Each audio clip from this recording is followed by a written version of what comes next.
Hello, survivors of the zombie apocalypse. I'm JL Anderson01, and welcome to another. What the fuck? Who's calling me? My watch is vibrating. What the hell? Who's calling? It's my sister's school. I don't care. She's already home. What does that matter? I'm trying to keep my mic up. Am I too loud? Am I too soft? Please let me know. I bet you can hear my fucking computer. It's an airplane. It's like a PS4. Trying to play a Spider-Man. Ah! Yo, it's I do in fact like dogs. Sending me good old Ace Attorney memes. Your mic's good. Alright. I'm not too loud, not too soft. Excelente. I'm sure Knight will show his ass up and be like, Dale, your mic is so soft, you're such a weenie. Oh my god. You're such a noob at mics. Like, just because you were a professional semi-professional musician at one point in your life, doesn't mean you can tell me what to do. Okay, maybe it does. It does, I guess. I guess I will give him credit where credit is due. Even though I am wearing his sweatshirt, and not in a weird way. This is actually purchased.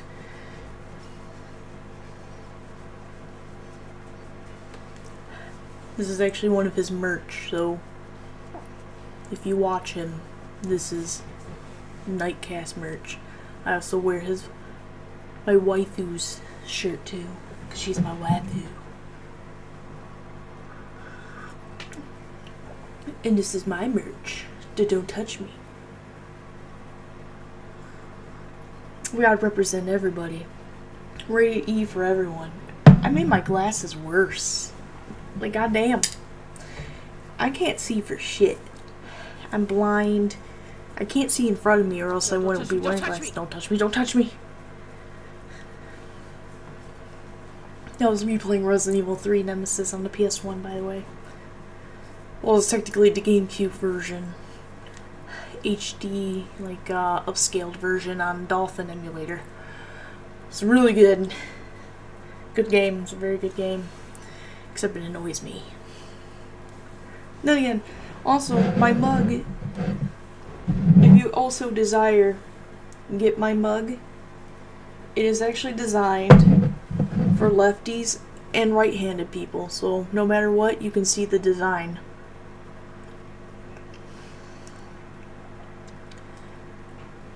Now that I think about it, it's actually not perfectly centered, but I guess it don't really matter. It's more perfectly centered for a right-handed. I guess. Now my stepdad's phone is ringing. It's probably the school. I mean, they're off of school on Monday anyway. Whatever. But yeah, so my mugs are perfectly designed for lefties and righties.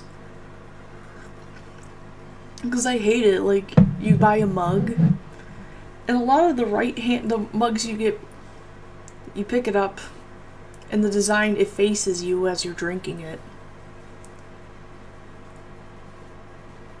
I don't know about you guys, like, do right-handed people, are they supposed to drink with your left hand?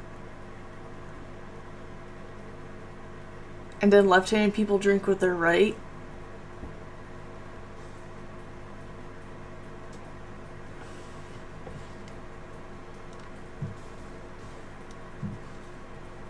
Like, I'm actually very confused.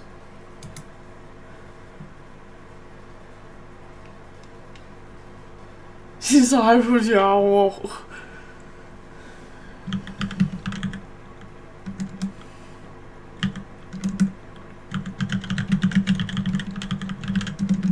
Like, I have to Google this right now. Do right-handed people live longer? What the fuck? Who's killing the lefties? Do right-handed people drink with their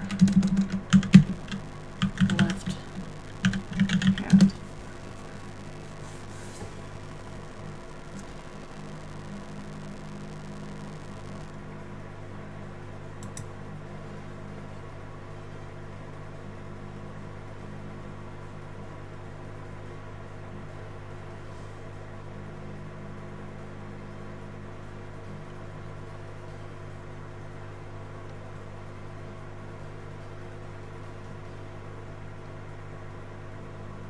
Handedness and drinking behavior. Okay.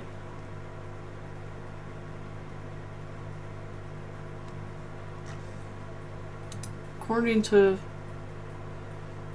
people, they say they're right-handed, but they drink with their left because they're conditioned to do it in case they meet somebody and they can shake their hand with their right hand.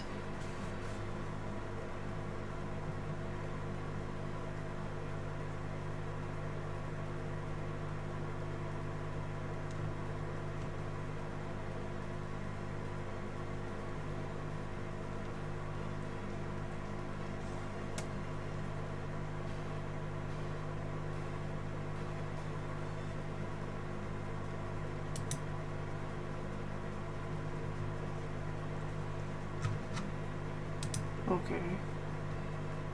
I don't know. That's weird. I don't know. I drink with my right hand and then I switch it to my left hand to do things.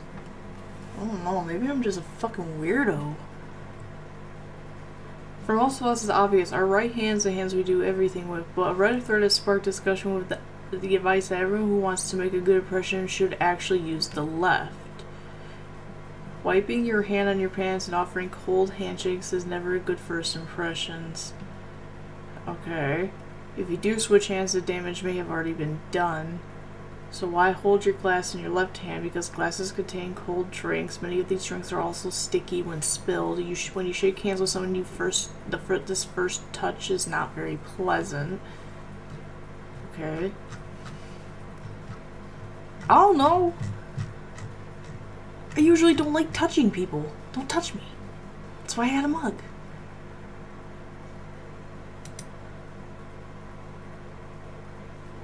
This is an odd way to start a stream.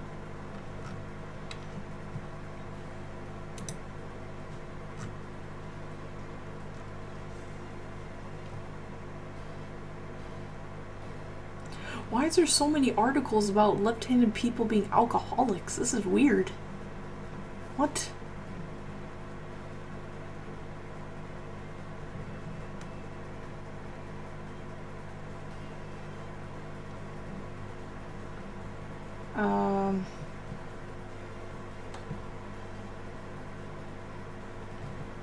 Now there's a fucking debate about the stupid Stanley Cup shit. God damn it.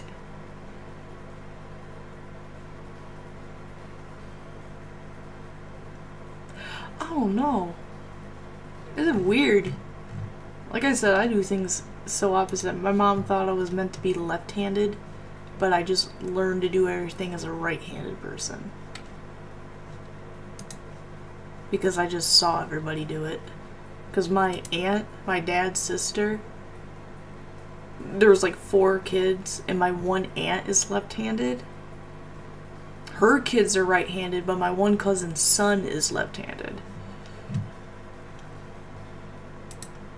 So it's nuts how genetics works. Yeah, give me this. Give me the prosecutor's path.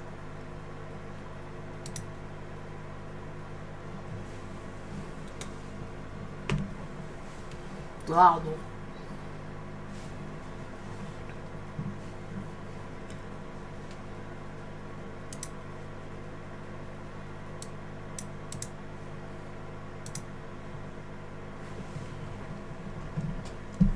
Because even when I'm eating food, I will put the fork in my left hand and I will cut with my right.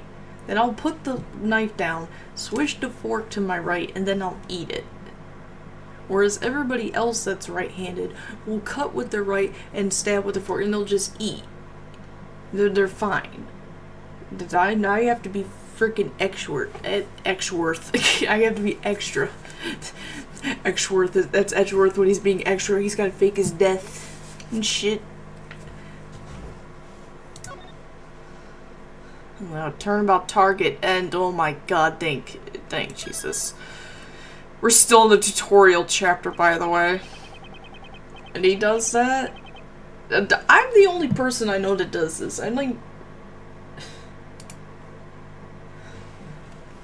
The death of the bodyguard Ethan Rook and the arrival of Shelley the Killer. Oh my god. I'm still upset that goddamn he's ripped video is still not even 1,000 views. Like, I thought for sure that video was gonna be #1 in the charts. I thought I was gonna Taylor Swift that. No, it's just be awkwardly, like, laughing at the killer. 2,000 views on TikTok. Like, what the hell? Y'all weird.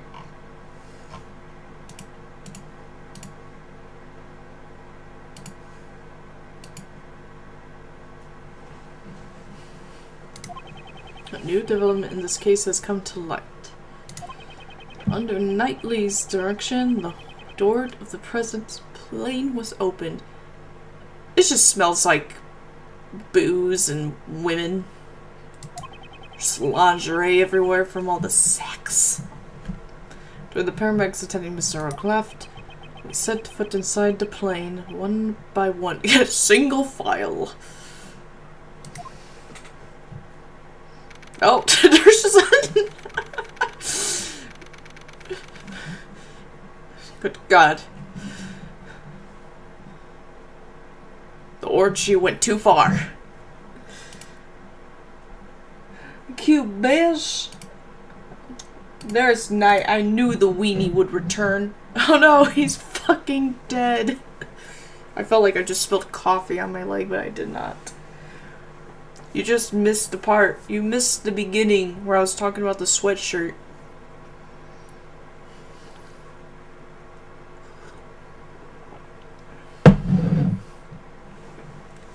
You missed the night. Because I was like, I'm wearing one of his sweatshirts, and not in an awkward way.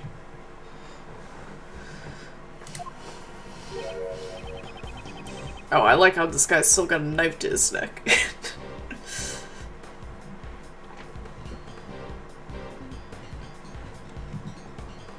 Oh my, where could the president be? I don't know, he ran away as soon as he heard your blood dripping. I don't even remember this dude's voice. Who knows? Look both ways. Seems he's just behind that door. Behind door #1. Still a coward, I see. You think he'd just show himself in front of a hitman? No, I'm a hit woman. Dumbass. Not a chance. Didn't I tell you already? My purpose here is simply to investigate the case. Are you sure about that? Well then, Mr. Prosecutor, we await your examination of the body. Right, is that an astronaut suit? Clay's just hiding in there. I'm here! Like, why is it there? Is that a movie screen? Or is that just literally somebody hiding in an astronaut suit on the plane? I'm so confused. Like, what is going on in this town? For now, I have no choice but to obey and continue my investigation. The rest is up to Detective Gumshoe. I'm counting on you. I think it's school gear. I don't know, that looks sus like an astronaut suit.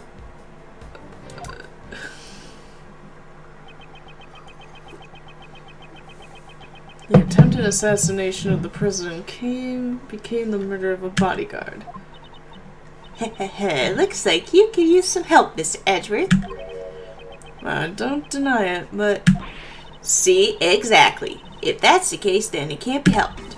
Just leave it to the Great Thief Cave Faraday. Right, so are you saying you can solve this case? Nope. I love her. Said with such certainty. Instead, I'll stick to being your support. Right, let's get straight to the investigation. We need to buy time for the police to prepare. I'll need to draw out this investigation for as long as I can. I'd like to see the Wikipedia of the AA world. Do you know how much I've been on the Wikipedia? Yes, they are. Do you know how much I've had to research both of them? And Apollo, and Trucy, and Athena, and Blackwell, both of them. I've had to be on that beach. And then each case, like... Oh, turnabout Big Top is going to be so much fun when I have to write that, transcribe that. Oh! Oh! Alright, I have to stall. Okay, help me bluff. Wait, I was gonna say, why can't I walk? Okay. Alright, we're just gonna do this. 2 gas masks lay by this table, ready to protect against poison gas. Not the mom. Oh, wait, no, wait, that's the wrong show. We gotta do Doctor Who. Are you my mummy? God, that was a creepy episode. The president seems to be quite fearful of assassinations. So this is the rumored gas mask. It's my first time seeing the real thing. Rumored among the great thieves. No, the Jam Ninja, the children's program, you dumbass. God damn. During Princess Viola's wedding ceremony, the poison tongue ninjas Simon Cowell. Wait, Simon Cowell? Is that supposed to be like from like America?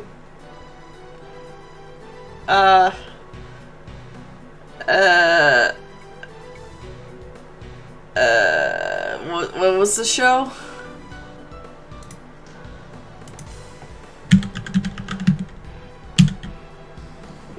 Yeah, Simon Cowell. God damn it.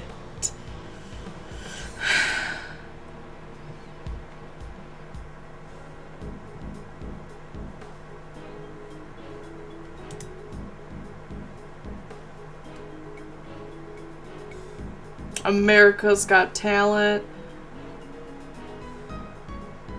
Or what was the one that was my dad used to watch a lot when I was American Idol.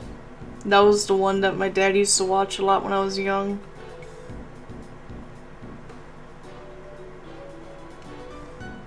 Motherfucker, that I should stop listening to her so seriously. It never seems to pay off. God damn it.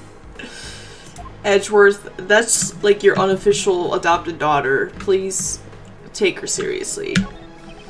Next to the Riot Shield, there's a canary in a cage. Riot Shield Man and Knife Man guy?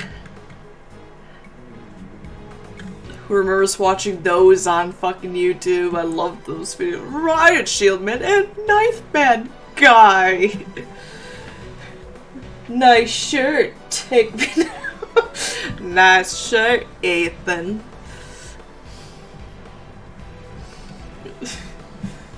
Or is that your Rocky emote? I still didn't get a cat. I didn't get the new cat.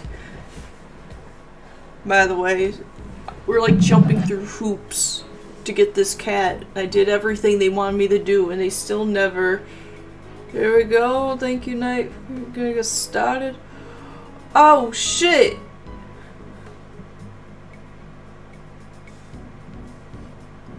What did you do? 22 months. So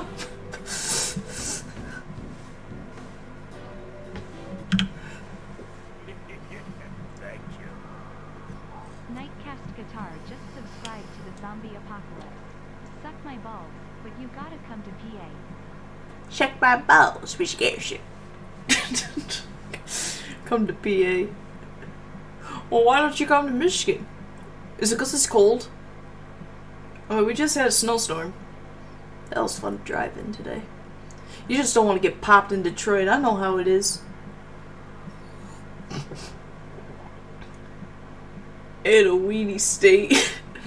We're a mitten state. How else do you think we unload? We're getting ice right now. Yeah, it was a snowstorm today. Like, it was like sleeting. And then it turned to snow. I had to go to Secretary of State today to get tabs on my car. Since my birthday's next week. And I'm like, shit. And I had to renew my license. I'm like, shit. I'm like, everything's just expiring. I'm like, fuck. Hate being in the Midwest. This is bullshit. Aw, it's so cute. I want one to be my partner. You're not getting Tweety Bird, bish.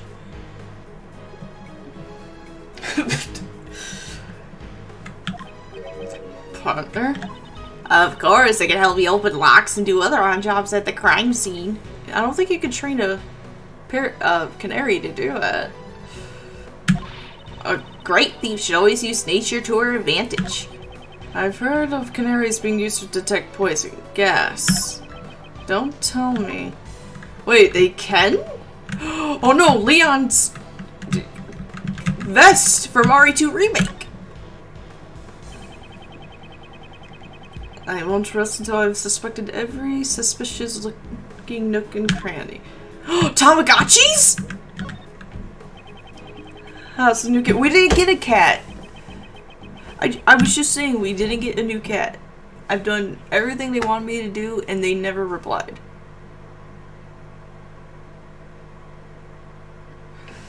I've done the application. We met the cat on the 23rd of December. I put in the application, filmed the house, showed him that Riley is neutered and all that shit.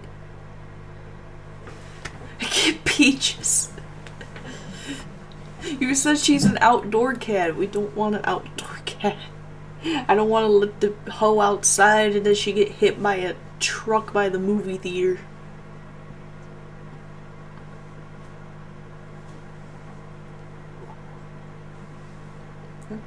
Speaking of movie theaters, if you have an aunt, she could be trained. We can tame her. I do. God damn it.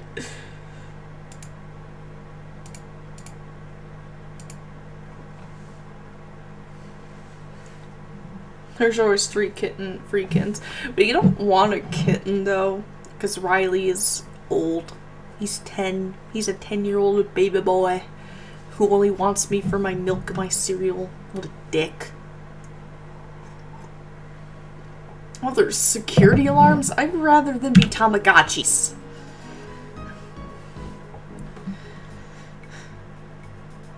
Free kittens. You know, why are there always free kittens? Like, who's abandoning kittens? He'll get over it. They all seem to have been used before. The president. He sure is a nice guy. He bought these security alarms to protect his wife and kids. I don't think he has a wife and kids. Now, why would he leave them all here? It's obvious that they're for his own personal use. Objection! A single person can't carry that many security alarms. Because a person has only 2 hands. They don't get abandoned. They get born on farms. They get birthed. They get birthed. And then they're abandoned. That's a spoiler. No. Please don't spoil. Plot twist, I already read the synopsis.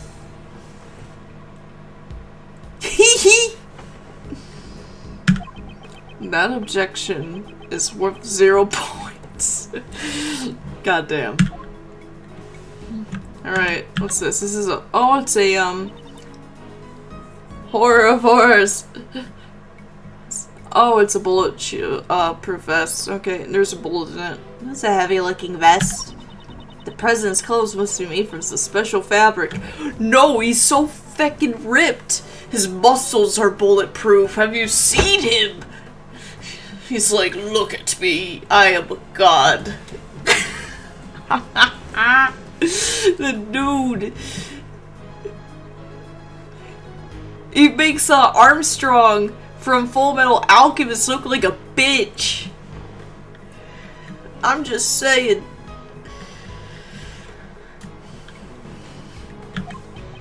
Indeed, it's to protect against bullets. Wow, It even does that? What if you shot me in the face? Then you're dead. Remember that scene from Dumb and Dumber? What if you shot me in the face? I love that movie. It's so funny. Naturally, this is a bulletproof vest after all. Interesting. Ah, so that's what it is. This is the first time I've seen one. Can I have one? You know what? Yes. I should buy you one for Christmas. You could have said something earlier. That really surprised me. Ooh, documents. Are these some kind of official documents? I'm gonna snag them. I know it's a bit rude, but let's take a peek inside. I don't know, last time a young girl snuck a peek at something she shouldn't to, they got sucked in, she and her lawyer friend got sucked into a storybook and were bakers for 5 years, so I don't know, man. But they did learn to make some mean old feckin' raisin bread.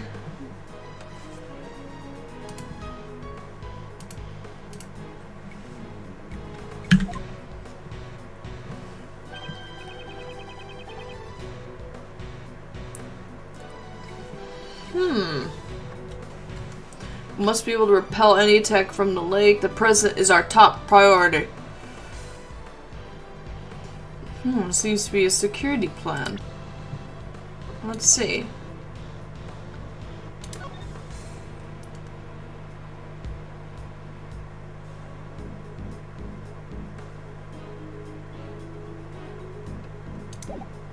Oh, it's a different plan.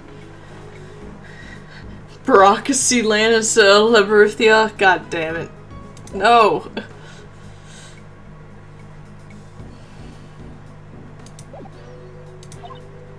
Ah, this looks like the one we found earlier in the trash can. Yes, it does. But what's this? Something seems out of place.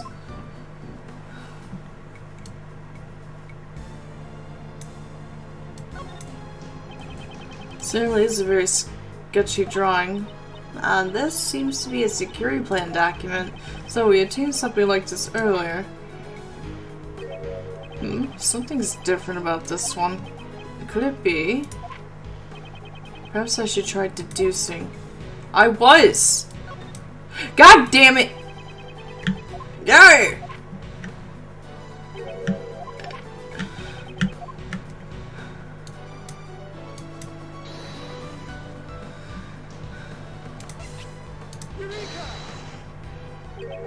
What's this? The details of the security plans were changed? Ah, you're right. Fuck yeah, I'm right. I'm Miles feckin' Edgeworth. Yeah, that's right. It was changed yesterday. President's orders. Why the sudden change? To keep everybody on their toes. Because 2 days ago, the killer attacked the president. He disguised himself as a bodyguard. Rook was the first to notice he had already gotten close to the president.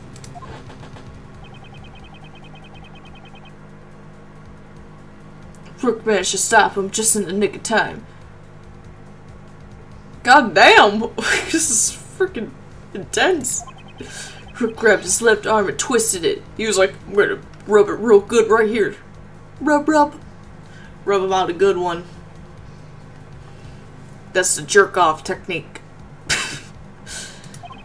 Then he fired one bullet, square into his left arm. Well, where's the bullet? Where's the gun? What were you doing at the time, Mr. Knightley? You was getting choked out, kinkily.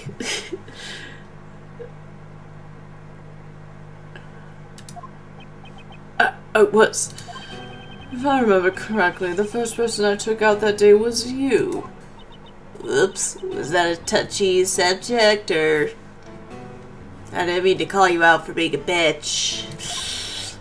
Shut up! So back then... Your neck injury has yet to heal and you've already forgot... No, not you, not now! Since that day I haven't been able to turn my head right. It sucks! How am I supposed to try to suck my own dick? Ping yo, Dine 187, welcome to the stream. Why did I say string? I think it's because I was looking at ping. Hello. Welcome, welcome.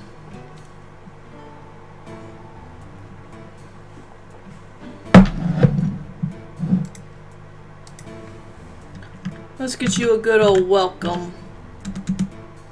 Pang, pang. Welcome. Also, because just realized since Knight was in the stream, let's give him a quick shout out. Fuck. I can't spell.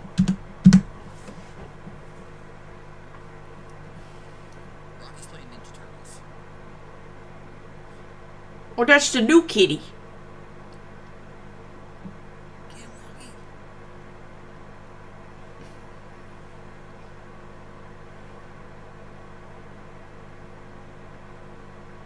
That was the new kitty. I need a new kitty.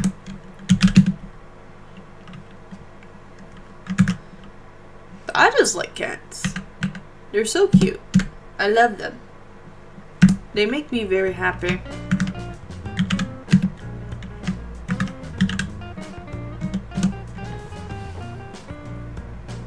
Ooh! You were playing Resident Evil, Dan? Yeah, what are you doing? Oh, you don't have a clip? Damn! That's unfortunate.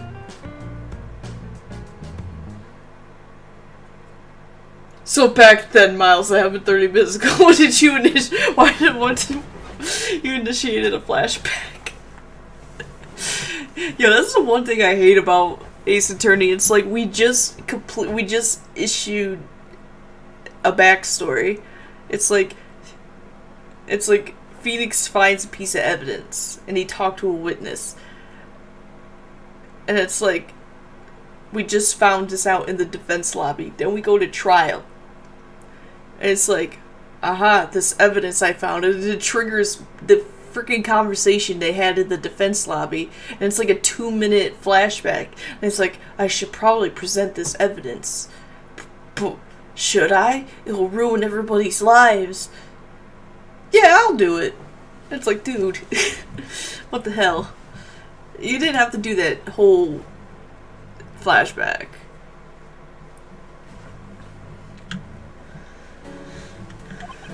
To think that I would suffer an injury.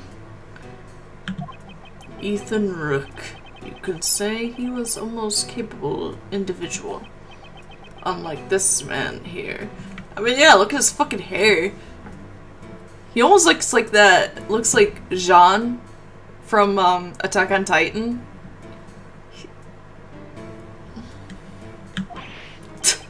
So different about me and Rook. I mean, you're alive and he's dead. I don't know. Leave your about as different as a pawn and a queen. What? You fucking say that to my face! So you remembered Rook's name because he was highly capable. Correct. While disguised as a bodyguard, I happened to hear his name. There was no way I could forget that name. Only a select few have ever been able to injure me. And he did it so sexily. So this was the connection the killer was talking about. The security arrangements were changed so that the killer would not be able to sneak in as a bodyguard again. Only the president's two most trusted subordinates would accompany him on the stage. In short, me and Rook. Okay. I don't know why you were so trusted, bro. You had a broken neck.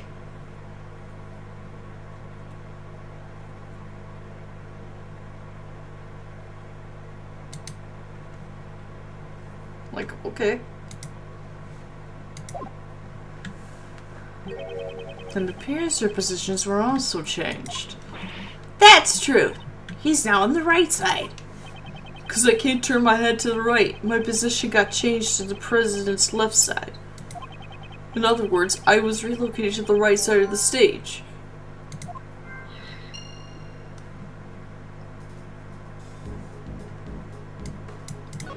Okay.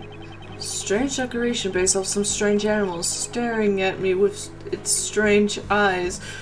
Stop looking at me, Swan! There's a lever on its statue. See, it's right here on its butt. Touch the butt, okay? Touch it. That would be most unforgivable. I'm sorry, I didn't mean anything by it. That lever most likely operates the trapdoor underneath my feet. Then that hatch is actually a pitfall trap.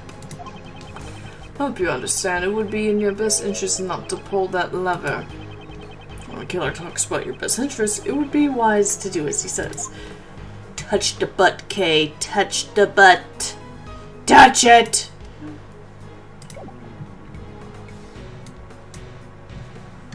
Okay.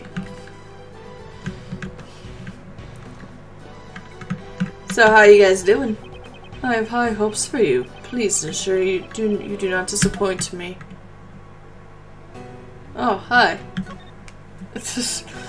How is your investigation progressing? There is no need for concern. It is proceeding smoothly. You remember how much I detest betrayal. I mean, you betrayed my ass. I put you in I had you on a radio on the stand and everything, and you double-crossed me with that shit, as you recall, so... All too well. I thought you would, so please don't do anything you'll regret. I have no choice but to obey him for now. This is nuts. I'm being used to get an assassin onto the president's plane. If we didn't enter the plane, the investigation would have come to an end. You're not fooling anyone. I know what you're after. These nuts. I believe I've already said that my only interest is the nature of Rook's death.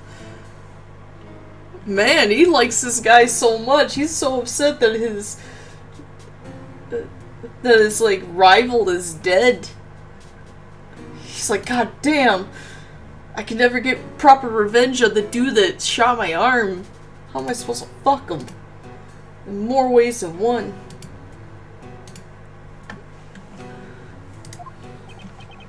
But what about the person who hired you to assassinate the president? Perhaps you have forgotten. I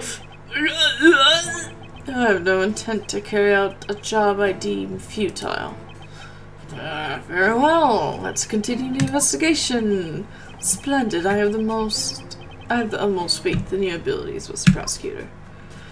Okay. I'm gonna watch TV. The internal and external views of the plane are being monitored by these monitors. I won't rest until I've inspected every suspicious nook and cranny. Okay. Hey, it's us! We're on TV! This monitor shows what's happening in this room. You got some pretty good tech. That's no, I don't know much about these types of things. It even captures the fine lines around your eyes, Mr. Edgeworth. Oops, my bad. I like how Stream Elements is like, hey, I'm streaming right now. Well, why didn't you do that at the very beginning of the stream, you crackhead?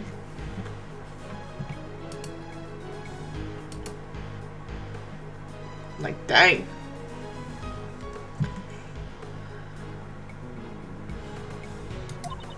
Those are the usual wrinkles on your forehead.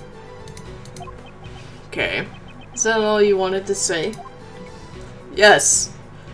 Ooh, the cockpit.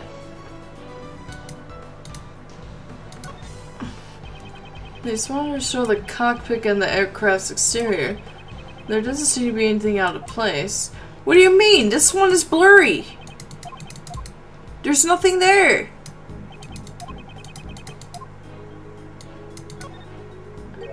What's this thing? Oh, that's the president's precious stuffed animal. Okay. I don't really get it, but it's some kind of keepsake. Don't touch it! Precious? That's unexpected. Hey, it kind of looks like there's been a break-in?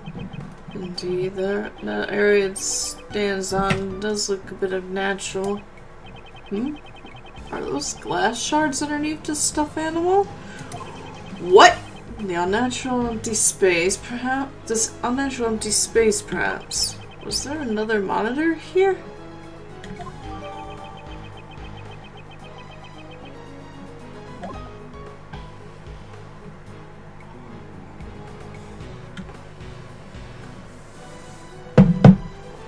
Okay. Move! I need to make sure this is not actually an astronaut suit.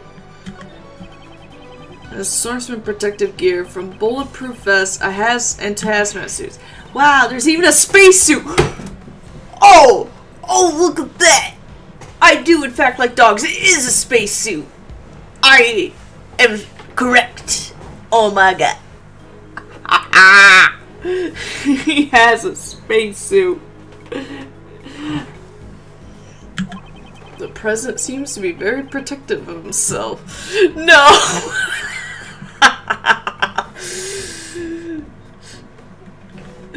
Yes, I've been proven false on the internet. I am correct on the internet. That is the biggest clout you could ever have.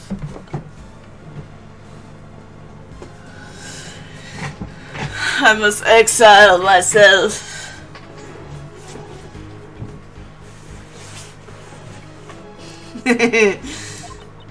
But what happens if he gets shot and then gets exposed to poison gas?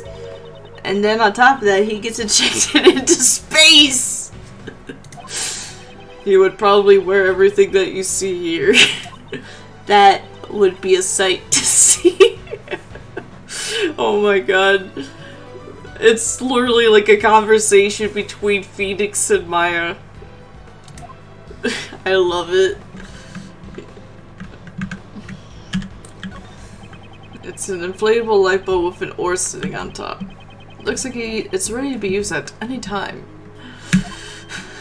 Hey, there's only one oar. Well, I guess you could try to paddle with your hands. Just like, no. What the fuck? Alright, I guess I gotta investigate the body now. I've been trying to prolong this. I won't rest until I've inspected every suspicious looking nook and cranny. No! The killer's lover! He is dead. Oh, that's unfortunate. The bullet pierced his body just below his armpit. No! Fortunately, he was hit in an area his bulletproof vest didn't cover. It really seems like a well-aimed shot. The cause of death was most likely blood loss. The bleeding has stopped. Damn! Paramedics were called to treat Mr. Rook, right? I'm afraid that they didn't make it in time. Shit! That sucks.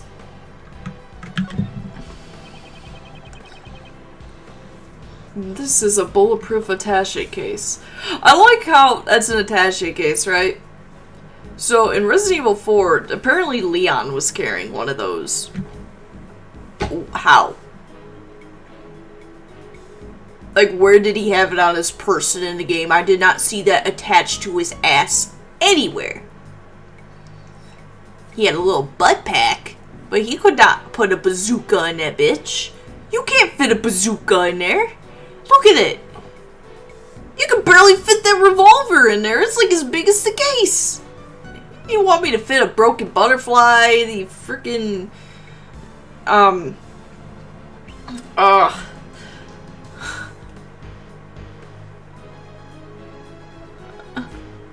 unfortunately clipped. Yeah. Look, the broken butterfly and the freaking stock for it, the TMP. You want me to fit my black tail in that bitch? I can't fit nothing in this. I could barely fit a sandwich. Dumb. It's tool bodyguards used to protect themselves from bullets. What? I did not see Leon at all use the attaché case to protect himself from the flying frickin' axes.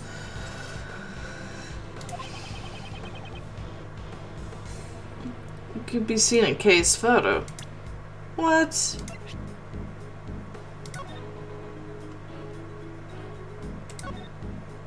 Really?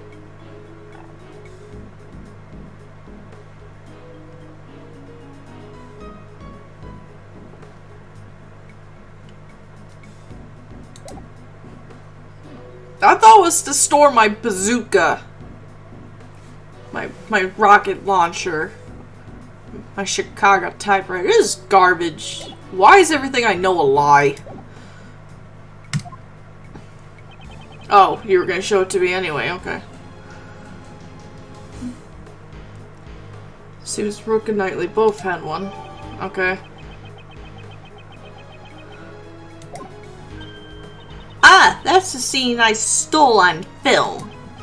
You didn't do anything illegal in taking this. Yes, I did. Anywhere, anytime, I'm always in the mood to steal. Like stealing someone's heart. You're not a Persona 5 character. I can if I wanted to be.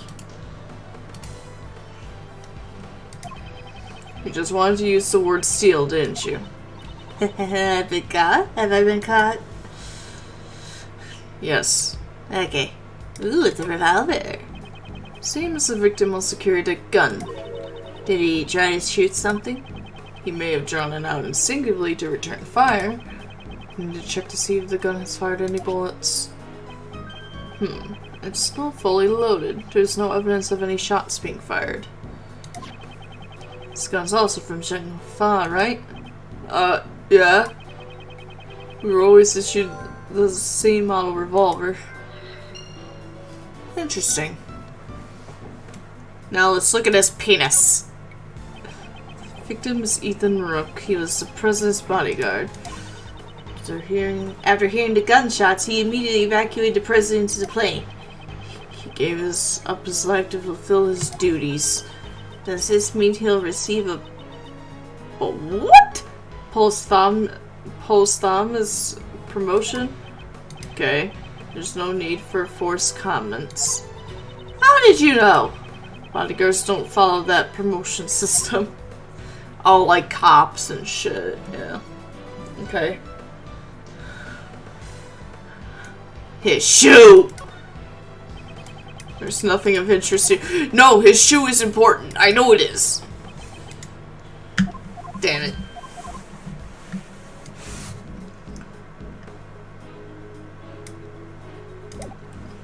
Alright, did I solve everything on this? I already checked this area. Okay. Okay. Ah, that was funny. I already checked. Okay.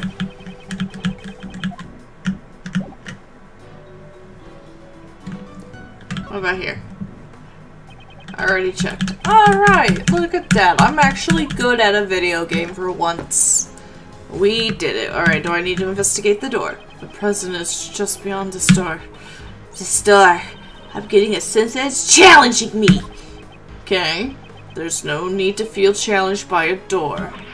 But look how big it is. All those electronic locks. It's challenging me to unlock it. Calm down and think it over. What is the purpose of a key? What is the purpose? To unlock treasure? That's right, to unlock treasure. Was that the right answer? Wait, what? Okay, no. We must protect the treasure! The treasure of the president!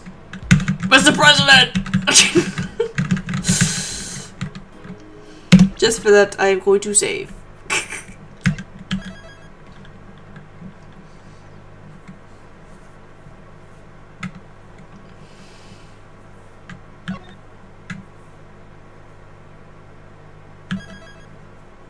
Now we should be doing some logic.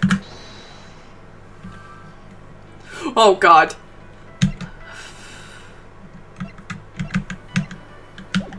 Damn it. I hit the wrong button. Alright. Connect. Yes! These two guns, they're the exact same model. These guns came from Zheng Fa. Dun dun dun! If we recall, I said it was an inside job. It was one of the bodyguards that tried to do the assassination attempt. I was like, I knew it. I bet it was Knightley. He looks like a douche. Looks like all the bodyguards who provided the guns from Zheng Fa. Indeed. Are those guns rare? No, not particularly. They're not easy to obtain domestically, but it isn't impossible either. Wait, I thought they might be a treasure. This is bullshit. Language. Wait, Phoenix? Yes. Yes, it's unfortunate. Mr. Edgeworth, are you talking about treasure? No. Stop.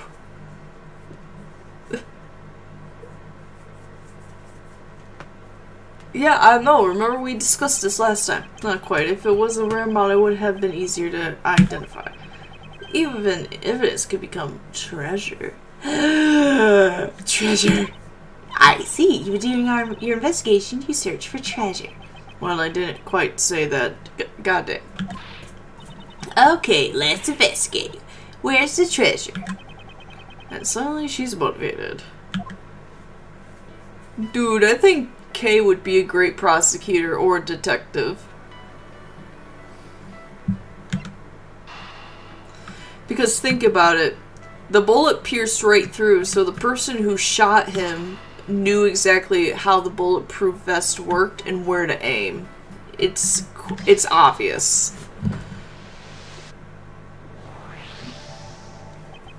Two bullets were fired. We know that from the number of gunshots. One hit the steel samurai balloon, and the other took Rook's life.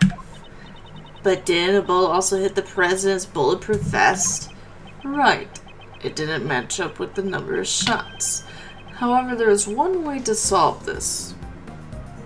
This music, it's pretty jazzy. I like it. One way or another, we're gonna find it. The bullet that stole Rook's life pierced through his body and then hit the vest. In other words, Rook and the president were hit by the same bullet. I see. That's right.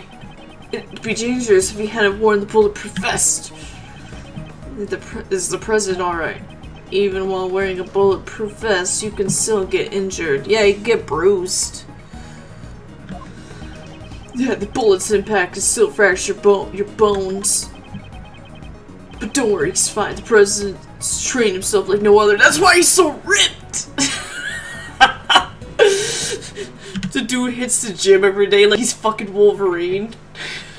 Like he's Hugh Jackman. That's why he's so fucking tough.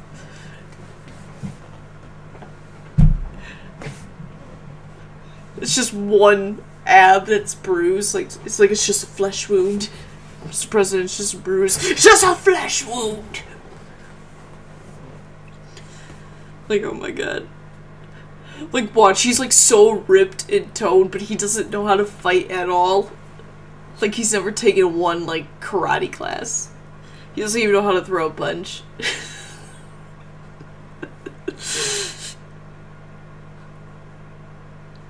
He just takes testosterone. He just juices it up. He's got anchor arms from SpongeBob. I got anchor arms, I'm a jerk, and everybody loves me.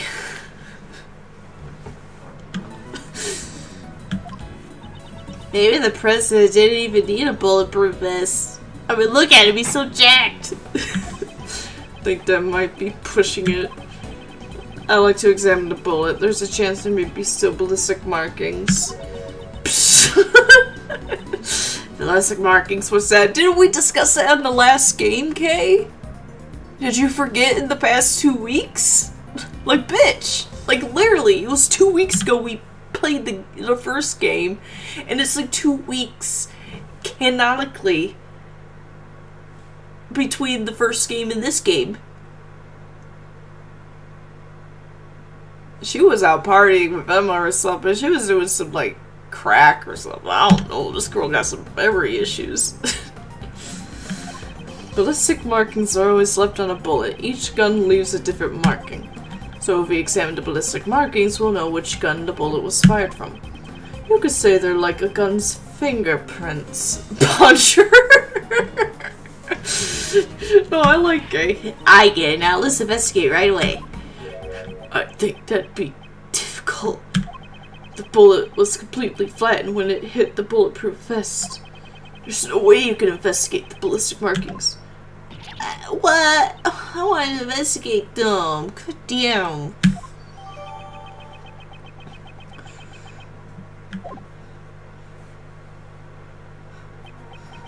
Now then, I've grown wary of this investigation.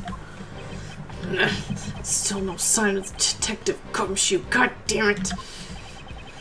Mr. Prosecutor, have you uncovered the truth yet?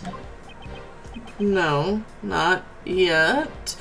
I need to investigate this rug.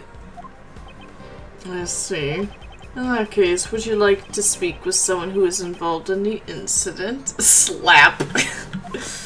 Someone involved in the incident? You mean... Is there not one more witness just behind those doors? Edgeworth! Murder him! Kill him! Of course, the president himself! El Presidente! Well, Mr. Prosecutor, please do the honors and summon the witness here. Kill him with your chilling gaze, Tia. There's no chance in hell of letting that happen. You think you could just summon the president like a witness in court? Ha!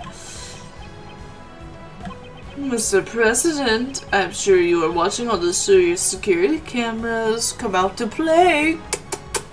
Just like what he's doing. God damn it,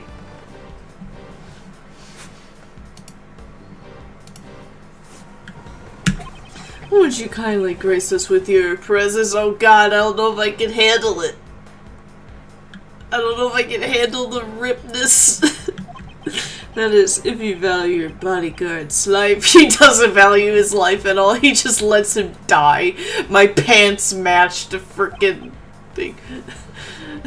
I'm a ghost leg.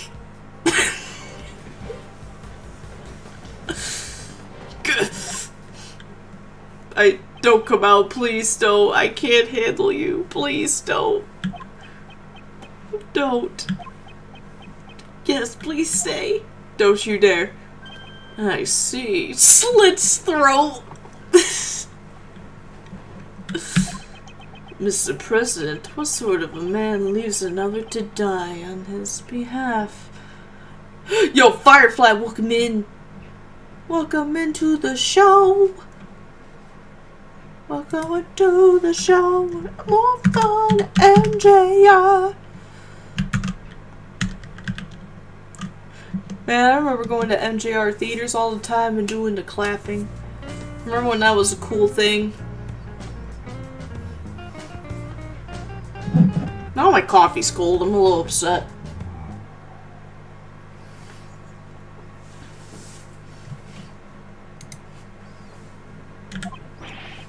Mr. President! So stop it. Take it easy. Hey! No! The knife. Still Nothing. Come on, Detective Gumshoe, you son of a bitch. Cutting your salary so low, you're gonna be eating dirt. Don't. What? The lights! Please, no. I can't handle it. My apologies, Mr. Prosecutor, but I wouldn't try anything if I were you. Seems I am unable to reach the president. I had Cammy used to eat dirt in preschool like me. I ate dandelions. And then I used to eat candy wrappers. Like, not even like with the candy in it. Like, I would eat the actual candy wrapper.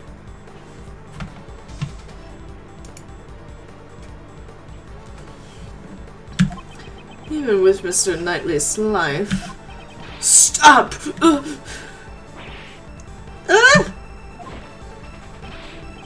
Okay, to kill you! However, I have already seen the truth. Where is he? What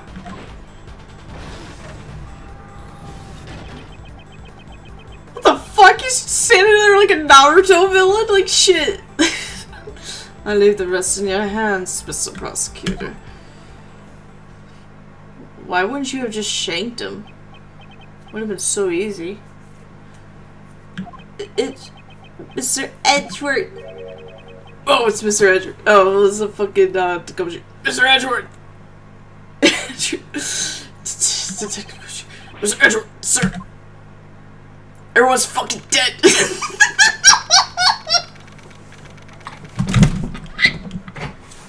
It's just face planted.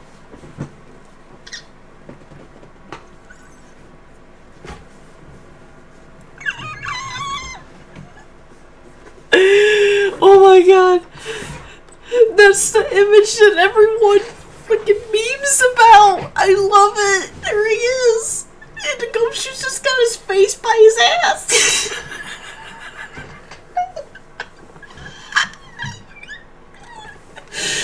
Oh my god. This is great. Why does no one make a meme about this shit? He's fucking dead.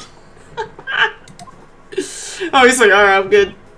Did I pass out? You're like, bye.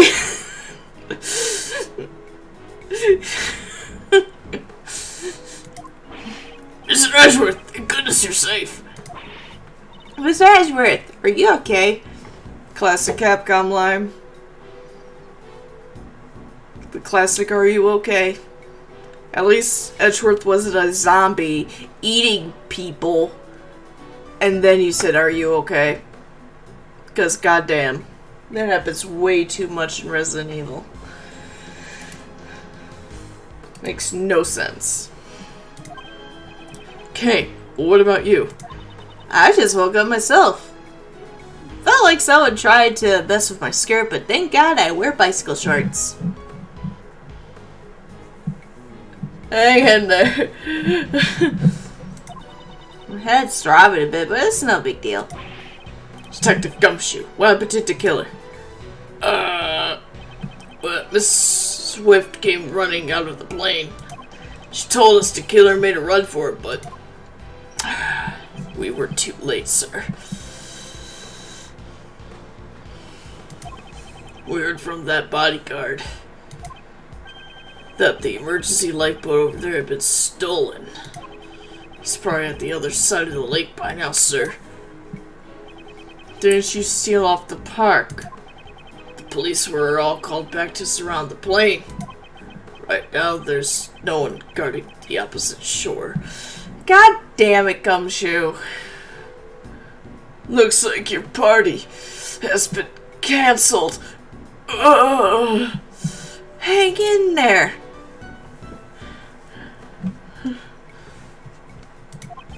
Ugh. That means he succeeded in giving us the slip, that son of a bitch. Sure seems that way, sir. Mr. Prosecutor, Horace Knightley, it seems you also had a narrow escape. Yeah, that sucked. That punk. Come to think of it, he found this near where he fell, sir. This is the killer's calling card. Barry's such a fool.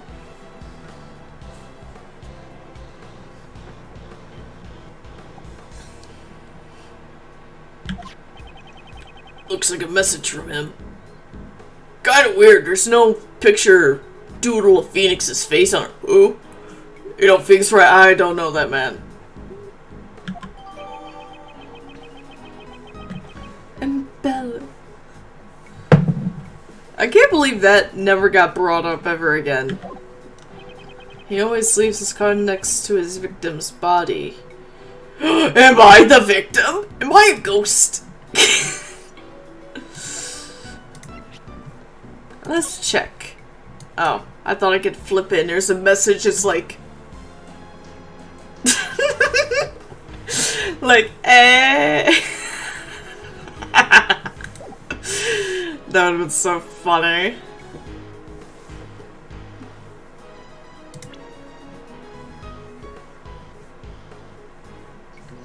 Fortunately, Clint. Oh my god. He looks like a douche. Second in command. Can't turn his head right. Died protecting the president. He looks cool as hell. Imagine if this was the same card I had doodle on. It wouldn't make sense, but I would like it.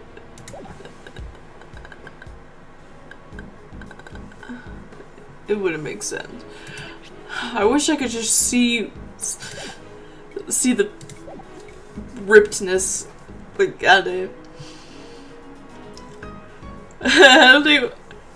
Everyone's gonna die.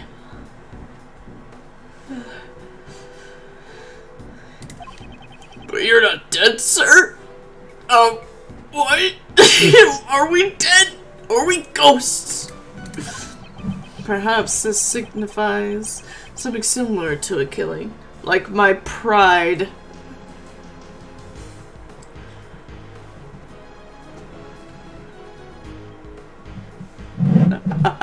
Not bad, girl.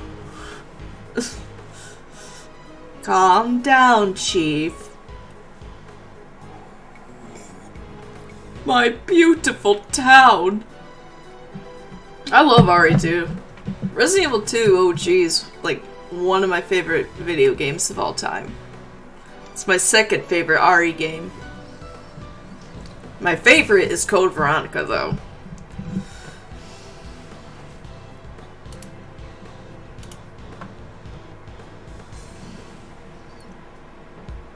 I got the key right here, officer. Let me guess. You must be Ben. What's going on in this town? Get up. Now. Hey, what are you doing? I'm trying to sleep here.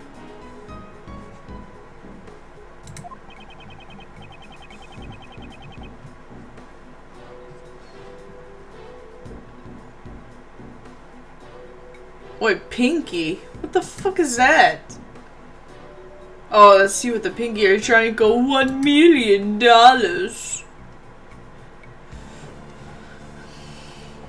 Which reminds me, the last thing he said still bothers me.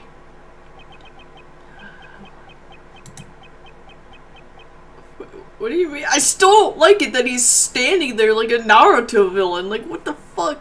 Like, he's trying to, like, be cool with, like, a ninja garb. Like, he's the Hokage or some shit. Like, get out of here. You ain't the Hokage. Believe it. I've been watching a lot of Naruto and Boruto clips on YouTube. I don't know why. I've never finished Naruto or Naruto Shippuden, so... punch him. Yeah! And then I've been watching a lot of Dragon Ball Z and Super clips on YouTube as well. God, I used to watch Dragon Ball Z with my brother all the time. And then I watched a clip of the theme song. It was like, Dragon, Dragon, rock the dragon. And then it was like pure nostalgia. I was like, damn! It was like listening to the Sailor Moon theme song. One Punch Man. Seen the truth, what did he mean? I don't know. Yeah, safe now. Here, come. Come. What was that? The president will be making his entrance now. No, I can't handle it! Oh, they imprinted your love of Dragon Ball Z. Me and my brother. My brother came over every other weekend. So, when he would come over, we would always end up watching wrestling. So we would always watch SmackDown and we would always watch Dragon Ball Z. So that's how...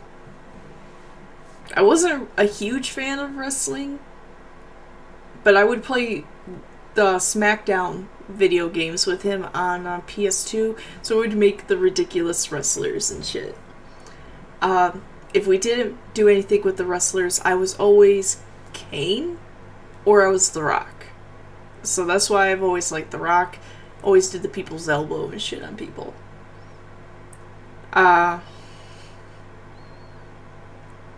We did play a Dragon Ball Z game on PS2. If anyone was saying in case of Charleston and told you I wasn't playing anything, I played Buckshot Roulette. Damn! In turn, my brother would actually once in a while would have watched Sailor Moon with me. But he wasn't like a fan of it. He was like, stupid. I'm like, come on, it's magical girls. Fuck off. So he wasn't a huge fan of that. But we would play Legos. And we each had our favorite Lego. And I had a racer Lego. I think he was supposed to like mimic like Speed Racer.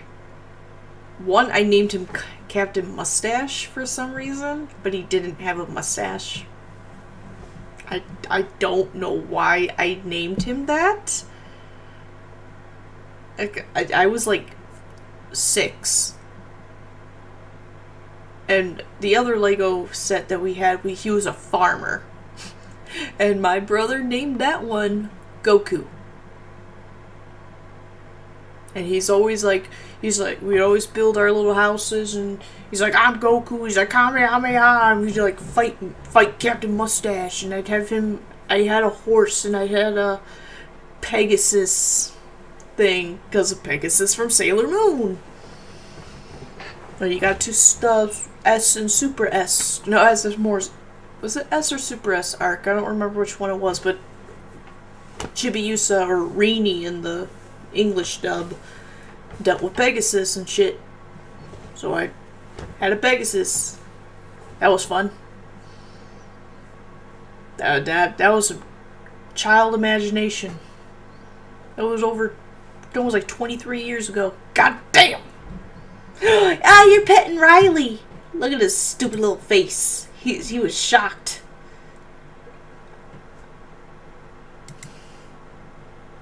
Double pick, what? Get out of here. Get out of here, knight.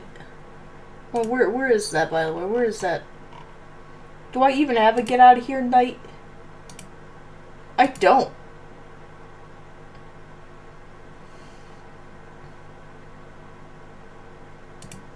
How do I not have that sound effect? I should get it. Think Sarah would mind if I just added that? Get out of here, knight.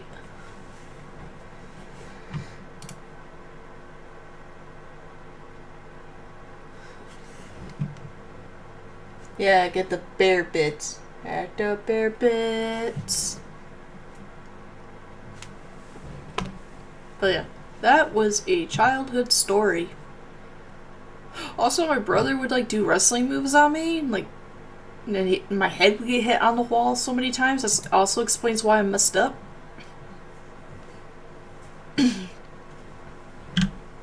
Good times.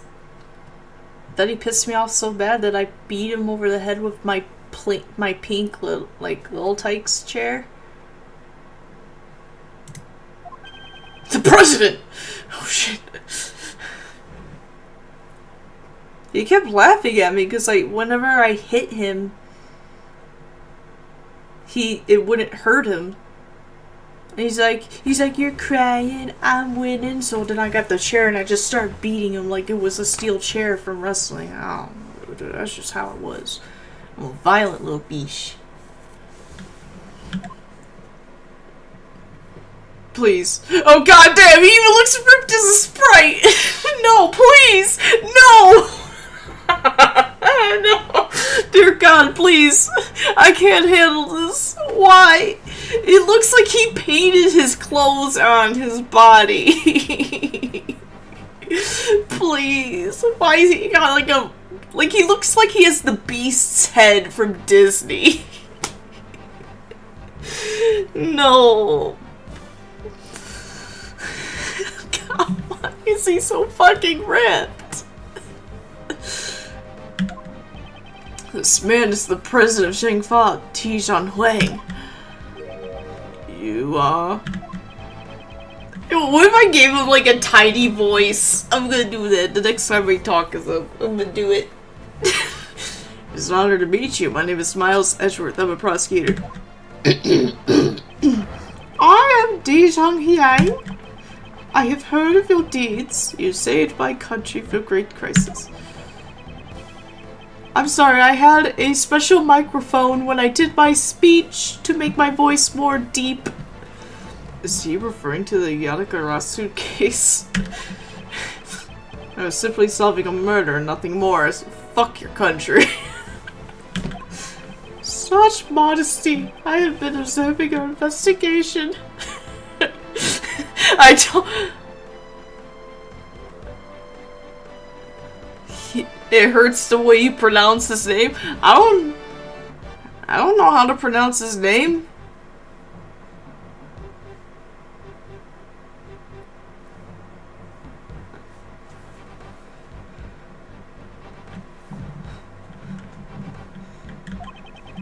A solid performance. Despite allowing the killer to get away, you fucking bitch.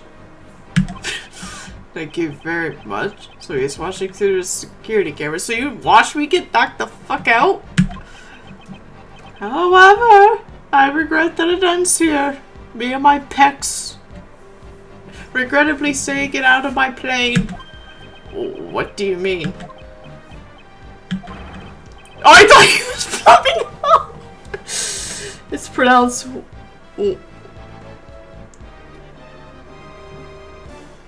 It's pronounced... Well, that does not help me.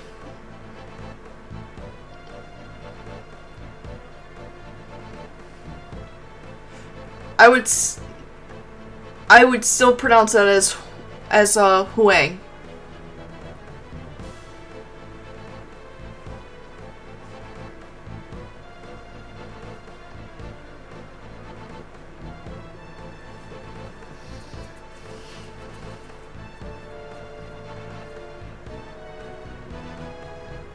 Like, you need to give me some phonics. Yeah, break it down. Ping. I still thought that he was flipping Edgeworth off, by the way. God damn, the biceps. And the shoulder. Like, he's like threatening to put Miles's head in there and crush it like an egg. Wang? So his name is Wang? Well, it doesn't help that the game doesn't give me, like, a way to pronounce his name.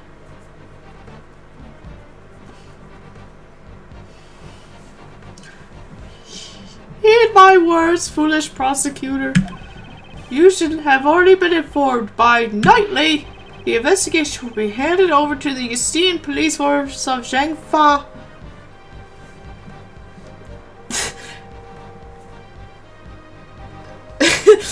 You put emphasis on the wah.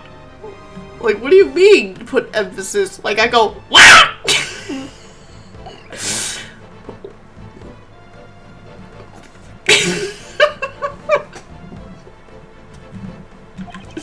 Now that the killer is gone, they intend to take over the investigation, you son of a bitch.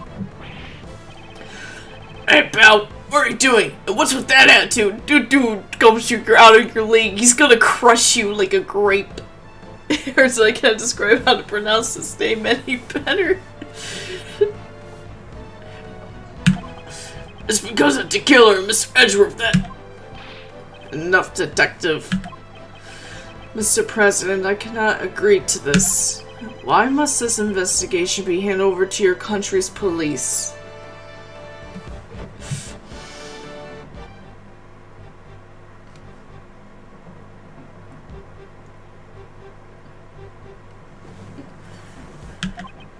Why, you say? Know your place, puny prosecutor. Must I explain my actions? Nay, I think not. You shall hand over all the evidence you found so far and leave this plane at once. I like how I'm giving him like a tiny voice. The microphone during his speech made him sound more manly. Hey, Mr. Prosecutor, be a good boy and do as you're told. I cannot resist any longer. You look stupid with that haircut.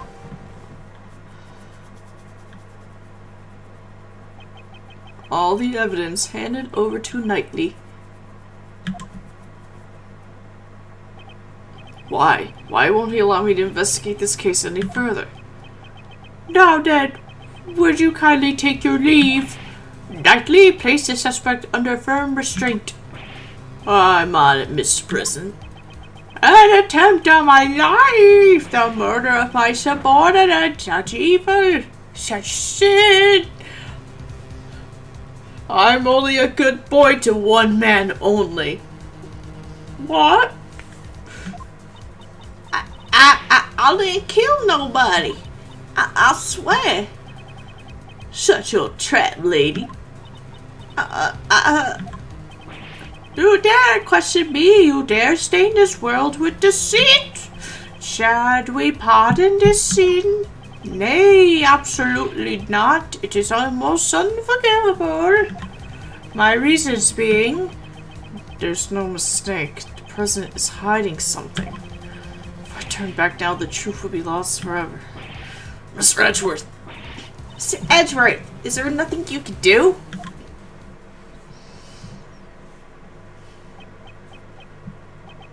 I remember the countless times I faced this dilemma in the courtroom. The lies of the witness, the rebuttals of the defense. I've kicked your ass so many times in court. What the fuck are you talking about?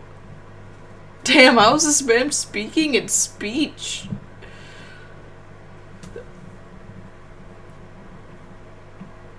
I did not always have evidence to counter them. Because I kicked your ass. Because my evidence was better than yours, bro. I'm just throwing this out there. You sucked. I'm just saying.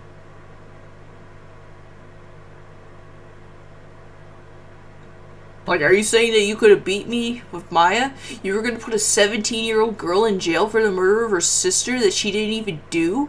Because you simply said you didn't have the evidence for it? Like, what?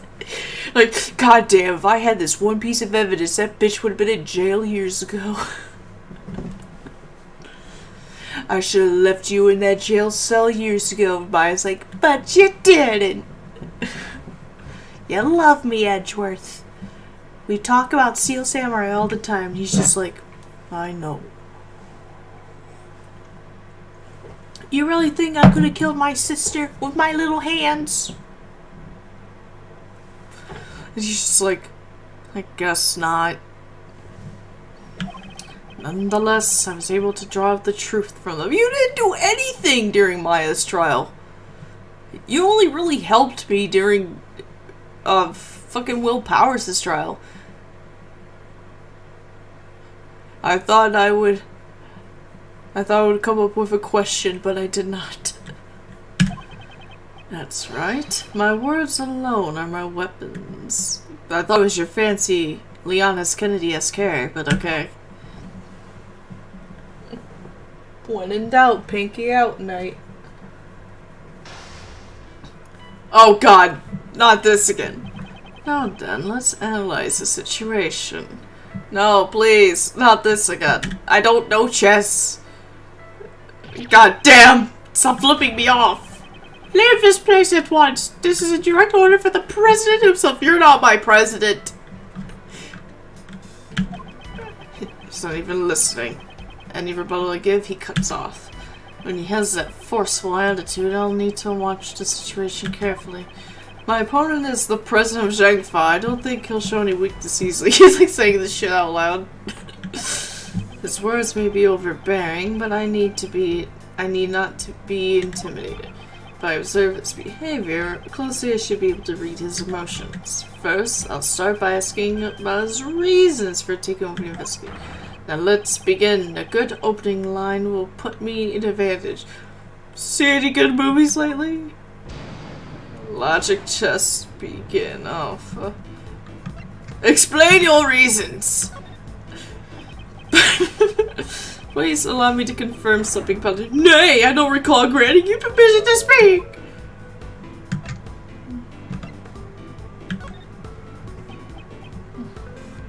God damn it. Go into the... I am the president of Zhangfa. You shall not talk back to me.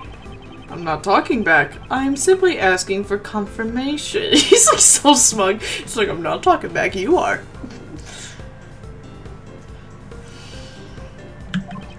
This investigation will be taken over by police of your country. Is that correct? Exactly. That is all I say. Flip you off. Restrain yourself and make it any more unnecessary comments. May I ask? No, but no. You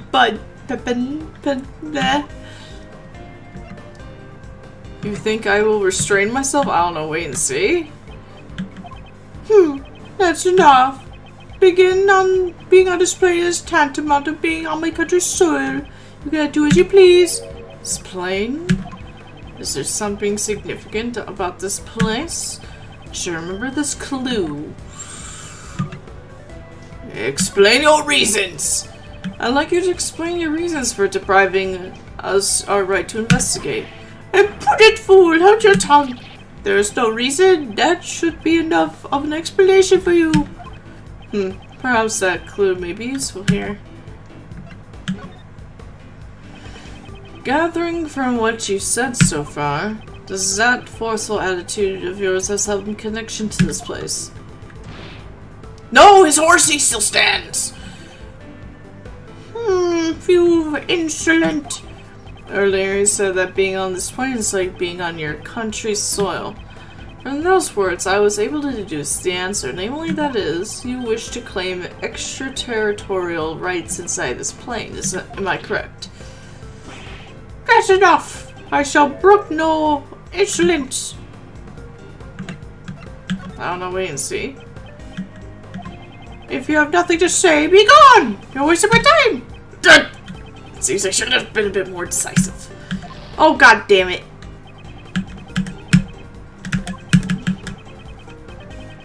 PP friendly channel. God damn it. Yes, it is a PP friendly channel. God damn it.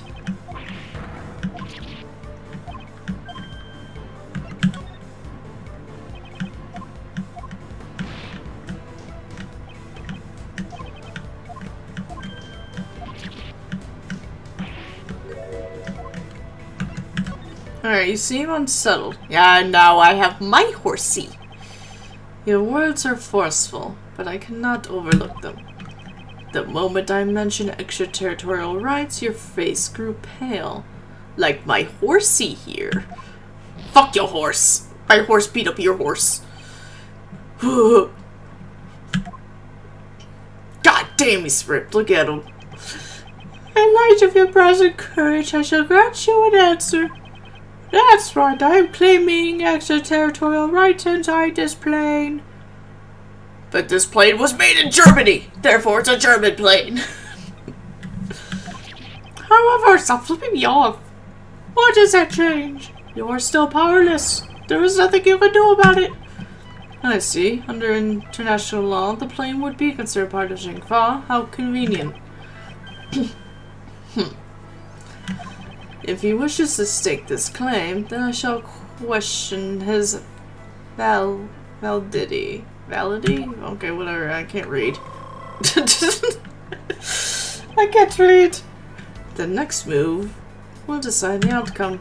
Maybe the president, but there is a hole in his logic. Let me break it wide open. So do I just do this all the time instead of doing that freaking rebuttal that we were doing in the first game? Jail, why? Why what? What did I do? What did I do? What did I do to disappoint you in your entire life existence?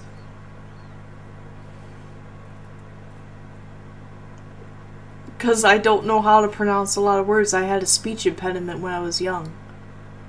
I was in speech therapy for literally like 7 years.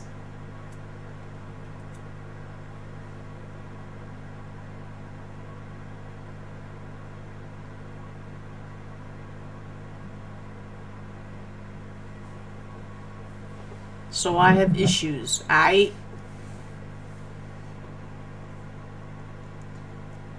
You bring shame upon me and my bloodline. You should hear me when I try to say rivalry. Rivalry.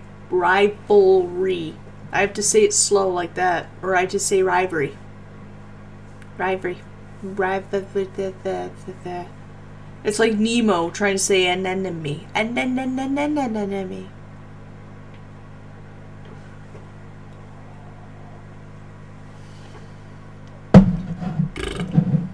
That's how I got into preschool for free.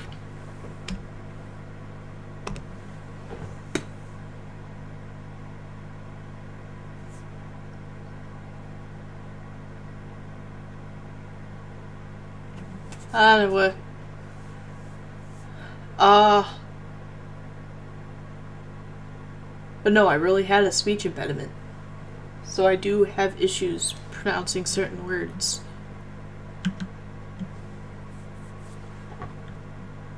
But I will say words, like I will say route. Well, I will say route more than route. I will say coupons instead of coupons more. I'll say caramel, not caramel, because it's stupid. I do say milk, not milk. Like, goddamn. It's pop, not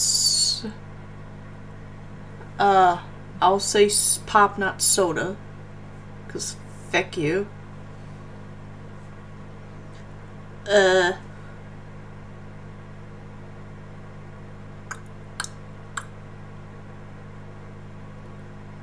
We say ope a lot.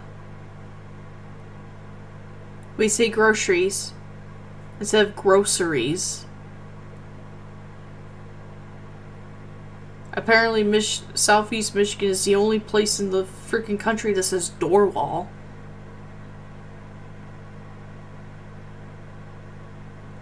It's more common in Michigan. But it is common in Wisconsin and northern Ohio.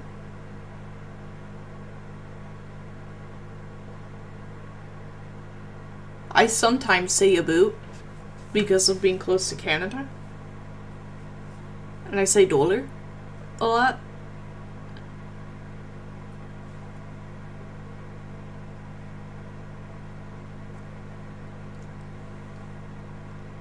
And sometimes I say things with like a French type of thing because of the Canadian part, because of their French influence.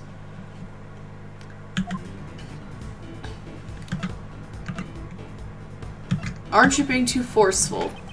Permit me to say this, don't you feel that your actions are too forceful? Who asked you for your opinion? All you need to do is obey. I guess we'll wait and see. Forceful is the wrong word. It is authority! Leadership! So you arrested Miss Swift because you felt you had the authority to do so. Yes, that girl is a criminal. There is no room for dispute.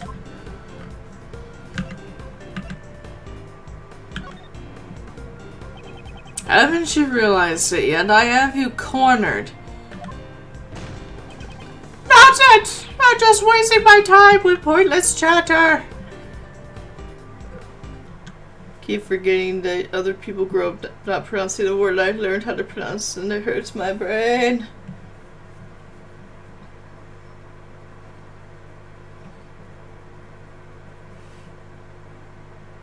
I also say data. If you say data, it hurts me. Like, I think it's so weird that I hear newscasters, like especially when they're here in Michigan, and it's like I know they go to school. They go to school to be newscasters and shit. They are trained. They're trained to say everything the same exact way. So it's universal across the board. They all have to say route. They all have to say data. They all have to say the same thing.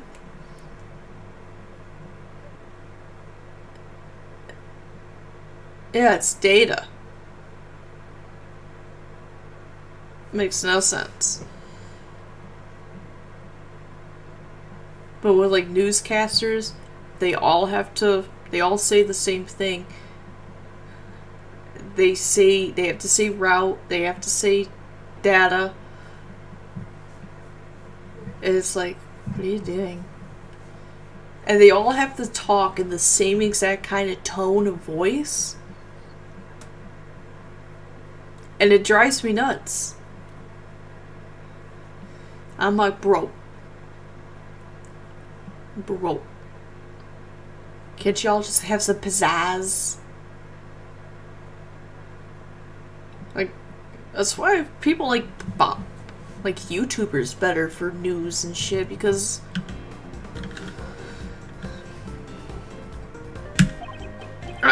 that was a needless statement. Oh, what?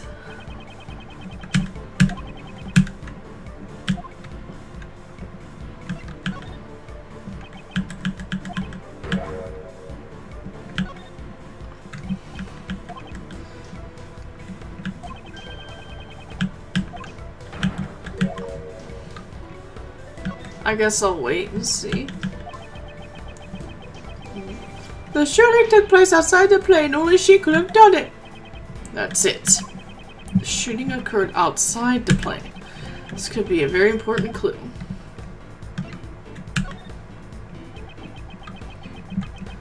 So English is your second language? What's your first one then? I've run the sign of questioning to a Let's try another. Oh. I challenge the validity of your claim to extraterritorial rights. Do I truly understand? What is it you're saying?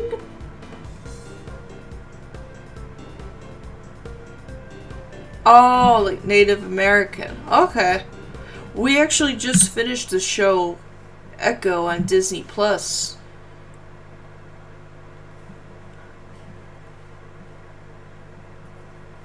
So they were doing a lot of what was that one? Choctaw? I can't. If I probably just butchered that one terribly. Yeah, the whole western side of Michigan is all Native American named, like with streets. So everybody on the west side of the state can pronounce Native American names very easily, and then they come on the east side of the state where it's all French names, and they're like, what the fuck, I don't know how to speak French. So the eastern side where I'm at, like, I could do French. Like, it's like Gratiot, Shaner. Like, I can read it. Detroit is technically Detroit. That's actually how you're supposed to pronounce Detroit. It's French. It's Detroit. Charlemagne,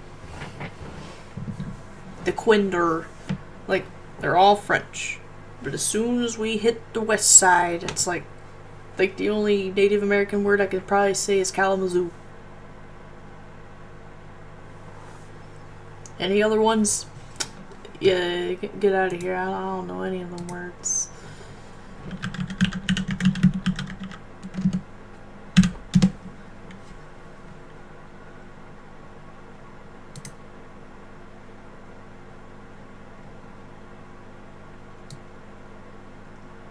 I mean, Frankenmuth, that's German, so that's all German up there.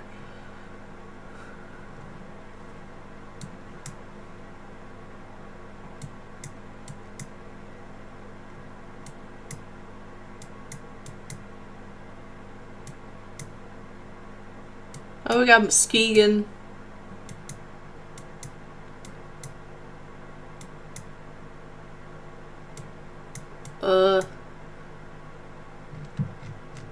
Give me a street.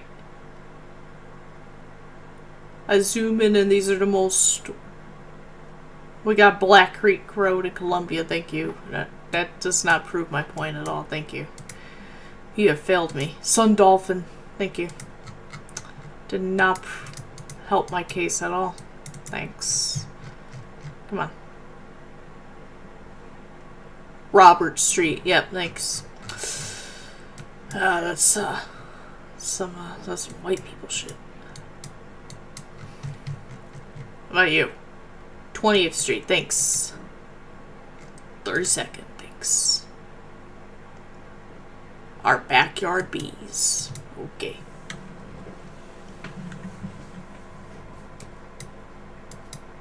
I'm just trying to find... Oh my god, do you guys not name your streets on the west side of the state? 65th Street? You're like, I ain't naming streets, they're just numbers.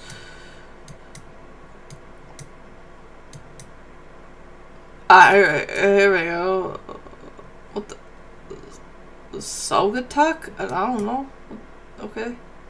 Now we're getting some names, I don't know. Never mind. We're back. Mixer Street. Okay, thanks. 130th, alright. I am giving these streets names. They're just numbers.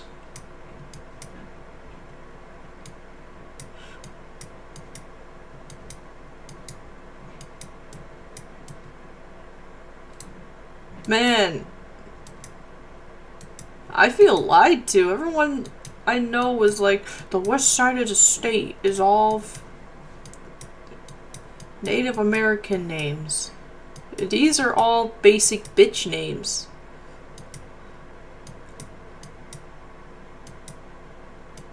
And numbers. What the hell?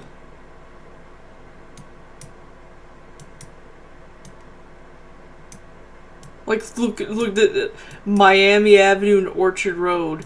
Ooh, that's so original. Michigan Street. Ooh, so original. Goddamn. Elm Street. There's a nightmare going on there. 4th. Oh.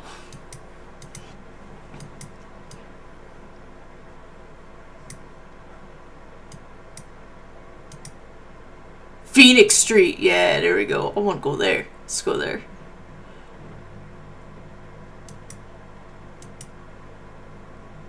Another Michigan Avenue. Goddamn.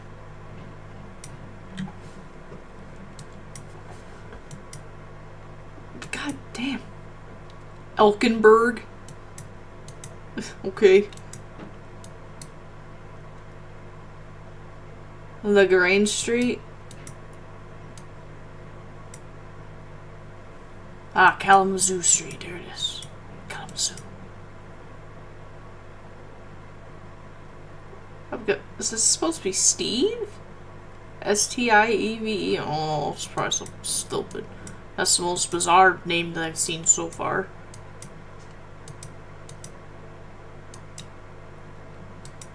All I know is there's a bunch of mini islands in our Great Lakes, and one of them is Fish Island, and I want to go there. There's also like Beer Island or some shit in like the middle of like Lake Michigan. Hold up. We got so many like baby islands. It's hilarious. Like, you could just stand on it and be like, I'm on an island. Is that Lake Michigan, or is it more in like,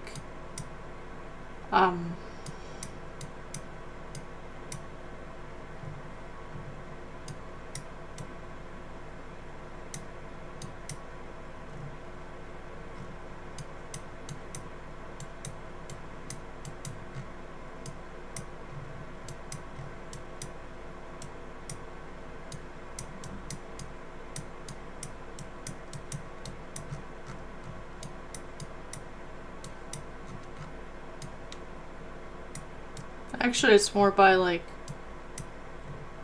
if you go, a lot of the islands are more between the upper and lower peninsula.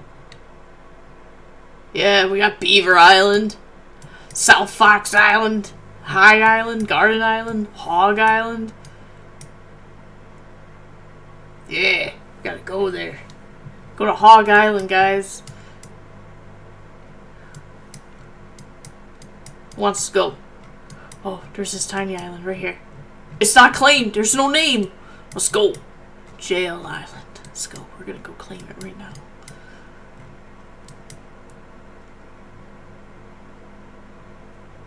Ojibwa Island Lighthouse.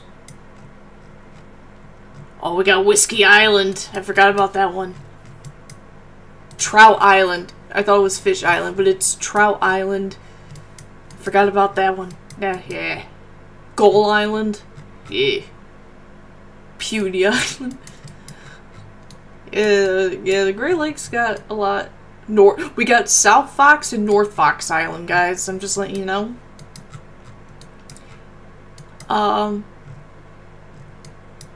North Manitou Island? South Manitou Island? Man, I feel like we're gonna be playing some Legend of Zelda The Wind Waker over there.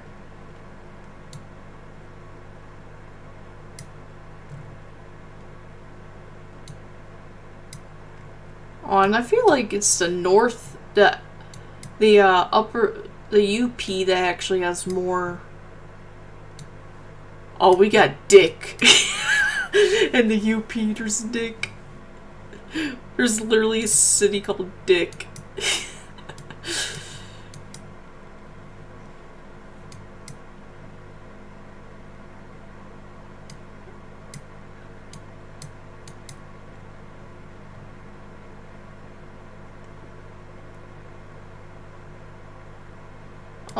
Also, Michigan is part of 2 time zones.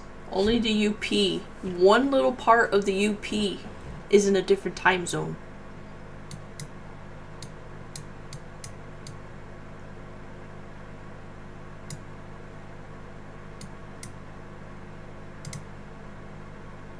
But, I don't live over there, so I don't care.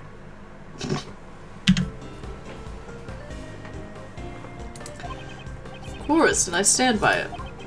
You dare doubt my words. You have no shame. Okay. Haven't you realized it yet? I have you cornered. Nonsense. Oh, fuck. I'm gonna lose.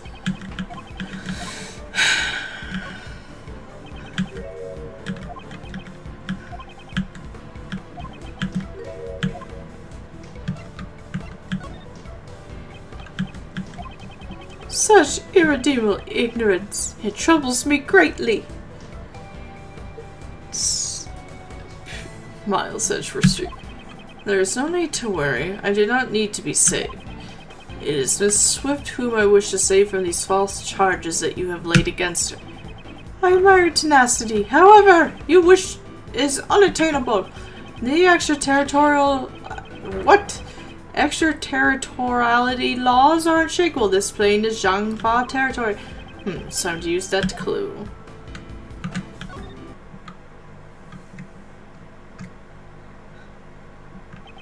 Indeed, I do not question your extraterritorial rights inside this plane.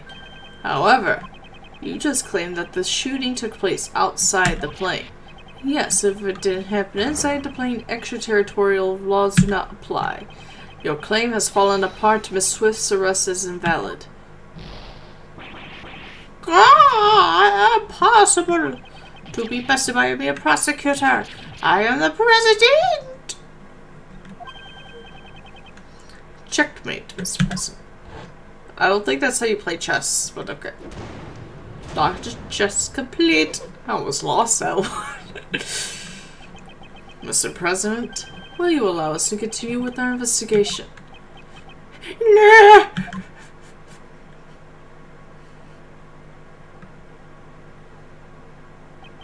I yield. I will allow it. My heart is generous. My heart is tolerant and merciful. Therefore, as such, certainly, thus we shall. It is our duty for a most noble cause. Gentlemen, now is the time. I, the President of Zhengfa, for the sake of the investigation. This guy sure likes beating around the bush. Knightley, we have received the President's permission. Could you return our evidence? Here. He like fucking doodled all over him. All over it.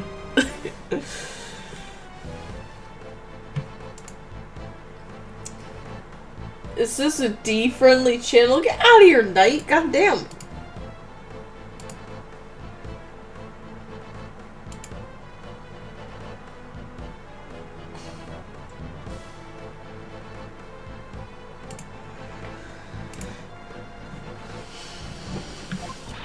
You did it, Mr. Edgeworth! Indeed. Now we can resume the investigation.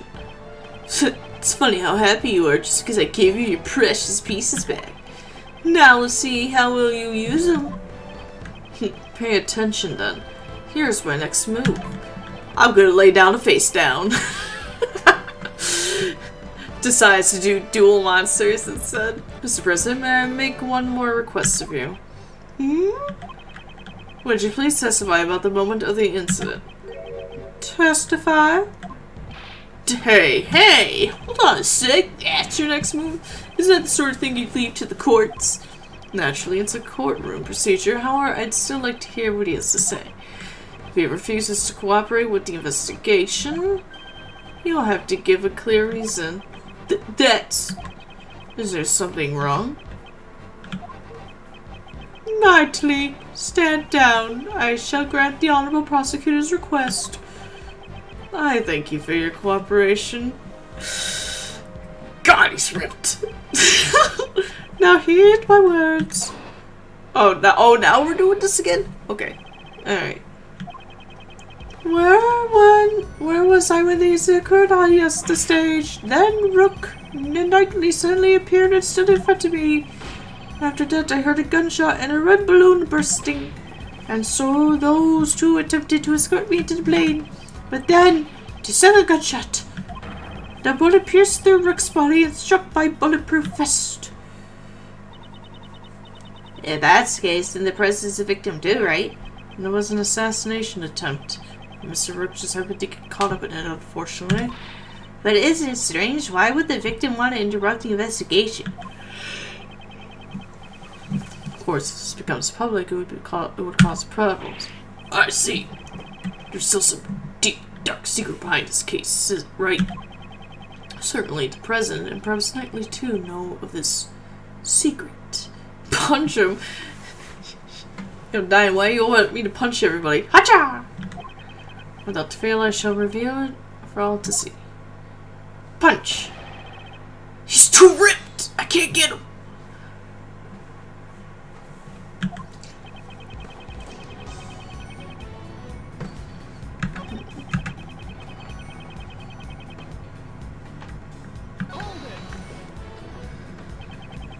Did you realize there was a shooter when they appeared in front of you? What was I doing at the time? Oh yes, the speech! During my speech, I was in a euphoric state, a state of nothingness and enlightenment. So, you got nervous and you blanked out? Nay, I have not forgotten a single occurrence that transpired during my speech. It's more fun. When Rook and Knightley appeared in front of me, I was surprised. I was like, what the fuck?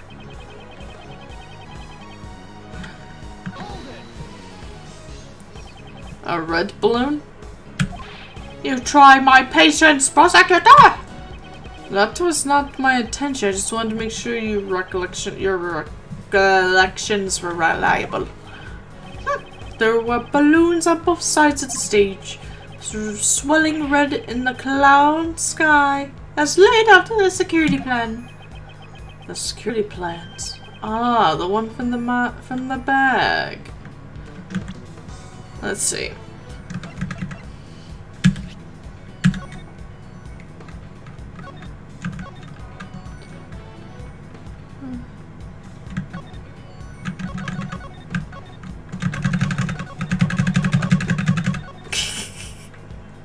The president! Protect the president!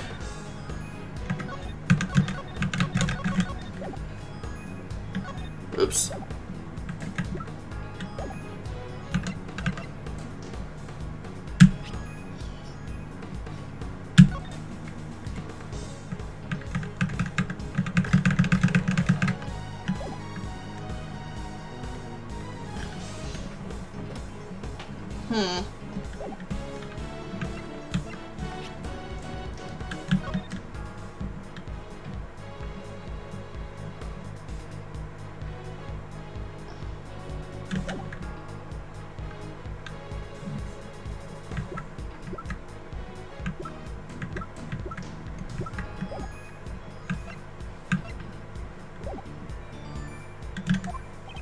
They stepped in front of me just before the balloon burst.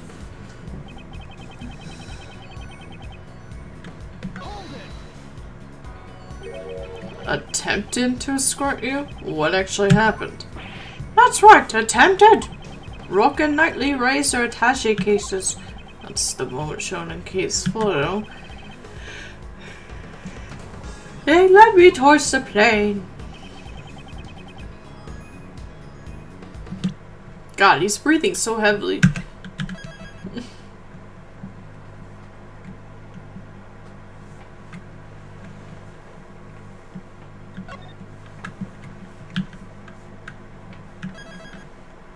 God, this tutorial level is like way too long.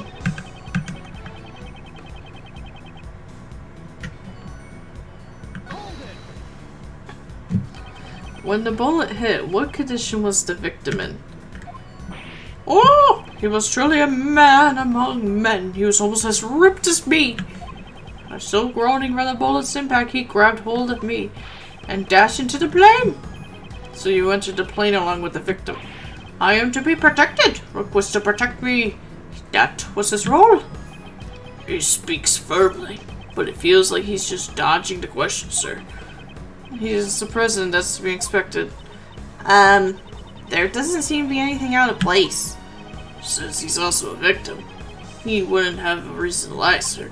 So what he said should be nothing but the truth. On the contrary, there is one point that stands out to me as odd. Trying to recall the state of the crime scene. Really?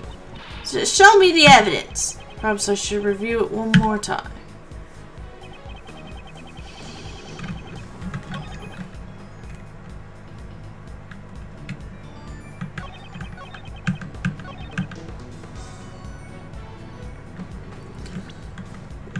Is it?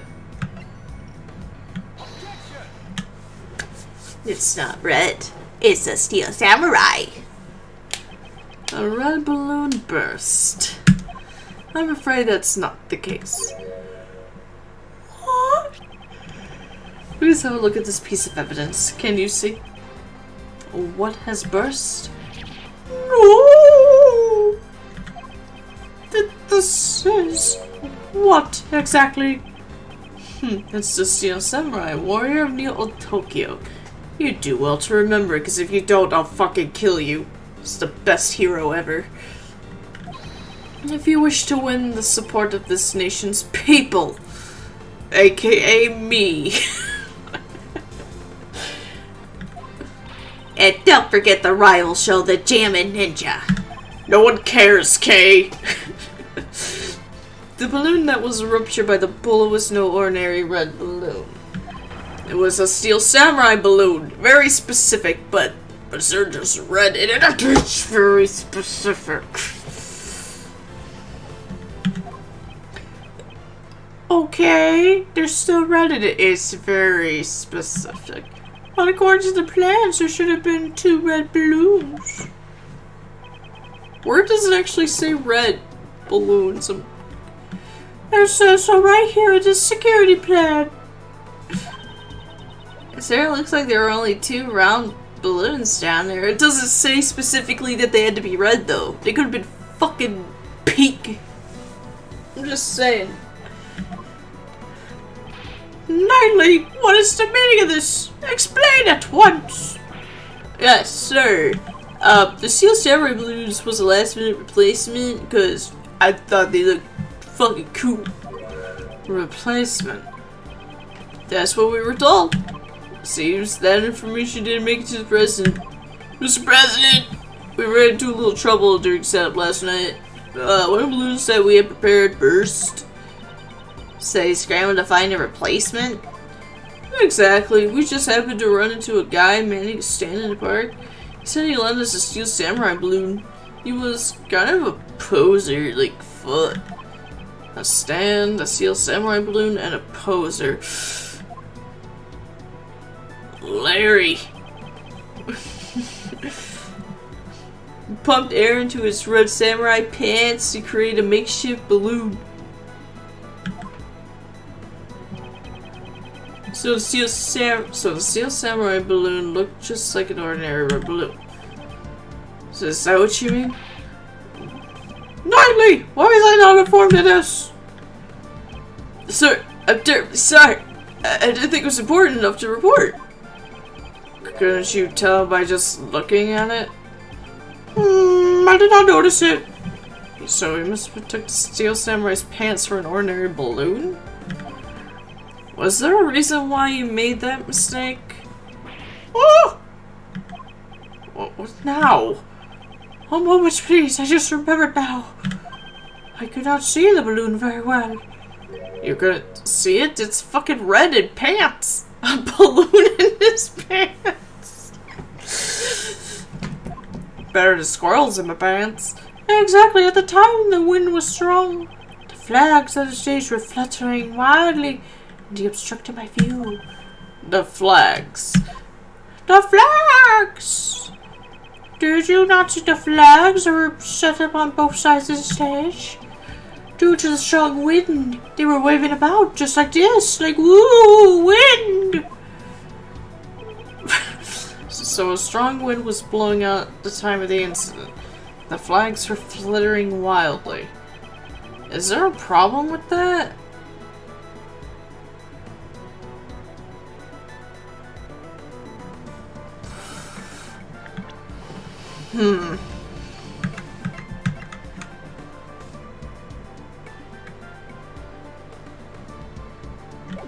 There is a problem because you would have heard it on the tape recorder. President... How did you want me to pronounce his name? I do in fact like dogs.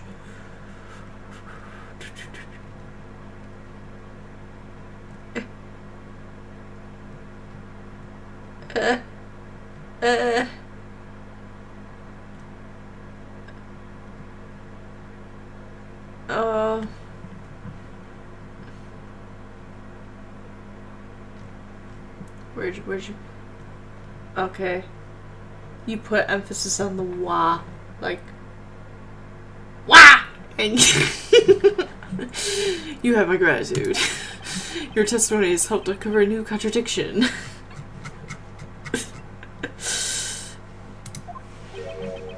A contradiction, you say? Yes, one that turns the very foundation of this case on its head. During my investigation, there was no wind at the crime scene, so the flags remained still. However, the flags were actually fluttering in the strong wind. This completely changes the meaning of that piece of evidence. Which evidence contradicts the state of the crime scene? Oh god.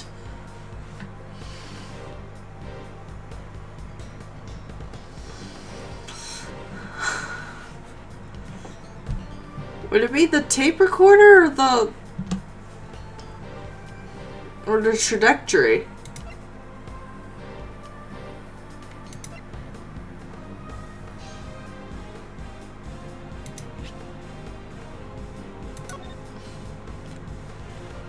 My dear friends, it's if you're flying around.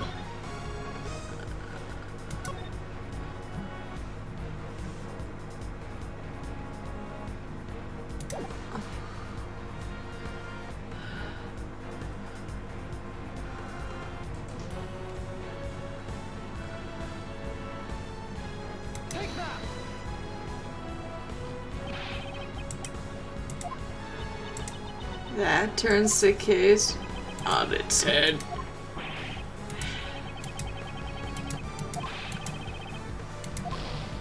How? You would have heard the wind.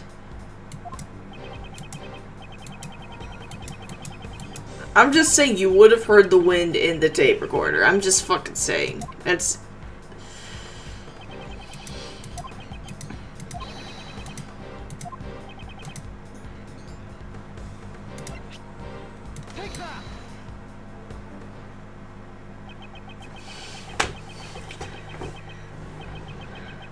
It was between the trajectory and the tape recorder. I knew it was either one of them, but I figured I would do the tape recorder first because you would have heard the wind.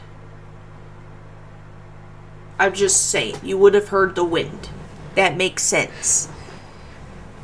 But no, apparently that's too logical for a man that's logic.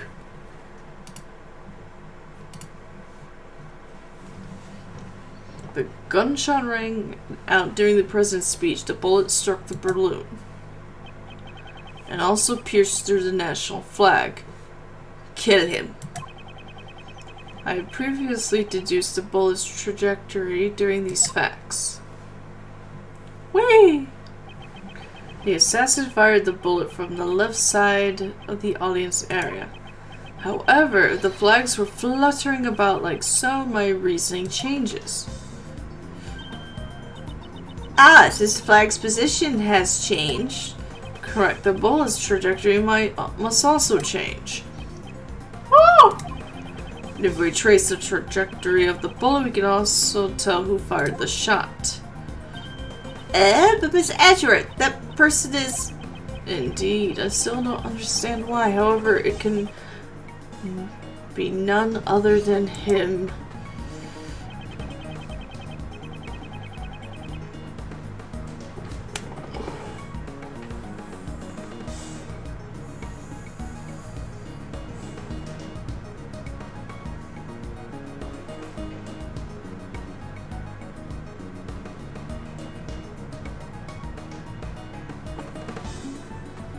It was Gumshoe!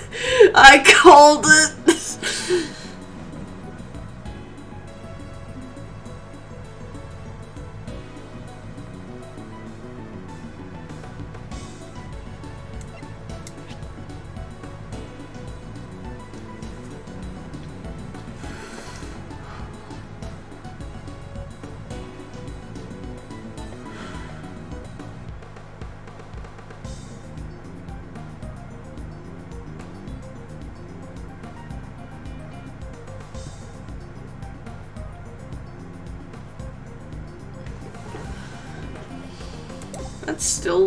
That's still weird though. Okay, sure. The person who shot the balloon was none other than you, Horace Knightley. What? Connect the bullet holes in the balloon and the flag, and the line points to you, you dumbass. The gasp! But that guy's one of the president's bodyguards. Why would he have shot the steel samurai balloon, sir? Preposterous! I agree with the detective. There is no reason. He knows how buff I am. I would crush him like a bug. Look, he's even trying to flex. Look at him. I say Knightley, who has saved my life on numerous occasions, is an assassin. Prosecutor Edgeworth, I've had it up to here with you. My job is to protect the president. Knightley, control yourself. Sorry, sir. Prosecutor, indeed, the wind was strong during my speech. However, the wind's strength can change very quickly. Evidence shows evidence that the flag was flying at the moment of the gunshot. The gunshot occurred the moment the president raised his fist into the sky. The evidence that shows this moment is... Do I have something that shows the state of the flag?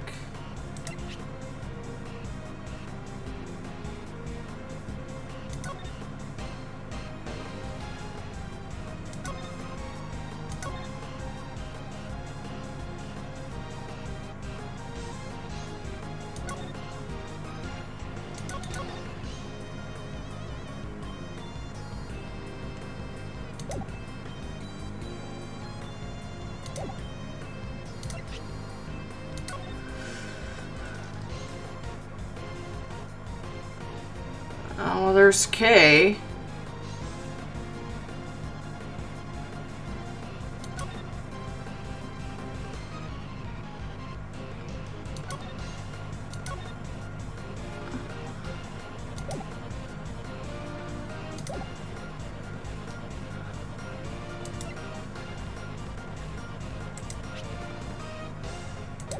Huh.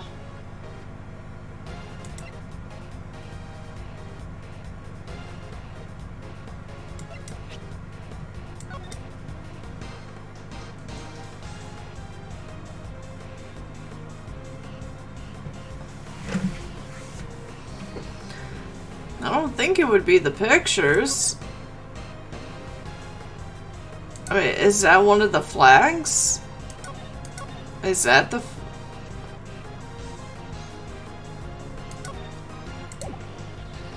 I can't tell. Oh, it is.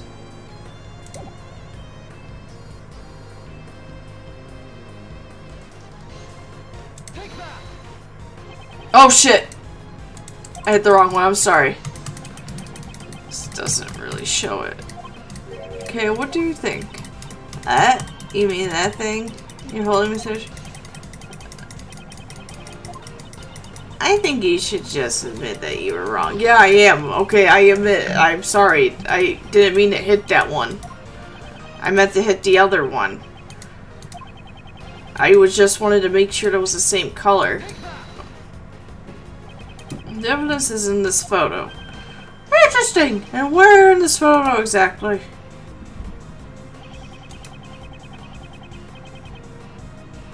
Right here. Don't you see? The fluttering flag can be seen in this photo. Oh! There is no mistaking that the flags were flying at the moment of the incident. So then it really was that guy who shot the balloon. That would be Mr. Knightley is the assassin. Horace Knightley is...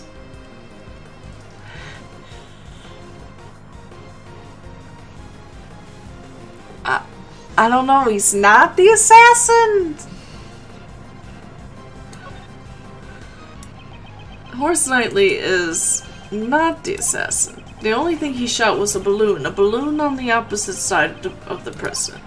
He wasn't aiming at the president. Why is it necessary for me to do a thing like that? Depending on your answer, I might take aim at your pretty little head. Oh, you think I'm pretty? Why was it necessary? I presume the reason is connected to one thing that's felt out of place. The one who shot the balloon was the president's bodyguard, Knightley. The fact will change the entire viewpoint of this case.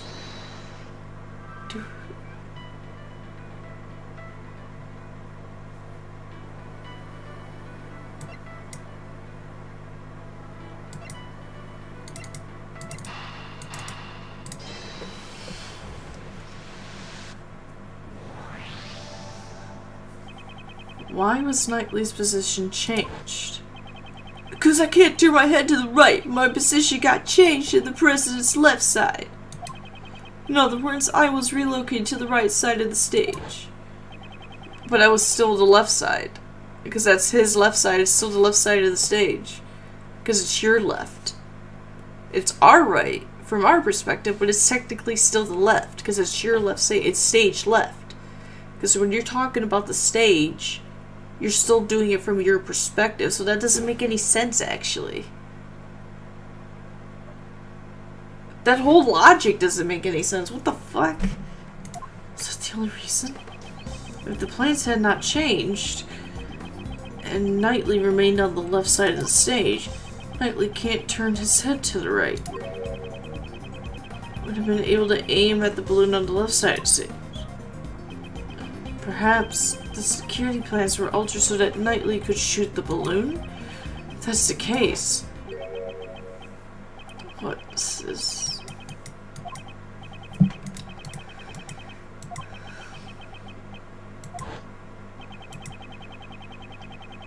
and the President's orders.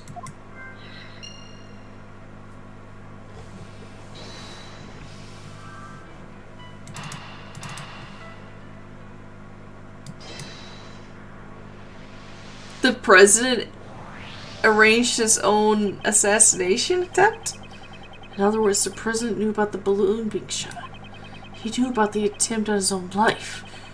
If you think about it that way, everything that's been out of place is beginning to add up. Why was the assassin able to get a gun past such tight security? Why was the assassin wearing a conspicuous red hood? Why did they use a laser sight that could so easily reveal their location? Why was the President so calm after being shot? This was the truth the President had his subordinates tried to conceal. There could only be one reason why Knightley fired the gun. The entire assassination was a setup. Eh? Oh.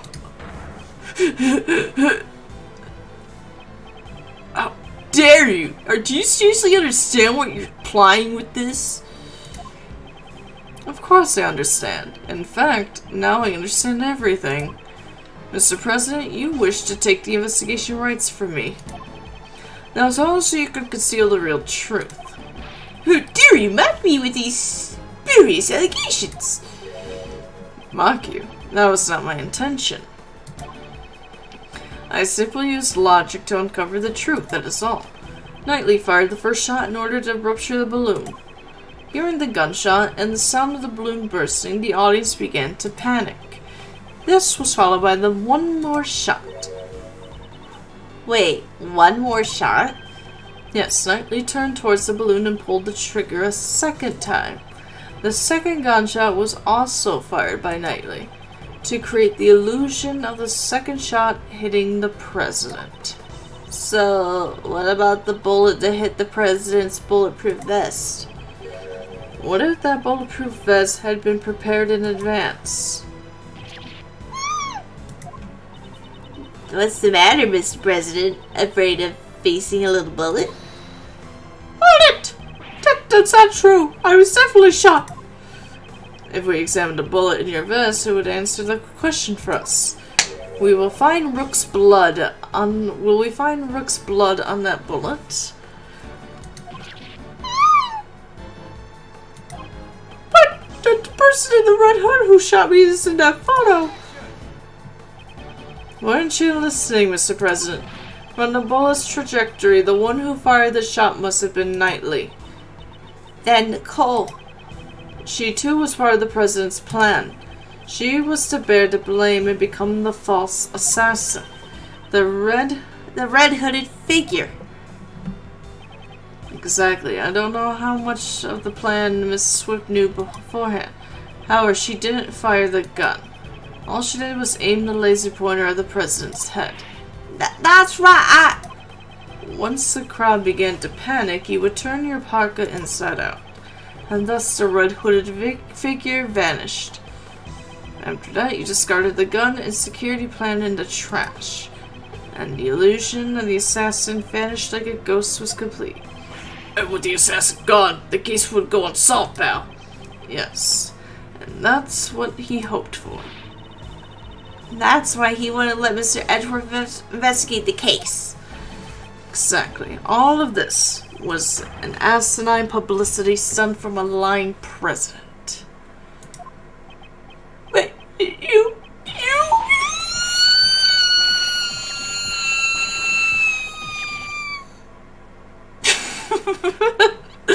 I'm sorry for your ears.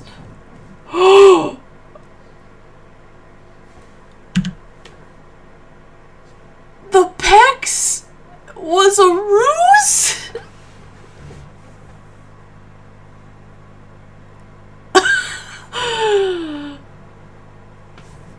God damn! I feel so cheated. Oh goddamn! The Botox wore off. You are wrong. I'm gonna even give him a different voice now.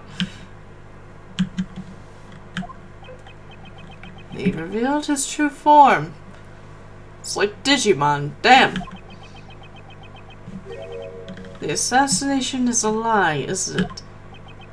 The chief. Why did he have to pick you? You look like a very weird, now he looks like a purple Ganondorf.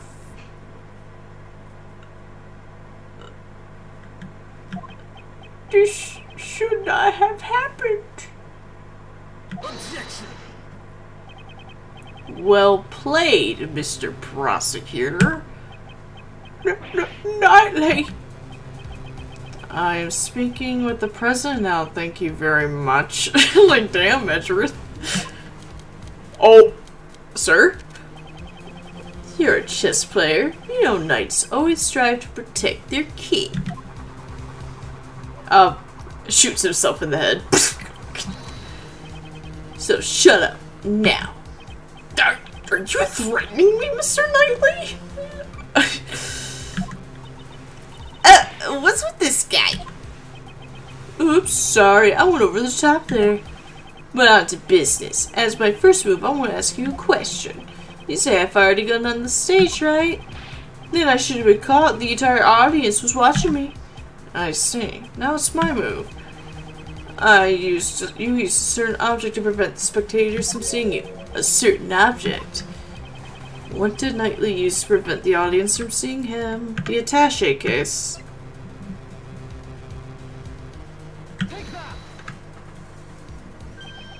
The attaché case. Exactly. I'd like you to have a look at this photo Kay took. Your right hand is completely hidden by the case. This photo captures the exact moment you secretly fired the gun. You use the attaché case as a screen. Bing! You seem to enjoy making up convenient stories, Mr. Prosecutor. But you missed something. God damn, like, this guy's skilled. What have I missed? That everything you said is just a hypothesis, a theory, a game theory.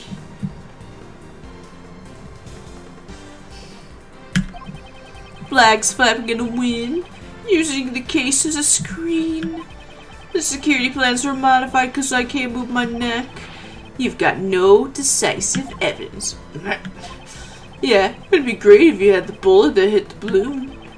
Then you could examine it and see if the ballistic markings match my gun. But that bullet's probably at the bottom of the lake. Finding it would be real tough, right? I hate to admit it, but it's, as he says, there's no decisive evidence. If there's no proof, the only thing you do is shut up, so do so. Howlett! Miss Swift. That's it. If she speaks, we can hear the new testimony. Hey, wait. You got something to say? Never mind. There we go. I thought so. Go. Don't be afraid. The truth will escape if you let that man intimidate you. We've been tricked. We've been hoodwinked. Backstabbed. We've been quite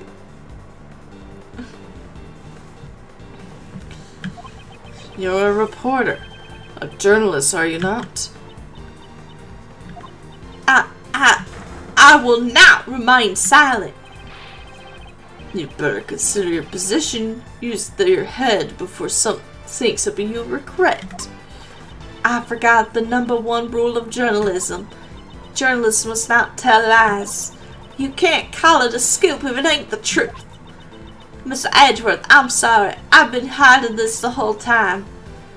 It might be a little field where it was hiding up in a weird spot.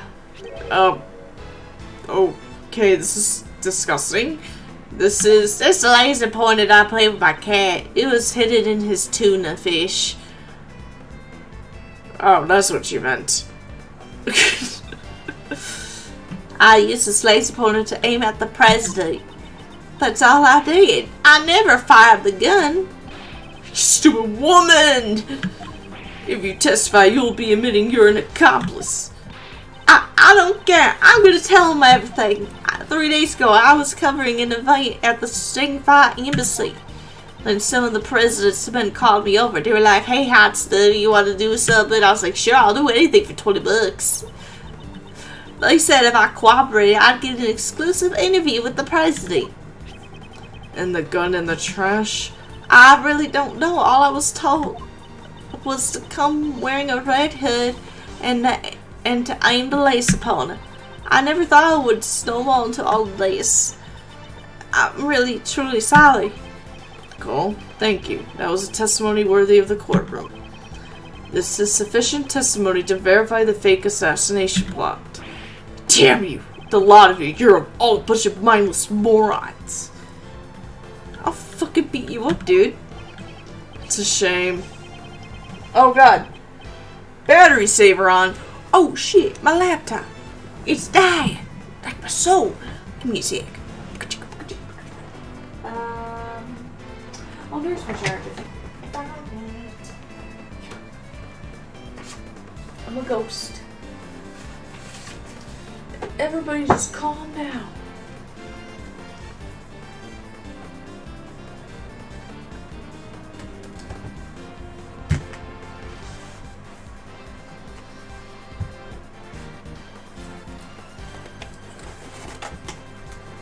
Wee.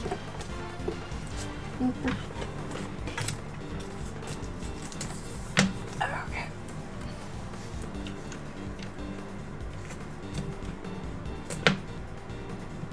I did it.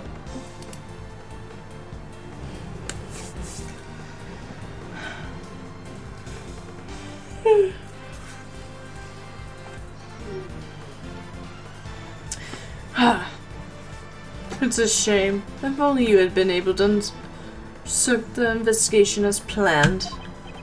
You would have been able to silence this young lady. He was probably gonna kill her no matter what. He was probably gonna shoot her like he did a Rook.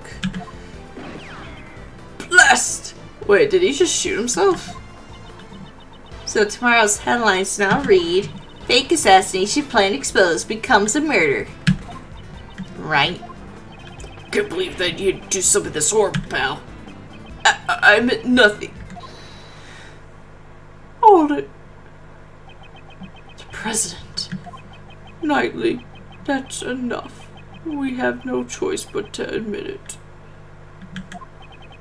So, Mr. President, you admit that you planned a fake assassination? Yes, I admit it. I'm sorry. But why? Why did you have to do this? My approval ratings in Shangfa have fallen. I wanted to appeal to them as a strong president who survived an assassination. But in the end, it was just a lie. A stupid lie. And the bullet in the bulletproof vest? Prepared earlier, it was not fired today.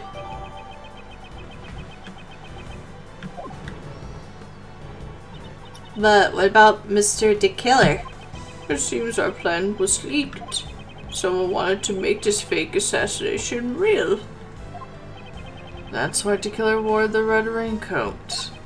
He would impersonate the culprit from the plan in order to approach the president. But there's still one thing I don't understand. What's that? Why did Rook die?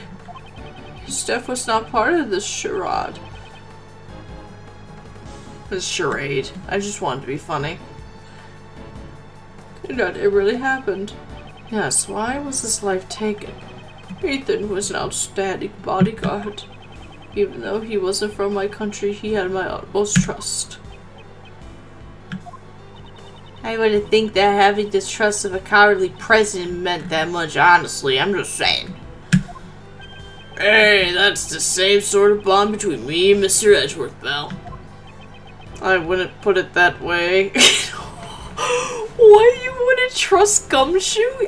Dude, Gumshoe would take 75 bullets to the face for Edgeworth. Come on.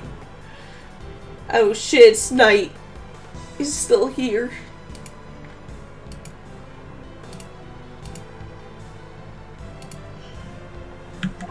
Did Rook know of your plan? Not the exact details. I asked him to cooperate and he refused. You should have listened to his advice. Yes, indeed, I wouldn't have done all this if I had known. You're being too dramatic. What? Rook was just one piece of the prison's defense. Really? It is not as if he cooperated with your plan. I did. He ran away, taking whatever dignity he had left with him. Good riddance. I know you're a valuable bodyguard, but still. I don't have time for this, sir. I'm the team leader now. There's going to be a lot of changes now that the chicken's gone. After all, adaptation is the most important principle in chess. I knew you always wanted to be the team leader. But isn't this a bit imprudent? I will orchestrate even more perfect plans, just like this one. You definitely have ambition. But wasn't your perfect plan today a failure? If it weren't for you and your idiot Rook, it would have been perfect. What did Rook do? If he had died, the killer wouldn't have threatened me. And you would have never set foot in this plane. Knightley, how could you say such a thing? Yeah, he died trying to save you, Mr. President. Maybe he fulfilled his lifelong ambition. He died protecting the president? Huh? But the assassination was fake, right?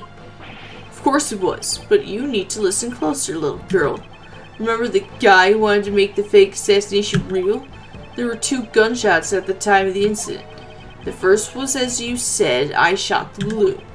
But the second one wasn't me. So who fired the second shot? The real assassin, but it wasn't the killer. He intended to attack the president with a knife, not a gun. But the lucky winner was the hidden queen. Or should I say the lady in the coat over there? Eh? You're accusing Nicole, pal. I don't say so. Really? I don't believe you, bitch. The gun that was left in the trash. That was yours, right? God damn it, we're still doing this shit.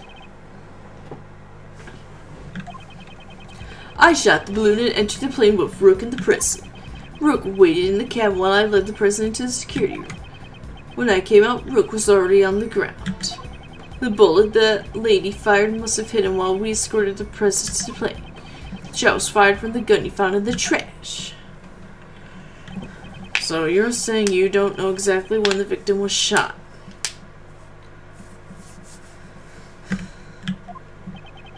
A knight's job isn't to protect the Rook. It's to protect the king. Huh? What he's trying to say is that his job was to protect the president only.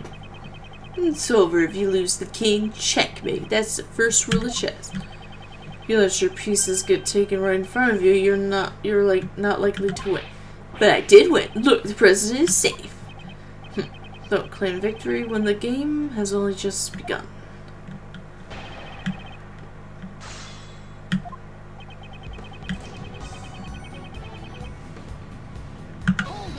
Hold it.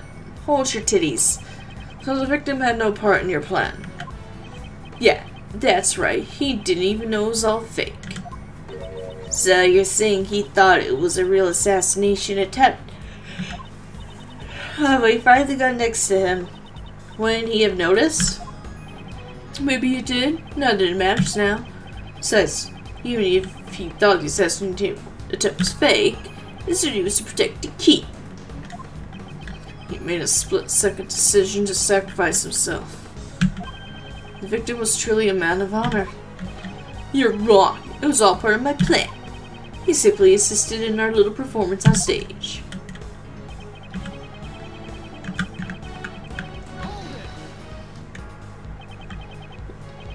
Why did you do that? The assassination was supposed to be fake.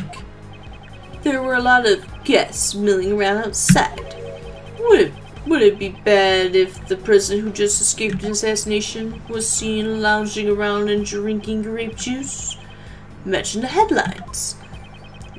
What was the victim doing at the time? How should I know? I was with the president inside the security room. Anyway, when I came out, Rook was already on the ground.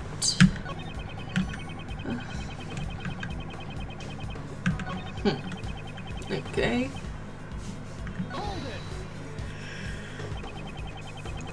Where did you find the body? About where he is now. He collapsed in the middle of the room. He's just there, chilling, dead. When I returned, the door to the plane was already closed. The bullet must have hit Rook right before the door closed. Talk about a hassle, it's all his fault that the plan failed. Nightly! That's too far. Even if he protected the king, he couldn't protect his honor. He was careless in his duty and he paid the price for it. This man is truly despicable. As I was saying...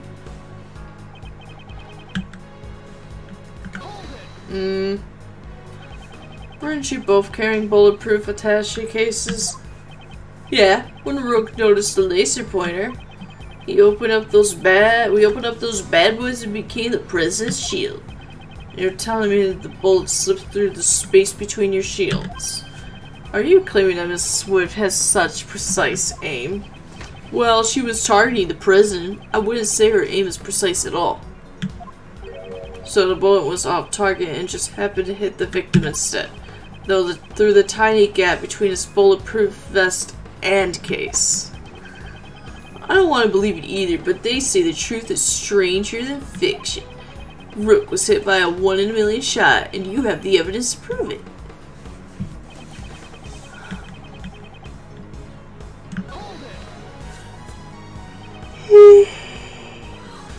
So the second shot was a part of your plan.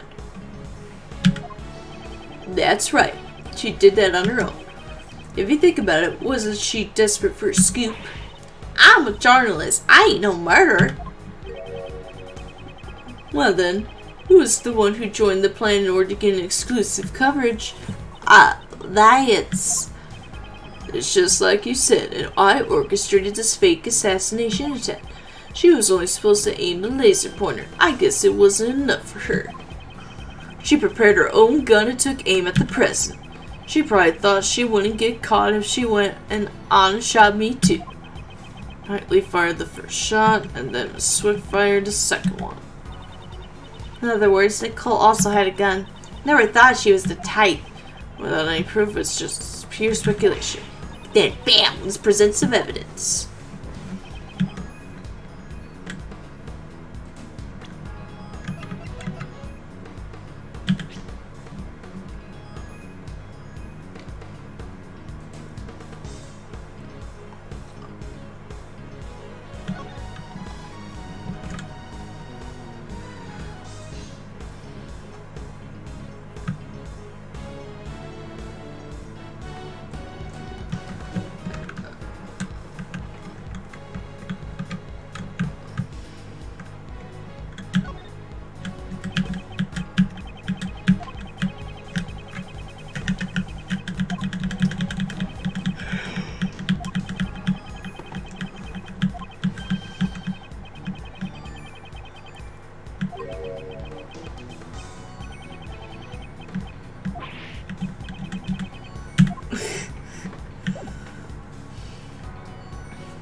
Let's see. I have to save.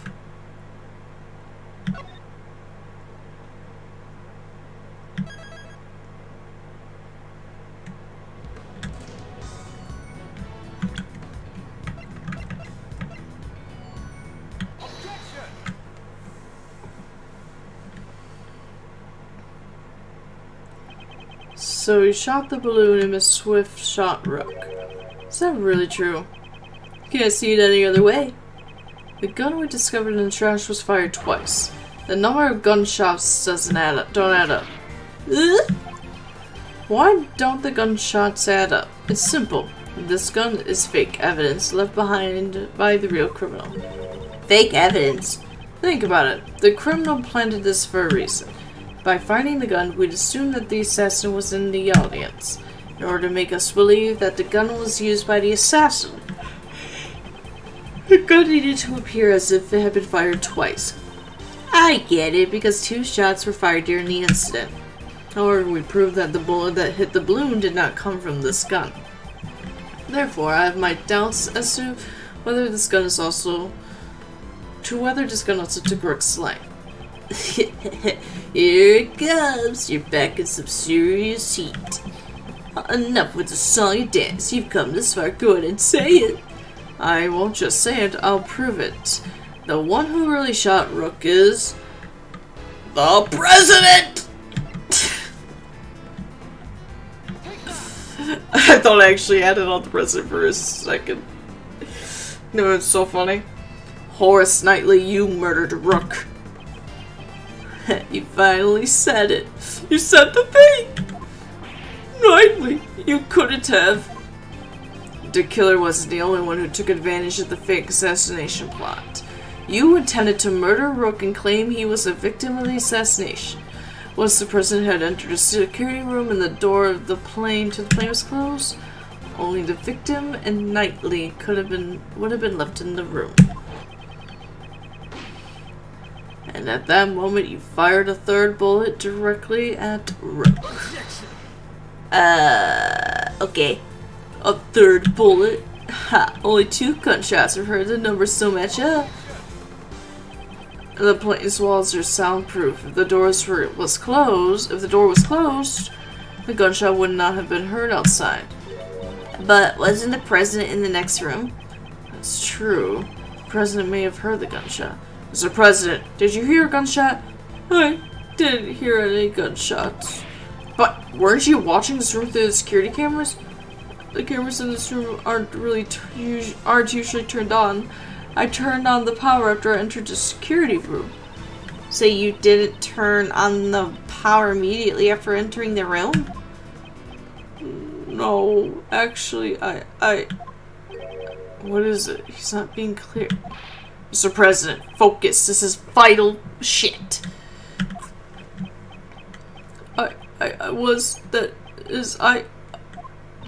Please! I was hiding under the bed, covering my ears.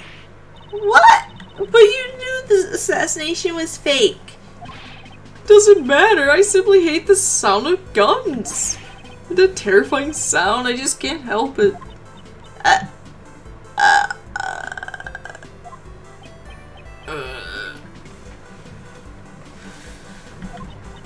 That definitely ain't going in my article. Okay.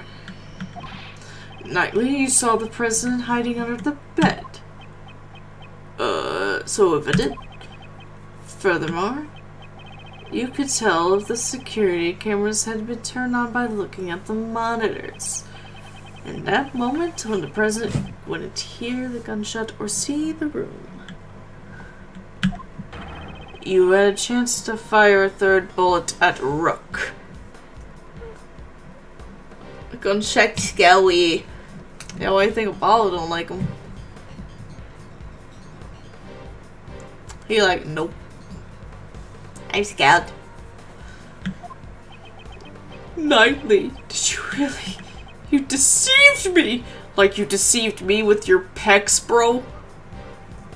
Like, I've never felt so betrayed. Next you're gonna tell me that Charlie Cox is not really Daredevil? Like, come on. You're gonna tell me he's not a really good lawyer? God damn, that man is so fine. You really think I killed that moron? That's cold, Miss President. Have a little faith in me, the bodyguard who's risking his life to protect you. I want to believe you. I really do, but I just don't get it. Why are you suspecting me alone? There's still the possibility that she is the killer.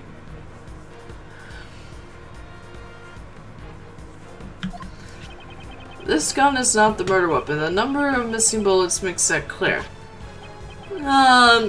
According to my calculations, you're stupid. Oh, like, maybe it was one short to begin with. Ever think of that? What?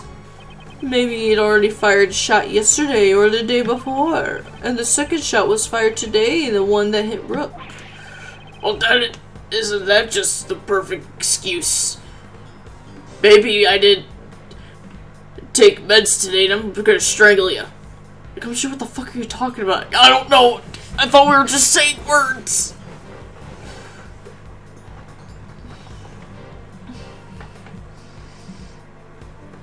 I love Edgeworth's stance compared to Gumshoe. Like, he looks like he's like ready to like sing a pop song, and Gumshoe's like, I'm gonna be your backup. I'm your bodyguard.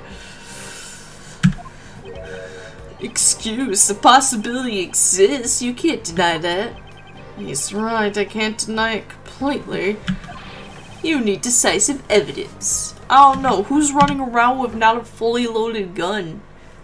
That's how I die most of the time in Call of Duty. I shoot one bullet and I go to reload and I get killed.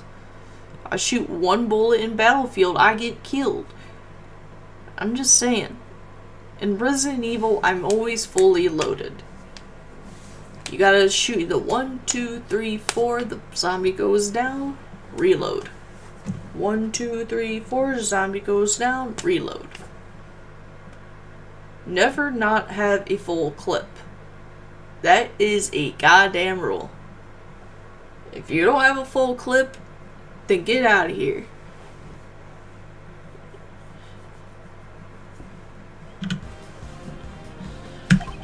Evidence so decisive makes my heart stop and my logic crumble. You got something like that? I don't know. I just want to know why y'all are running around with not fully loaded guns. Like, come on. That's actually quite annoying. Now that hurts my soul. Mr. Edgeworth, can't you do anything? At this rate, Nicole will... It's prosecutor. It's true, I did an awful thing for a scoop. But I never killed nobody. I could never do a thing like that. Decisive evidence. If I could prove the murder weapon was Knightley's gun, proof it was his gun. Yeah, it'd be great if you had the bullet that hit the balloon. And then you could examine it and see the ballistic markings match my gun. If we could find the bullet that took Rook's life, we can determine which gun fired the shot from the ballistic markings. If you got no evidence, then we're done talking. Hold it. You said objection, not hold it. You should have said hold it then. What the fuck are you still doing? What's this? Kirby? Oh, Montana is on kick?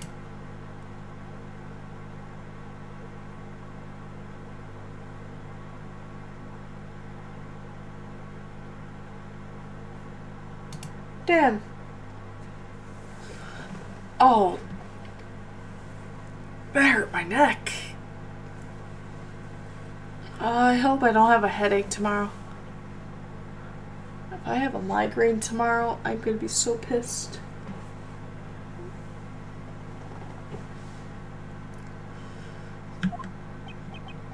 What? You don't seriously have decisive evidence? Naturally. That's a big joke. Well, come on now, show us. Show us the titties. What is this so-called evidence? The bullet that took Rook's life. That's the decisive evidence I need. This evidence, do I have it?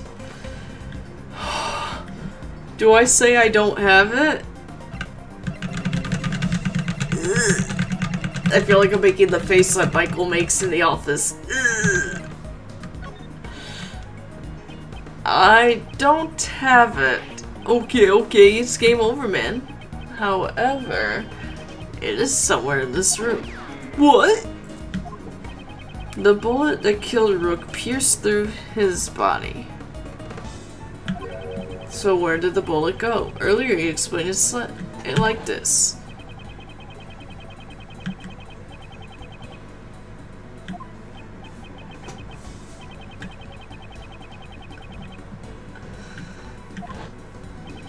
However, now that the fake assassination plan has come to light, we know that the bullet in the bulletproof vest was prepared earlier.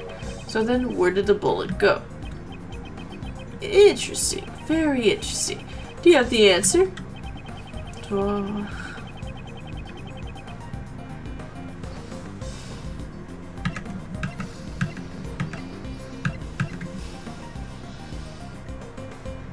I guess it would be the crime scene notes, right? What do you think? Well then, why don't you take the bullet out and show it to us? Not quite yet. It would be inconvenient to do it today. Oh, well maybe by tomorrow a bullet will have appeared in it. Have you decided to join the Grammary Magician group?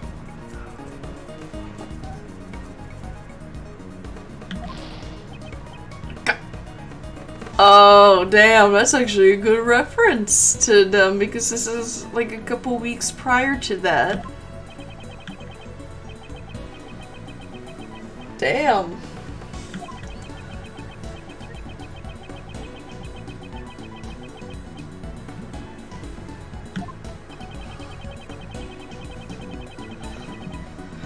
Okay, how is that not it?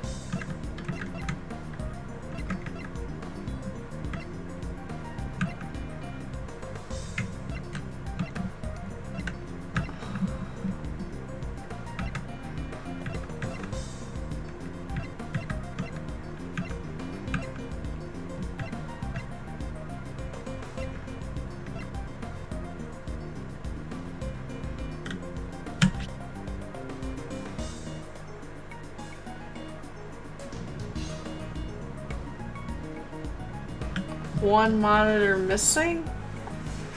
Is it that one? In this room, there is one thing that's clearly missing. Something missing. You sure it's not your brain? I'm so impressed with that cleverness of the Grammary Magician troupe.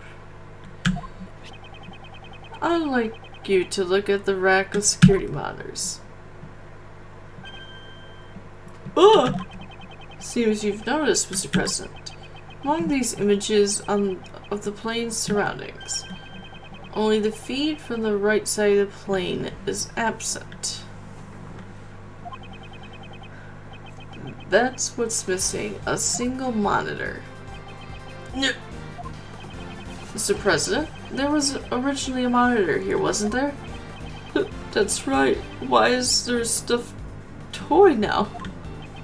That must have been put there to hide an empty space where the monitor used to be. Why is the monitor missing and where did it go? Why? Undoubtedly because it was hit by the bullet, in order to make us think that the bullet really hit the bulletproof vest. It would be a problem if another bullet hole was discovered. So then, where did the monitor go? Where?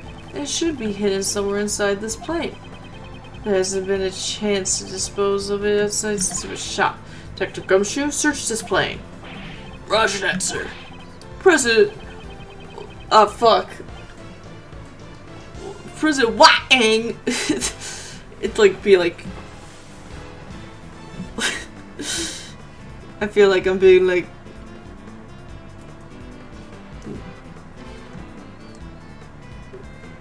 being really mad. Why? You said extraterritorial laws apply to this play. I will allow it, there's no problem. I just want to know the truth of Rook's death. Damn it, you think this is a joke? Raining hellfire onto you. You're always like this, Rook that. Detective, we have his approval. Go ahead.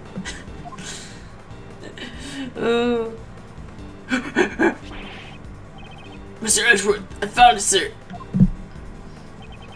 Good work, Detective. Now let's extract the bullet from the monitor. If I do this here, then do that. Fuck, I cut my hand. I got it. I gotta get it at the shop, though. Well, it's definitely stained with blood. I'm certain this is the bullet that killed Rook. It's a bloody bullet! This is a bullet that will crush your arguments. The decisive evidence that blows a hole in your logic. If the ballistic markings on this bullet do not match the gun found in the audience area, Miss Swift will be cleared of suspicion. What's wrong? Cat got your tongue? Detective, we need to examine the ballistic markings. Send the gun and bullet to forensics. Roger! We should be able to find clear markings on this bullet, sir. Yeah, back. Now then, let's listen to the forensics report. Reporting! First, the blood on this bullet matches the victim's blood. So this bullet really did take Rook's life. Also, Horace Knightley's fingerprints were found on this gun. Knightley's fingerprints probably came from when he took all our evidence. The real issue is the ballistic markings. If the markings don't match, Miss Swift will be cleared with suspicion. And the bullet's ballistic markings match this gun. Wait, what? The match? Wait, what the fuck? Hold on, that wasn't part of the plan. What? Oh, why? There's no mistake. The bullet was fired from this gun. What? Oh, that's strange. Looks like I was right after all, naturally. Did you really think you had me cornered? God damn, why are you aiming that at me? Jesus Christ, dude. You misread the board. The one who's been cornered is you. Oh my fucking god, how much of this am I doing for this one case? This is the longest tutorial case I've ever had to do in my life.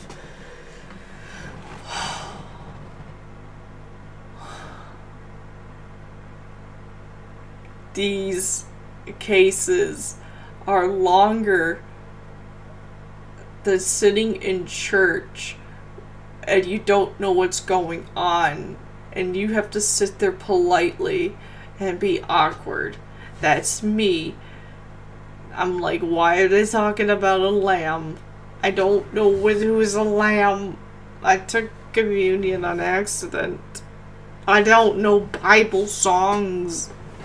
I'm just sitting there like I'm just the baby, but I got a bagel and orange juice out of it, so... If the ballistic markings match the gun, there can be no doubt. The bullet that killed Rook was fired from the gun you found in the audience area. Who could use this gun? Not me, because I was on stage, but what about the lady reporter in the audience? All the evidence points to that young lady as the assassin who killed Rook. Jesus. This is longer than my life. Please. Please. Please.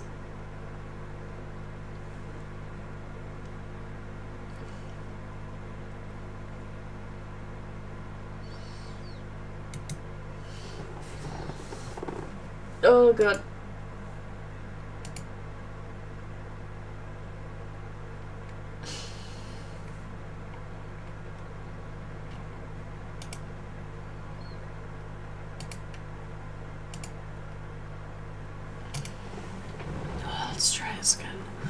What's your move, Mr. Prosecutor? Where did you find this gun again? Up your ass. Which gun fired the bullet? At least we know. It ain't me. This can't be happening. The president and I have admitted to the fake assassination plot. Now it's your turn to admit on who the real criminal is. That doesn't make Nicole the criminal. Don't get riled up, okay? Let him have his say first. After his son, it won't be too late to begin our counterattack. Right, Mr. Edgeworth.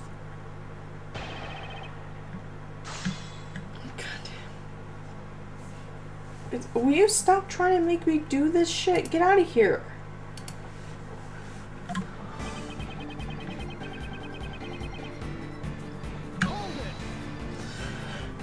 No, that's... Oh, fuck you. Didn't you say it earlier? This is the decisive evidence. Well, how does it feel to have a hole blown through your reasoning? The ballistic markings matched the gun we found, so...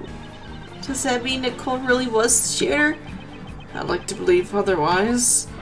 But he's got the decisive evidence on his side, sir. Indeed. How should I proceed? If Miss Swift is the killer, then the ballistic markings should not match. Thoughts, Gay? If the evidence is impossible, then maybe we should doubt the evidence itself, right? Doubt the evidence? Nicole's definitely not a criminal. So the evidence says that she's grown, there must be something wrong with it. You seem awfully sure of yourself. It's a great thief's intuition. Intuition? Sounds quite possible. Above all, Miss Swift doesn't seem like the type of person to tell such elaborate lies. Court, the evidence is everything. Yet here I am doubting it. Which evidence do I doubt?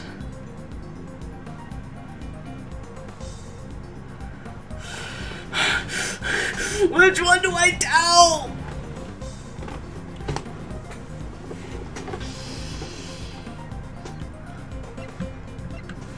The gun?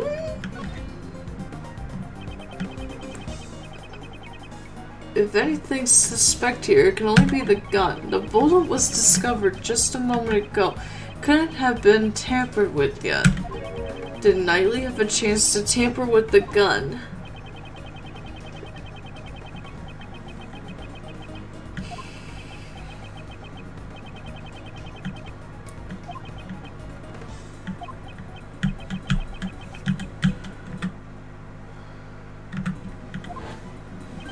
That's it. He could have tampered with the gun at that time. There's no doubt that this gun is the real murder weapon. In that case, the owner of this gun is... Oh my god, it's the same dude! Oh my god! Ah! He must have switched the guns. Without a doubt, this is Knightley's own gun. Son of a bitch.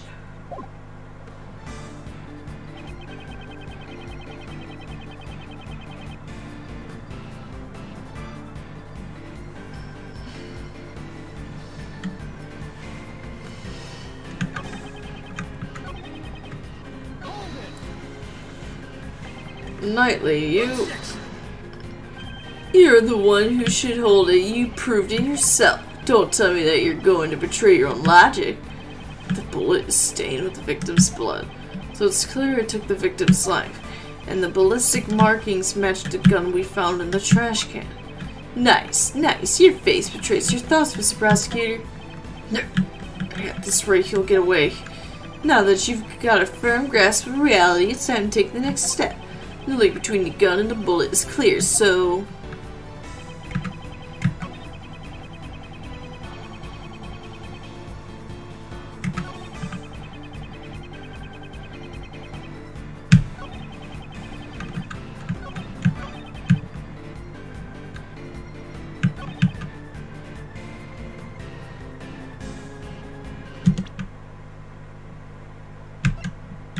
Okay, let's save this again.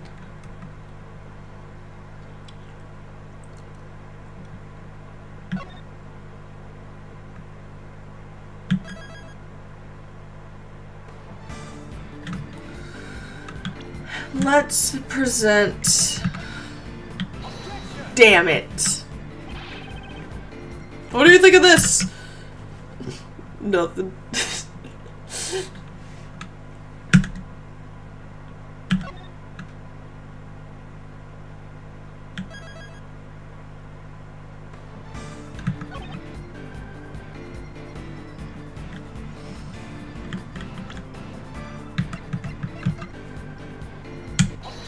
Okay.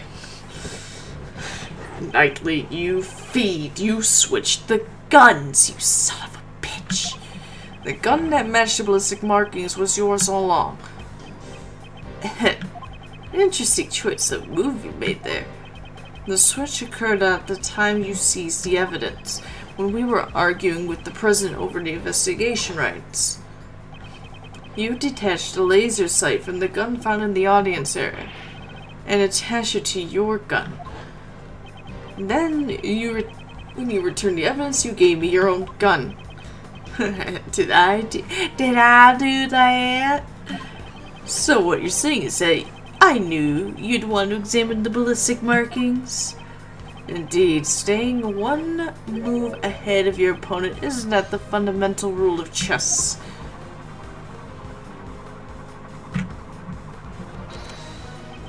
I'm glad you feel that way, Mr. Prosecutor, but you're giving me too much credit. Besides, can you even prove I pulled the old switcheroo with the guns?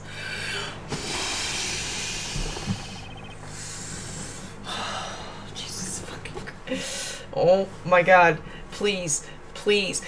This case is taking every ounce of strength. Strength!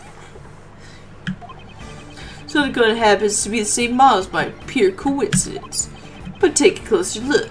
Only one of them has a laser pointer attached to it. Check the number of bullets left in the chamber. Only 2 shots fired. See? There's no evidence that I switched to guns, right?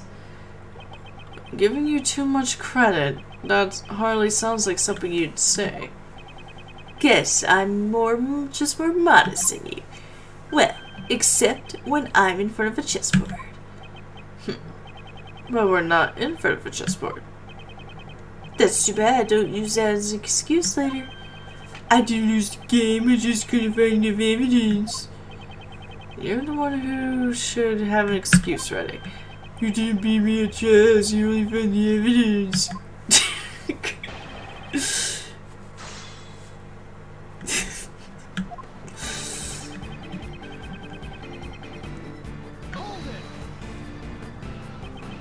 Coincidence, you saying? Or perhaps it was simply bound to happen. Which was it, pal? Come on. Us bodyguards need to use them to protect the president. And no matter how you slice it, that lady's a total amateur with guns. It was necessary for both of us to use revolvers. A revolver, like the one Knightley's carrying. Why would it be necessary? It has a simpler mechanism, so it's easier to use something along those lines properly. What do you mean? A revolver? I don't think a revolver is easier than an automatic, a semi-automatic. Wouldn't a revolver have more kickback than a semi-automatic?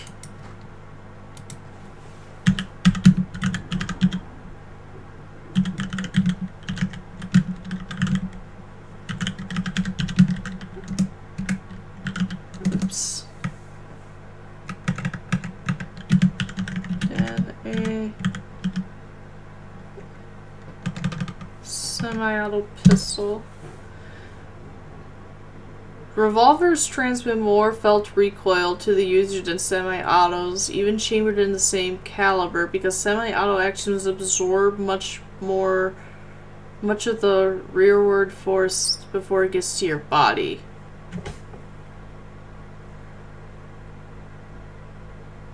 Yeah, so why are all these guns in the Ace Attorney series revolvers?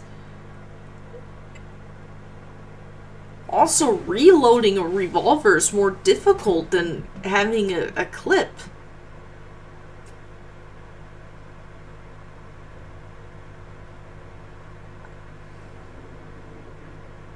They actually have tools where you would have all the bullets in a thing, and you can just do it, and you can have multiple clips, so you can just do it really fast.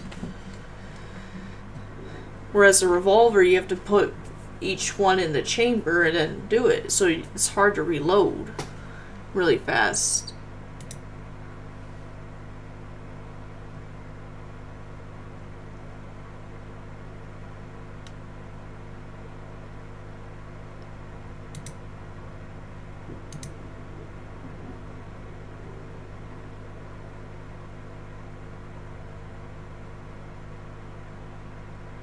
The only advantage a revolver has over a semi-automatic pistol is that it has could be a higher caliber bullet, like magnums.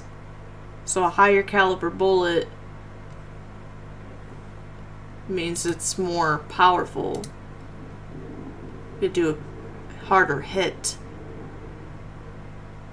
So those revolvers in the game, yeah, in this game, yeah, you're gonna kill somebody, definitely, especially the point blank shot.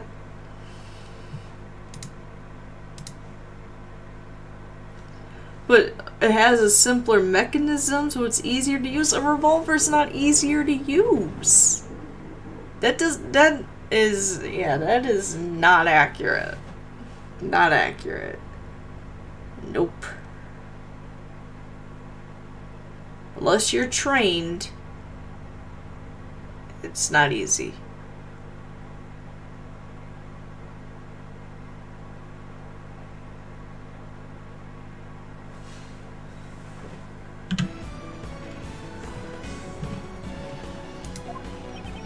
When you gotta get the job done, or if you're new to this sort of thing, there's nothing better. No! This hurts. I've never even fired a gun, and I know that a revolver is more difficult than a semi-automatic. Because you could tell.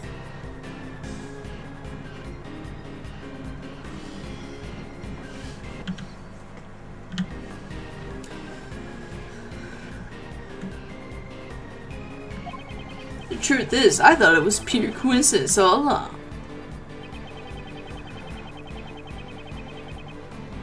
Oh, Atlanta. You attach a laser pointer to the gun yourself, you dimwit. Can I, like...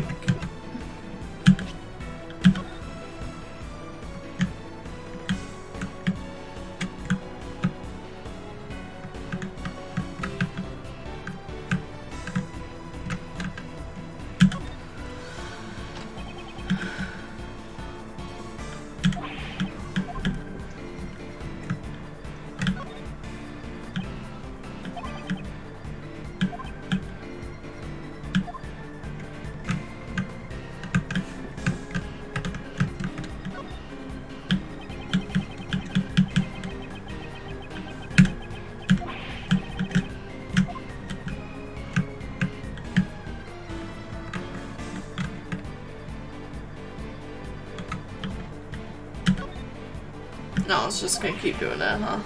Okay.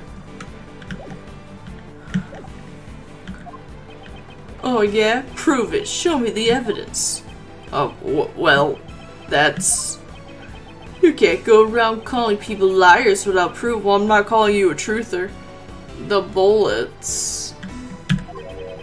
Did your daddy teach you that? On that point, I've got evidence on my side. Oh, I'm an orphan.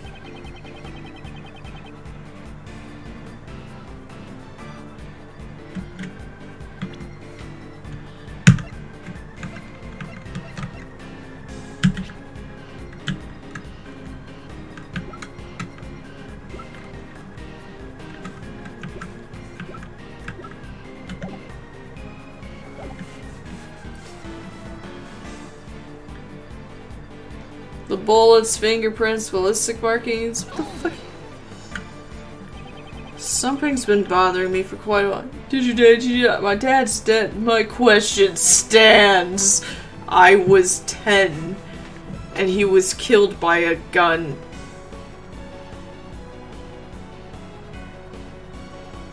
Oh.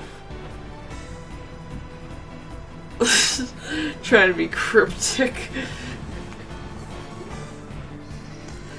Something's been bothering. What about the chamber of your own gun? My woman here, now that you mention it. If that's how you're fingering your women, that's kind of weird. I've been firing off for a while now. Every time he fires, he reloads the gun? Yeah, he's a Call of Duty player. He knows what's up. So there's no way to check its status from the time of the incident. That's it. In order to switch guns, he would have needed to reload the bullets. Knightley's barehanded. And he had no time to put on gloves when the switch was made. Well, I think it's about time for you to resign. How about it, Prosecutor Edgeworth?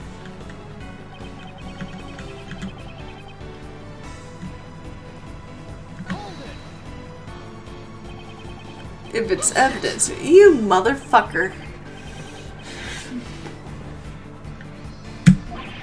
We know there is, pal. Don't wait, Mr. Edgeworth.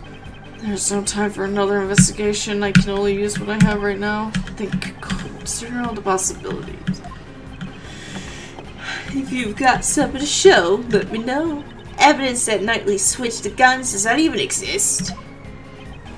There's no evidence that directly proves that Knightley switched the guns. Yet we know for a fact he did. If he didn't, there would be no explanation for the ballistic markings. I need to carefully consider the meaning behind every piece of evidence. Truth must be there. Oh my fucking god.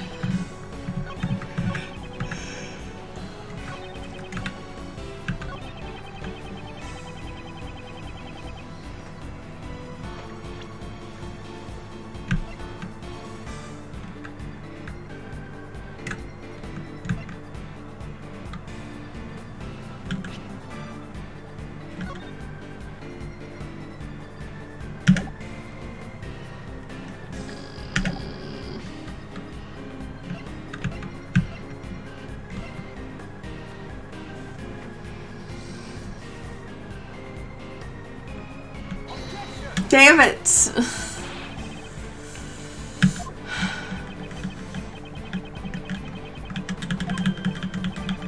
Maybe I should present this instead. Gotcha! Excuse me, is your name Apollo Justice? No. I would like you to not use that phrase.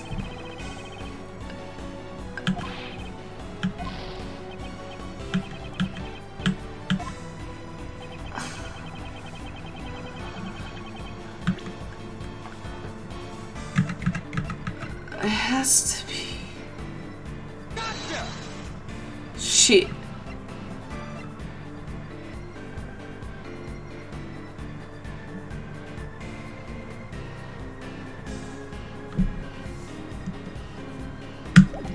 What part am I missing here? Gotcha.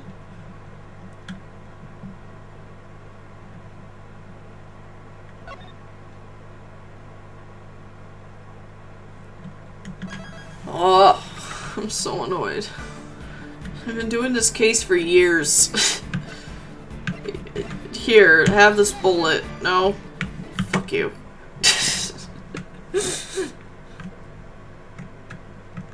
I've been doing this case since 1944.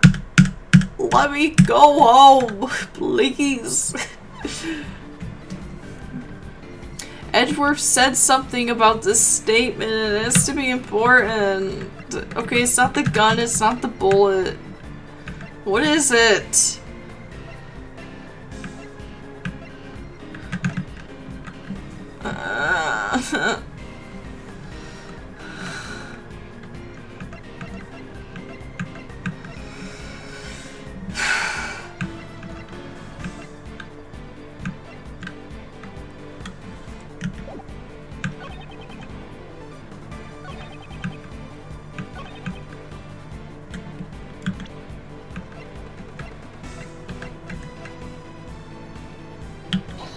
Damn it! The revolver, yeah, I know it's a revolver, but it's not... I'm not putting it on the right statement. I don't know which one it is. Because it's not the one... It's not on this one. And it's not on this one.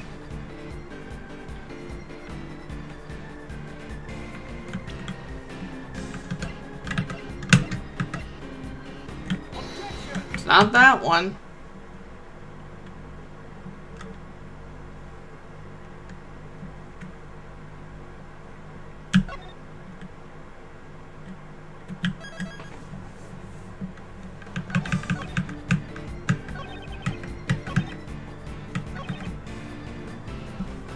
How does that one make sense, though? That doesn't make sense. There's evidence if he switched guns, there would be the one thing...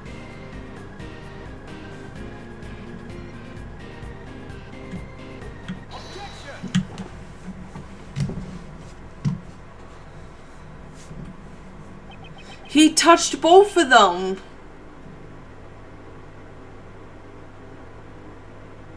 He had both of them in his hands. Even the one that was in the trash, because he took the evidence from us. It would make sense that his fingerprints would be on there.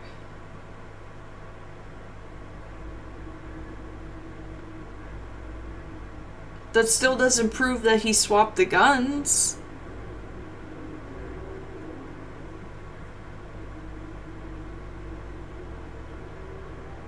You can't really prove that.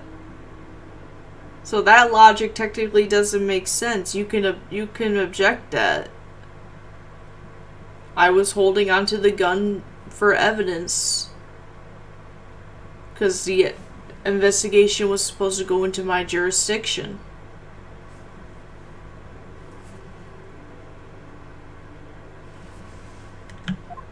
He called that evidence, Prosecutor Edgeworth.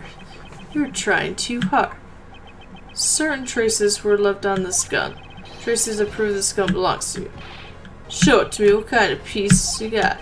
Rook, a bishop, it better not be a pawn.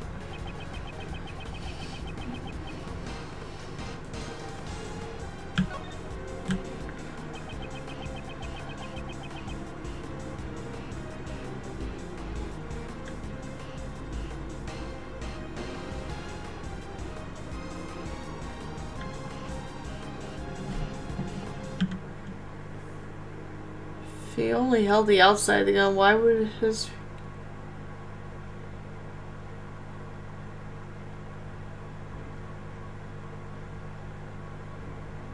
When someone had to put the bullets in there?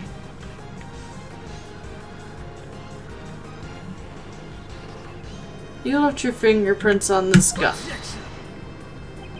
Fingerprints. Ha! That should be expected. I handled the gun earlier when I seized your evidence. Of course, my fingerprints are on it. But what if the fingerprints are in a place they should not be? What? That's not possible. Allow me to show you. There's one place where your fingerprints should not be. This piece of evidence will deal the final blow to your king.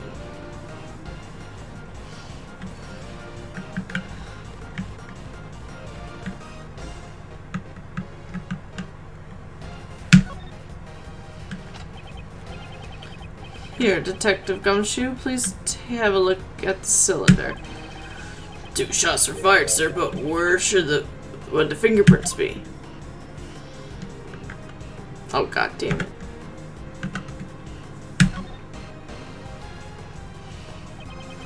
You made the switch when you seized the evidence earlier. However, if all you did was switch the guns, you wouldn't have been found out right away. That's because the number of bullets fired by the 2 guns are different. The gun found in the audience area had fired 2 shots, sir. Then what about Mr. Knightley's gun? Fired 2 shots at the balloon when he was on the stage. And later 1 shot to kill Rook. 3 shots in total, not counting the number of shots he's fired since then. After each of those times, you would reload the bullets. Tell us, Knightley, Were you wearing gloves when doing that?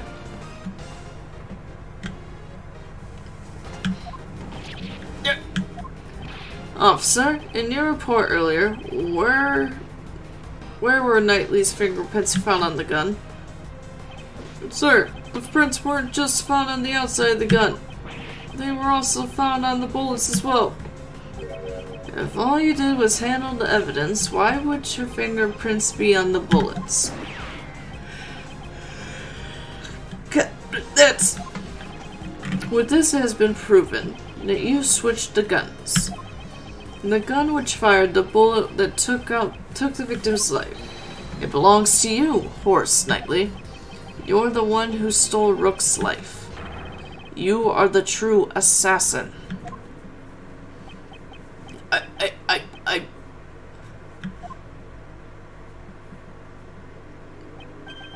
Checkmate.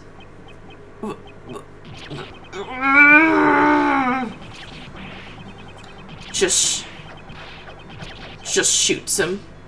Oh goddamn. Oh god.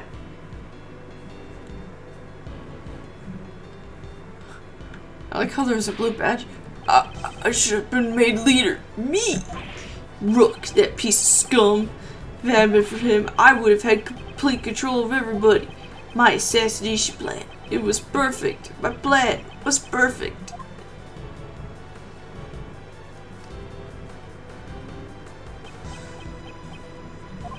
Detective Gumshoe, if you please. Roger that, sir. Come. I'm gonna arrest you. Edgeworth! This game isn't over yet, you hear me? That's enough. The rest of this game will continue in the courtroom. Damn it! Damn you!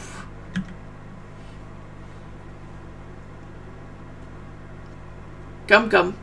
Oh, look at it being dragged away. Oh, he's back to his buff Sona.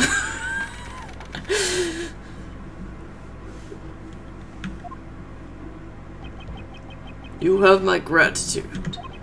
You exposed a murder amongst my bodyguards, and for that I am truly in your debt. Why is your voice different again? Because I'm outside the plane. As soon as he stepped outside the plane, he reverted back to his king-like persona. Some time ago, when I proposed the fake assassination plan. Fun fact, Horace Knightley is the only one to be hit by the thinker statue movie and live for now. Well, how did he get it? Oh shit! It's fucking Wesker! With a raid! And Lucy doing a follow as well. Welcome in! Look how ripped this dude is, Wesker. Look at him. A magnificent specimen of a man.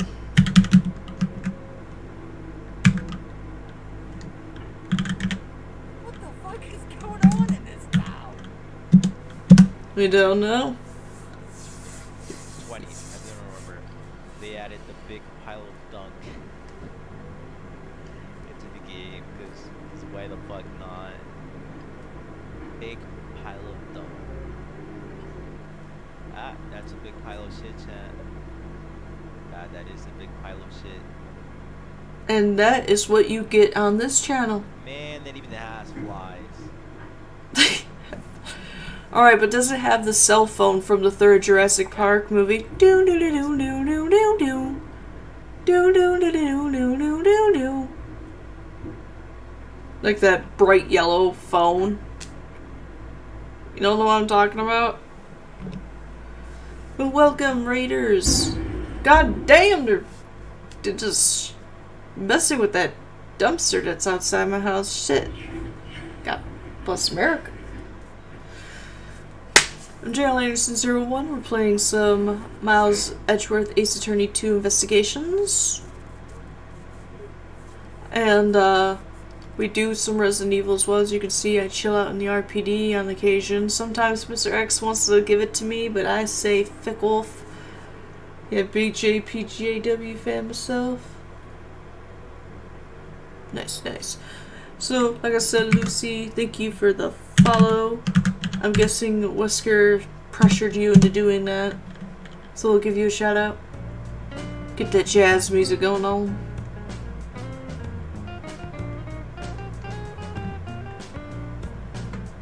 Beautiful. We support Nightcast Guitar. We support Granddad Matt DeRock. We support all the peeps up in this beach. Yeah, Jurassic Park, Jurassic World. I really like Jurassic World. That was a good trilogy. The third one we saw in theaters. The one where he went in the ice and the water, that was pretty dope. Second one was it was a solid middle of a movie. First one was good. I really liked Blue. So, but the original trilogy, the first one I saw was the third one. So the third one kind of has a special place in my heart.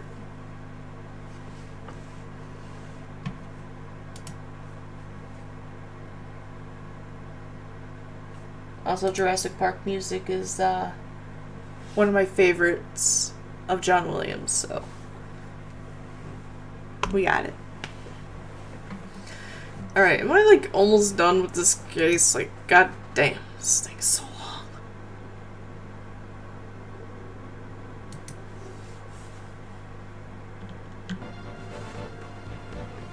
Alright, so you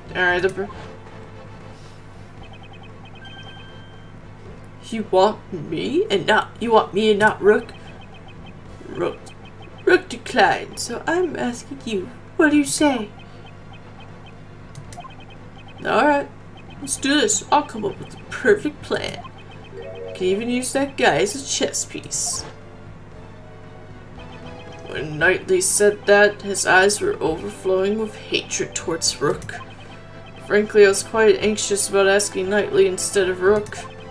Now that I recall those events, you probably sensed the anxiety in my countenance. Perhaps that is what gave him the impetus for murder. Mr. President, if you had not orchestrated that fake plan, this would not have happened, you Fruit Loop dingus. Cause, you know what? I like a Fruit Loop dingus. Like, Jesus. What are you doing?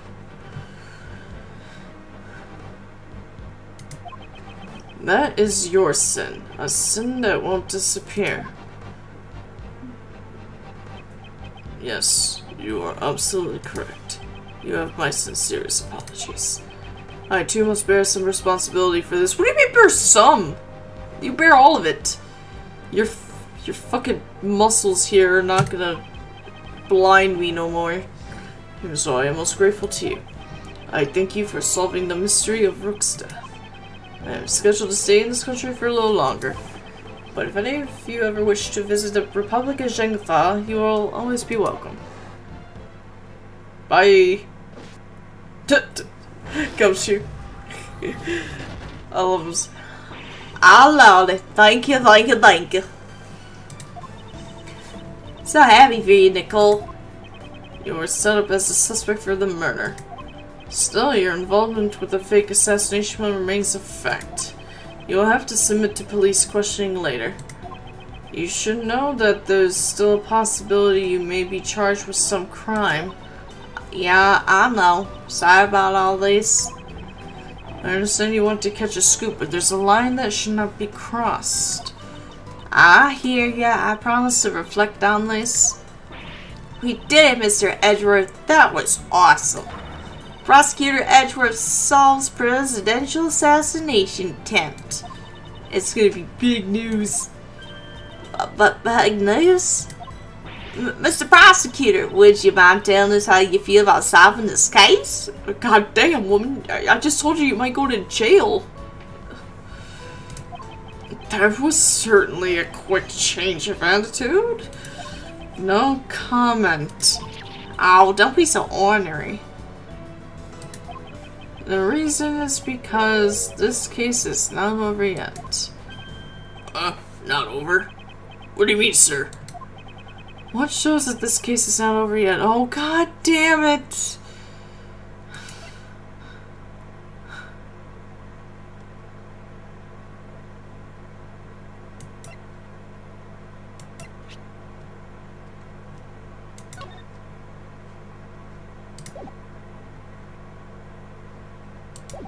I'm guessing it's the killer's card?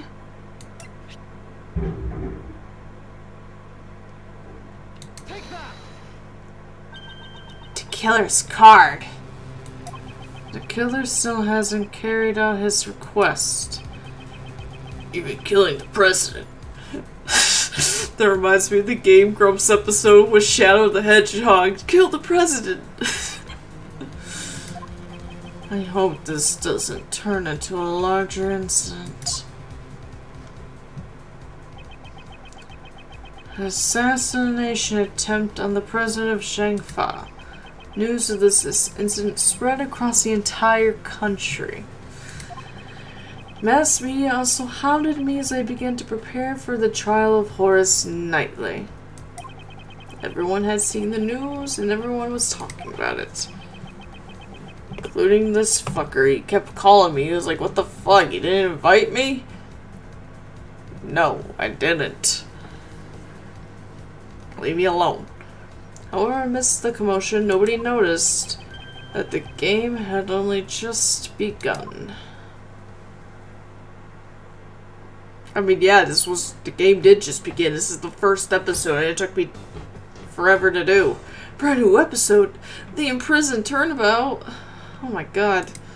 Yeah, let's save. Jesus.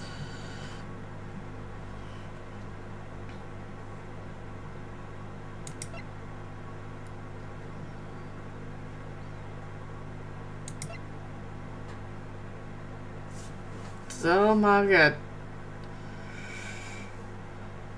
I like how Turnabout Target feels like a final case, even though it's only the first. It took 7 fucking years.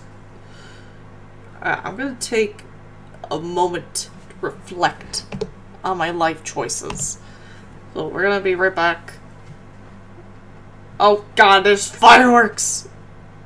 You'd think I would take those off. Sebastian! Perfect. Okay. I love him. Everybody loves Sebastian. I'm just saying, if Capcom ever does an official English translation, if his name is not Sebastian the Best, I think people will freak out. They'll be like, excuse me, you know that his name is Sebastian, right? No, his name is actually Dylan. Or some stupid shit. People would just be like, what?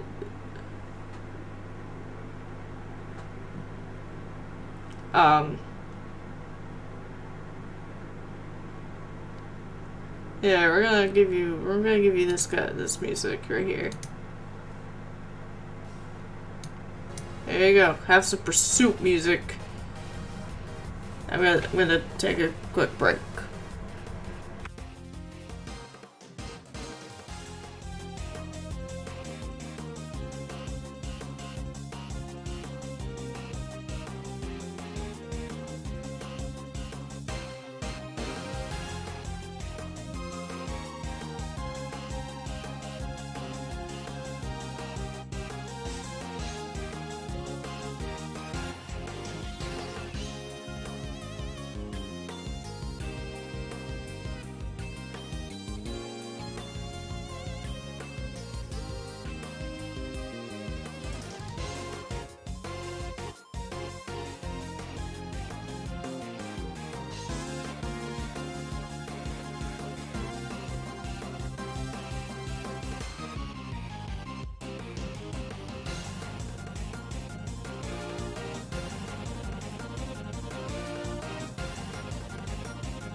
brought him. I had to wait for him to finish his treats. He's meowing, no meowing. Yeah, you can't meow, I know. This is the little orphan boy. Yes, my son.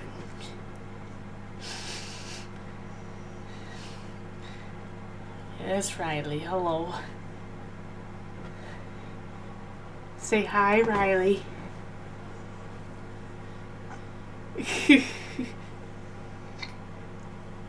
Yeah? God, you got big teeth and your mouth and your breath stinks. Look at it, you can see his fangs. Look, god damn. This boy got big teeth. Look at him. Come on, squeak for the audience. God damn. If you love him. Look at a little face. He does not like this at all. Look at him. He's like, the moment you show signs of weakness, I will escape. He can't meow. He just meows, no meow. Wow. What a mansion. What a mansion. Yeah. I'm trying to bribe the Twitch community. Maybe I'll get more viewers if I have cat. Look, Twitch. I have a cat. Am I popular now? Oh no, look cute. Yeah, just keep doing that. You're doing great, Riley. Look, he's fluffy. Yay. Yeah, I know. He looks so terrified. Look at him. He's like, huh? Oh my god, you look like you're about to bite my throat, bro. That's what he sounded like.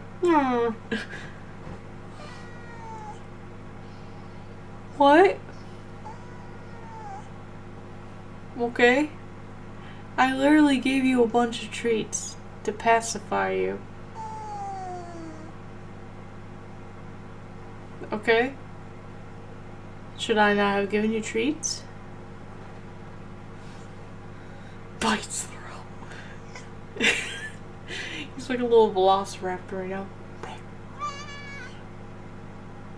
What kind of sound was that?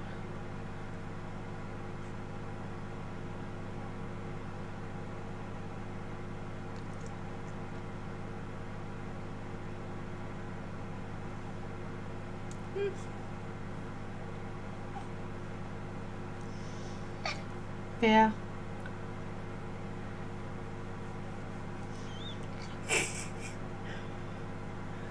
Look at him.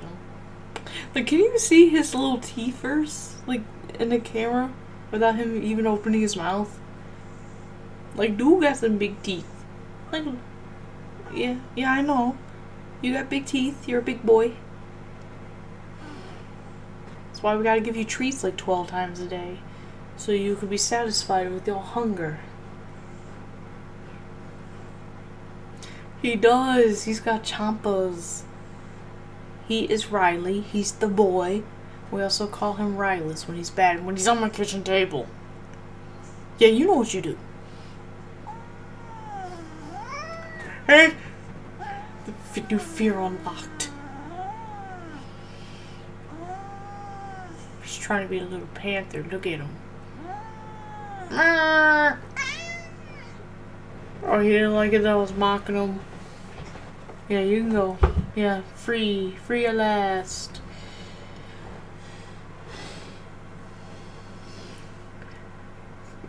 He didn't like it that I was mocking him. Trying to pet him through the screen.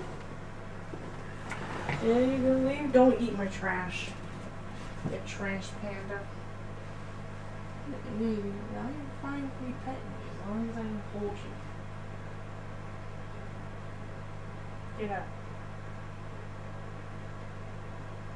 Your mama was never like this. She loved being on camera. Your mama was an attention whore.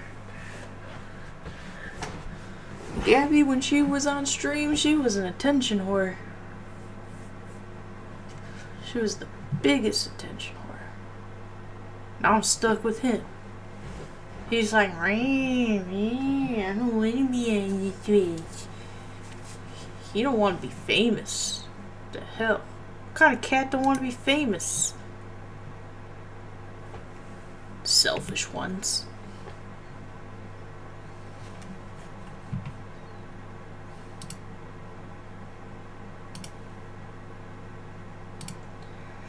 Alright, we're gonna do a little bit of this. I want to just do it enough to meet Sebastian.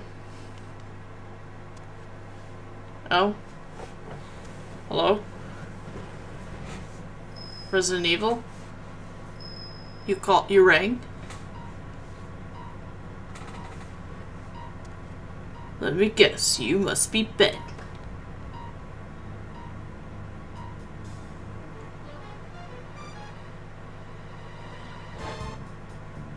That's like a quarter of a way? Are you shitting me? Oh, dude, that's Knightley? Oh, he got whacked in jail?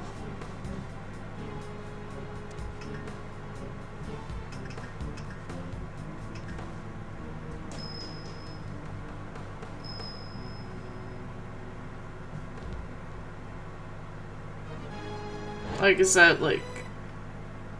Why is there a dog?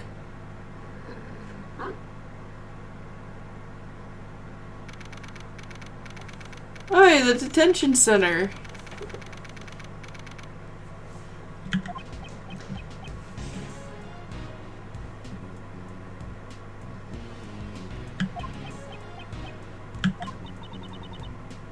He's not coming.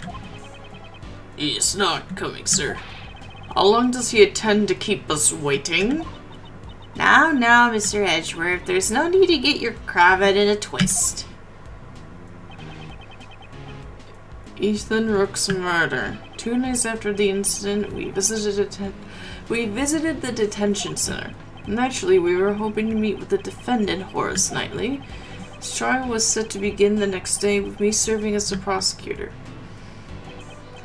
Still, it's rather late. You there, do you know what's going on? It's certainly strange. I'll try calling him one more time. It's terrible. It's Knightley. He's been murdered. What? What did you say? Murdered inside the detention center? Mr. Edgeworth, let's go check it out. You there, take us to the crime scene post-haste. Yes, sir.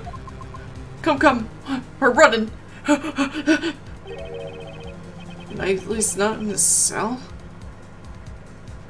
I thought he was being held there. What are you doing, sir? This way. Where are you taking us, pal? Through this door is the... Ah, it's the prison. Prison? What were the small rooms back there? Those cells were we just passed are part of the detention center. They're used for holding suspects temporarily while they await their trial. What lies ahead is a facility that serves a completely different purpose. You love dogs. This is where criminals who have been declared guilty serve out their sentence, pal. This is the one place a great thief does not want to end up, okay? I'm opening the door now. Please follow me. Hey, you just see Matt on guard chilling in there. Dude, I hope we do. What the fuck? There's no mistaking it. Knightley's dead. Oh no, his favorite chess game. Marvel, he was murdered inside the prison walls. How exactly did this happen?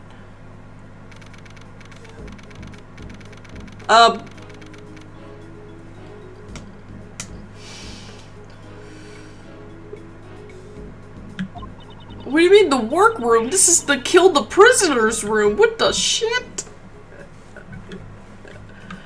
I can't believe something like this would happen to Mr. Knightley. Yes, I can't believe it either. The scene you see before you was the unmistakable reality. Besides, wasn't Mr. Knightley supposed to be in the detention center? Indeed, he was. Knightley hadn't had his trial yet. Before a suspect is found guilty, they're detained in the detention center's holding cells. They only enter the prison after they have received a guilty verdict. And then they get hanged, or they're in the cage, or they're whatever. What the fuck? God damn. This is like a very grim part of the game. Shit. Knightley should not have been moved in here. Do you think he passed through those giant doors that we went through earlier, sir?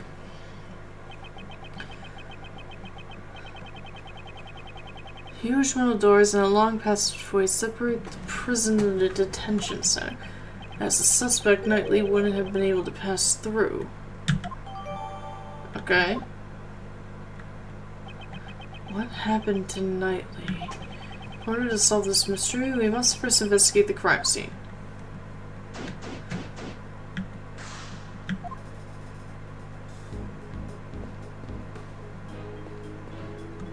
Oh my god, like what do they have here? Are these the kennels then? There's a wash basin over here. Basin. It's basin. Are there any clues that are useful? I don't smell any signs of treasure. I'm searching for clues here, not treasure. Shut up. There are a bunch of strange tools here. I don't see anything out of place. Kind of picking up the scent of animals. Do you have special smelling abilities or something? No, it's just a feeling, but I can smell the scent of treasure. Want me to lock up all of my valuables in a safe? Come on, Mr. Edgeworth, I want to steal your valuables. So you would steal someone else's valuables? Yeah, you know, like that kid with the bracelet? He's always like trying to hog it. He won't even let me look at it. Well, I wouldn't let you look at it either. Goddamn.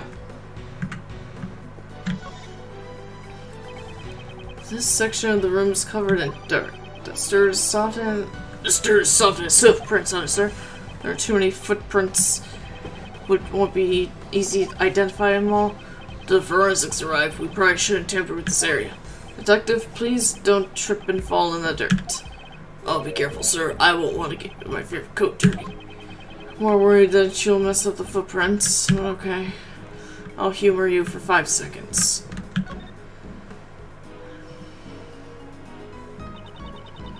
We won't rest until we've stolen every suspicious-looking nook and cranny. Indeed. Wait, this is quite a large area to investigate.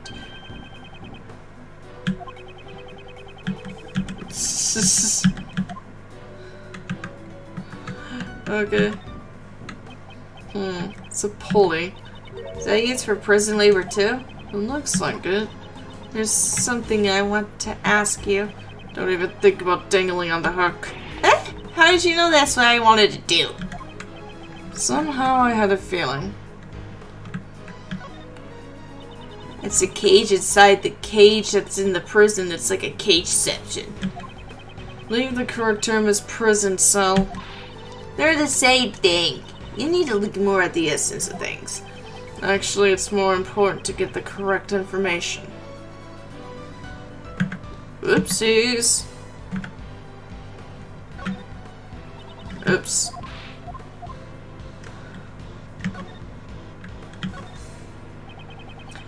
Those are some colorful sheets. Oh, those are some colorful sheets. They're not colorful, they're orange and white. They're the most eye-catching thing in this room. They don't fit in with the prison. There's a whip placed on top of the sheets. It reminds me of the whip lady. Maybe she left her whip here? I doubt she'd ever leave her whip behind. If she did, we're all in trouble. She's dead. There's a rope near the body as well. By the way, my special talent. If it's about rope escapes, there's no need for that now. Aw. Does she want to show it off that badly? I'm not tying you up. One. That's weird. Because I'm an adult and you're a child. They'll think that's really weird with bondage. And two, I'm not tying you up.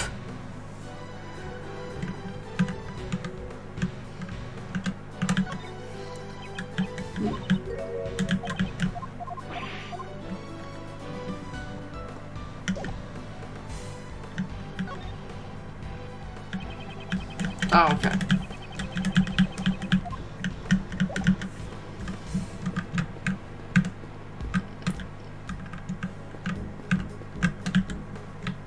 Oh, it looks like chemical and shit to mix for in Resident Evil 7. Damn it. Boris Knightley. Murdered right before his trial. Let me take a closer look. Yep, that's a dead-ass body. Huh? Huh? What's this? Mr. Edgeworth has something similar in his office. It's a portable chessboard. It was probably the victim's. Ah, Mr. Knightley enjoyed chess, right? He was probably using it to pass time at the detention center.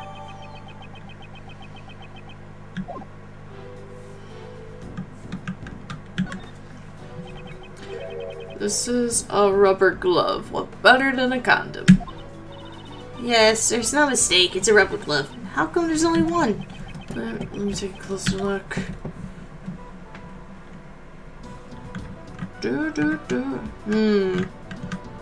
A rat pops out. Ah!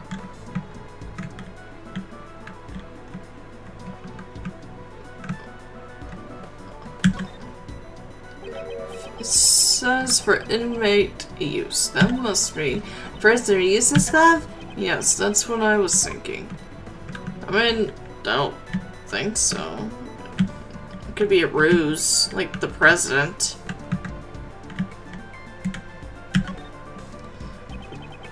Fingers of the glove are covered in blood. The glove was dropped after the pool of blood formed. What is that? If it was on the floor before the pool of blood had formed, the blood would have formed on an outline around the glove. I see. The blood would have only gotten on the edges of the glove. This glove was discarded after it was covered in blood. That must mean the killer left it behind. Indeed, it's highly probable. At the very least, the person who dropped this saw the body. You there. What is it, sir?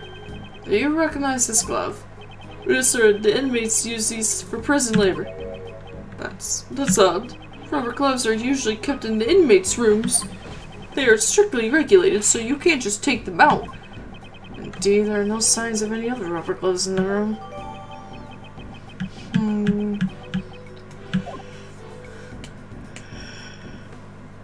Okay.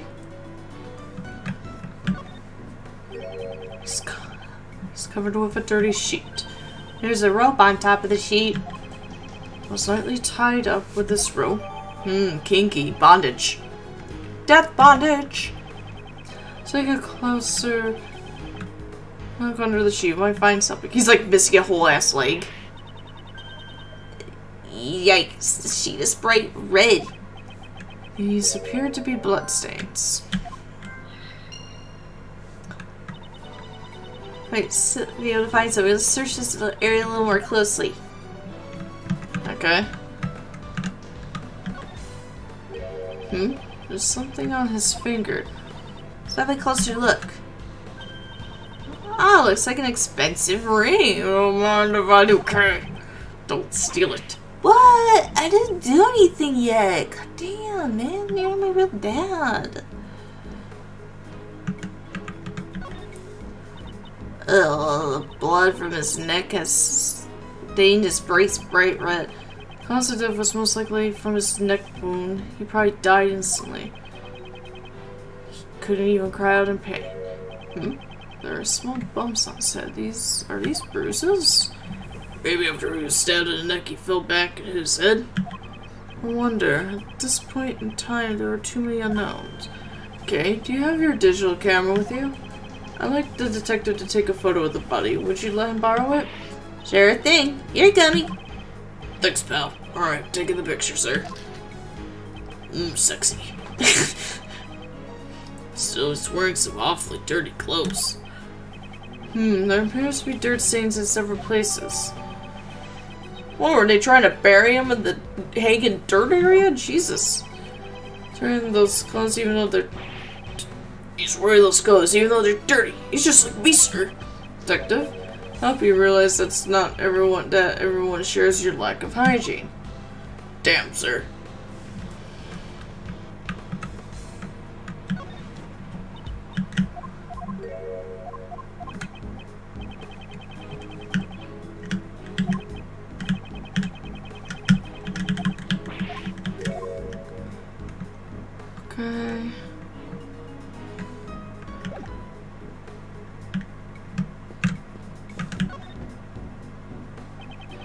Okay.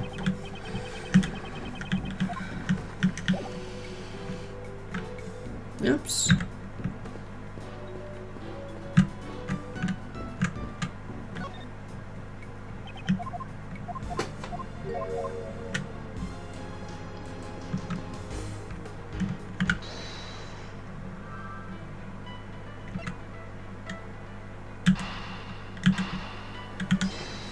We can deduce that they're from the same place.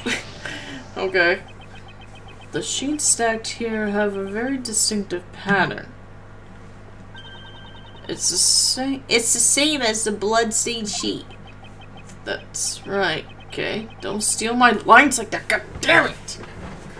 Oh, it's the bear bits. He has returned with the bear bits. At the bear bits. Bear bits. Mr. Edgeworth, you shouldn't get caught off guard like that. I'll never lose my edge as the Great Leaf. Thought she was on hiatus, but okay.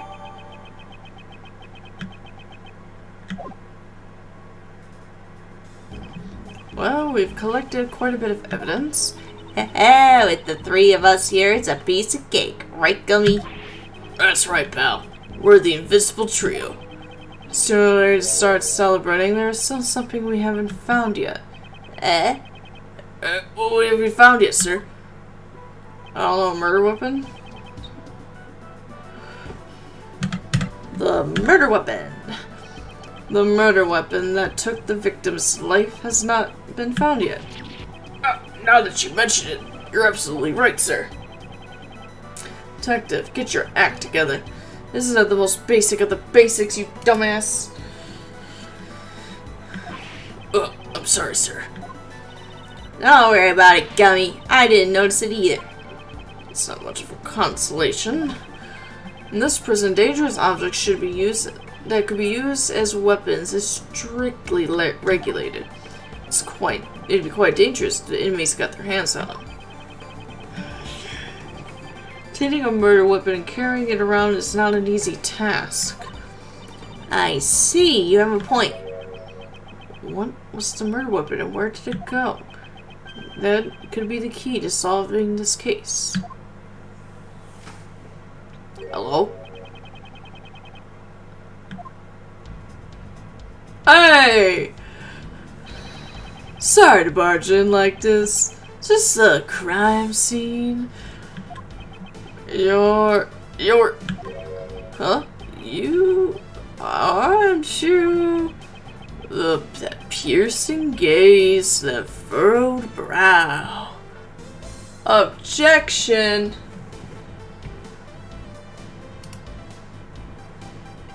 Welcome to the stream, David.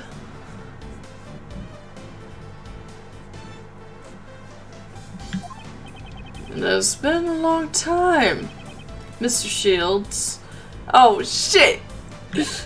Yes, it has that frilly thing around your neck and that stiff greeting. There's no doubt about it.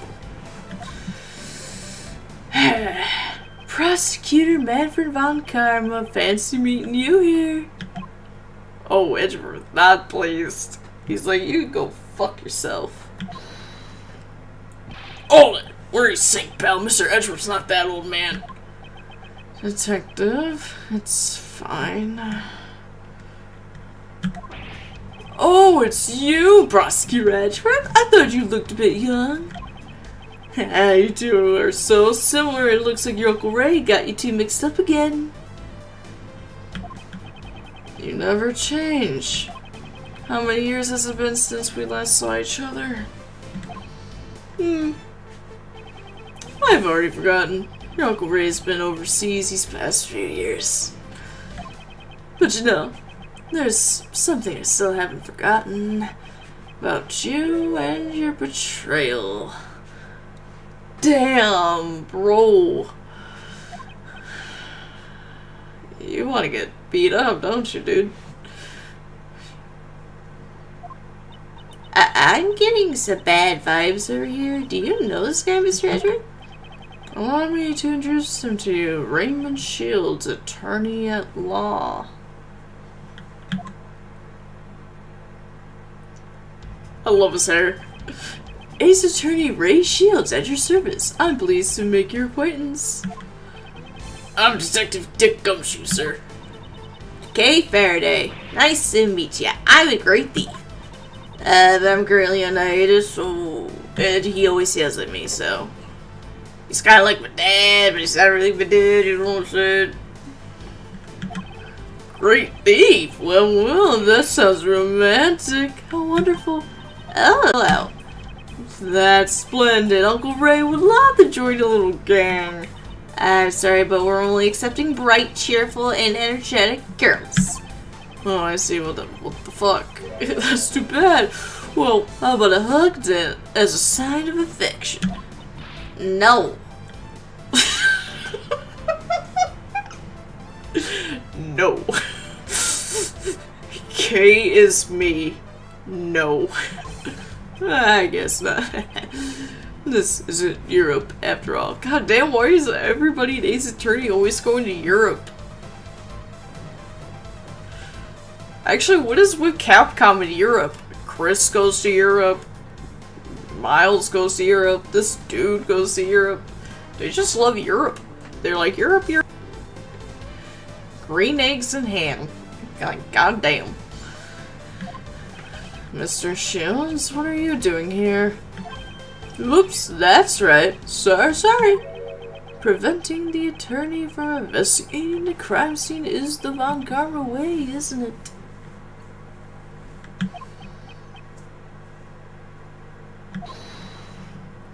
Hold it. Hey, you've been going on about Von Karma this and Von Karma that. What's your problem, pal? Francesca ain't even here. I mean, there's a whip, but that don't mean shit. Detective, restrain yourself. This can't be helped.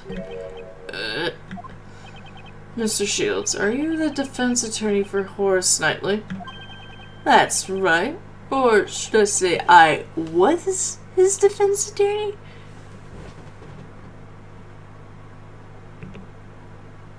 Oh, good. Thank God it wasn't this guy. He might have actually let him get away with it. He's actually pretty damn good.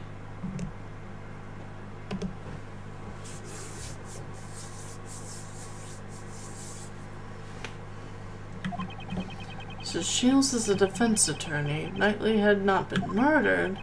They would have been going up against him in court. She'll listen to what he has to say. Alright. Hey, what up, dude? I like him. Alright.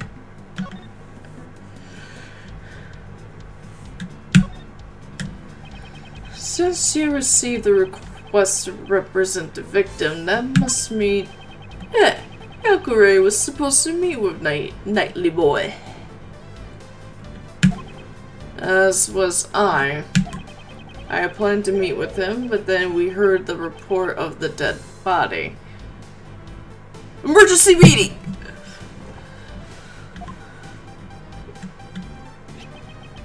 I even brought him a California roll. He just has like a single roll in his pocket. It's like not wrapped or anything. It's just like...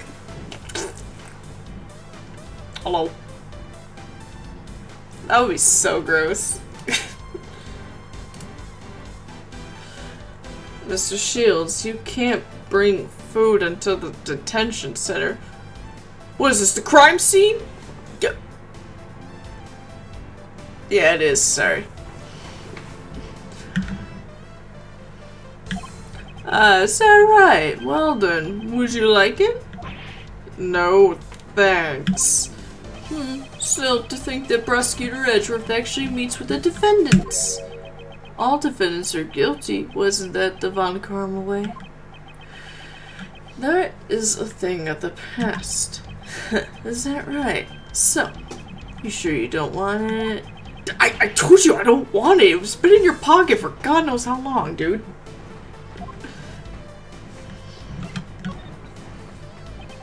Did you meet with Knightley? We met yesterday. Why do you keep doing everything in quotations? Like, we met yesterday. Like, what does that mean? You went to the bar and got drunk and you're like, oh shit, I saw this picture. Like, I'm confused. They called me over as soon as Nightly Boy was arrested. He was being quite hostile. He mentioned you. He was like, fuck this guy. I'm gonna kill him. And I was like, oh shit. I want to kill him too, but... He talked about how you interfered with his plans. Foil my plans, foil it. Like your plans. Foil my plans. Yes! He probably said some nasty things about me. Even if he hates me, I'm fine with it, so... Yeah, I'm used to it. Man, the two of us had a great time talking about you. But Mr. Shields, you also talked about me? What the fuck? Yeah, I told him about you went to bed when you were like 8. I frequent the visitor's room here quite often. It's been a while since I had such a good time. So you're a regular at this prison. And now, don't get the wrong idea, I'm not here as an inmate. I'm here to visit an old acquaintance of mine. We usually meet in the visitor's room, but I've also been in here before. Then I should ask him about this room.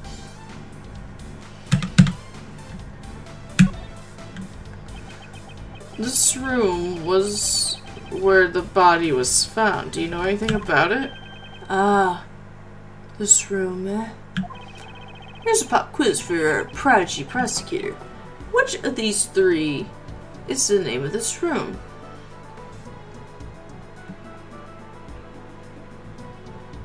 The entertainment room? Like, what are you doing in here?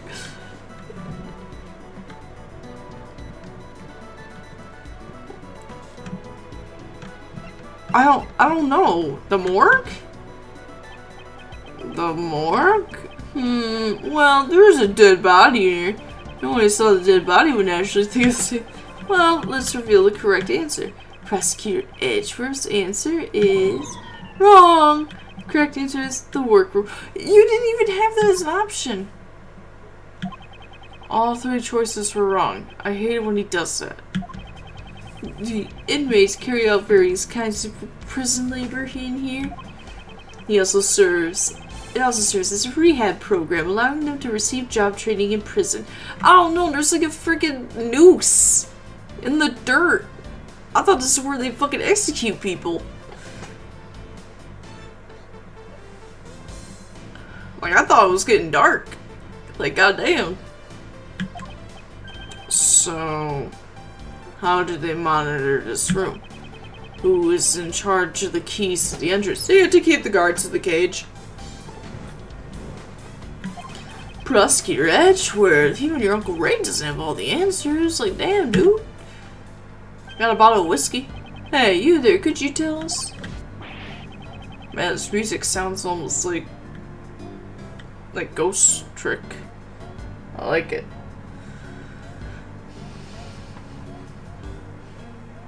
Yes, sir. This room doesn't use any locks and keys. Instead of locks, the doors are equipped with sensors. What do you mean by that? All the prison inmates are wearing electronic bracelets. When a bracelet passes through the door, it activates the sensor and... wee-oo, wee-oo, wee-oo, an alarm will sound. After a certain amount of time has passed, the bracelet will emit a painful shock. If the bracelets are tampered with, it will emit an electric shock 3 times more powerful. God damn. That's terrifying. It's to ensure that the inmates follow the rules, although it seems a bit harsh. That's why whenever an inmate goes through a door, a guard has to accompany them. Okay.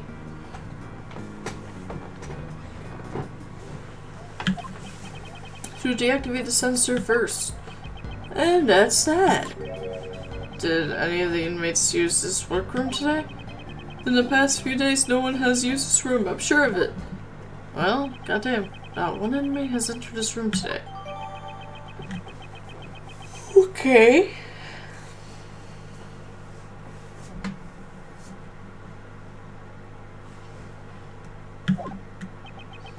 That's the case. It raises a contradiction with the crime scene. There's something in this crime scene that should not exist. I'll use my powers of deduction and inspect the crime scene again. Alright, bye, Uncle Ray.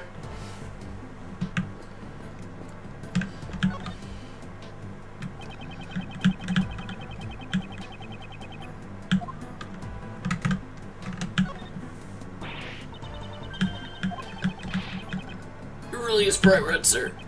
These appear to be blood stains. Rope and a bloody sheet. There might be something else. Yes, let me check this area again in case I overlook something.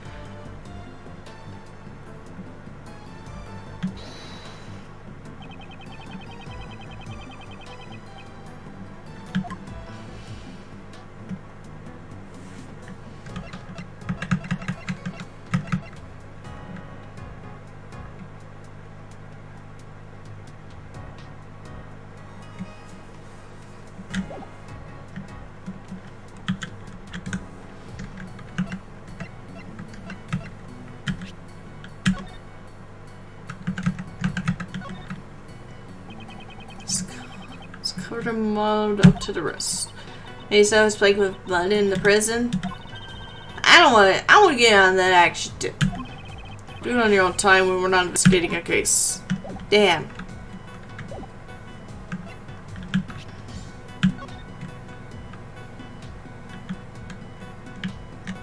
I like how when we get into this, it like slows down the music.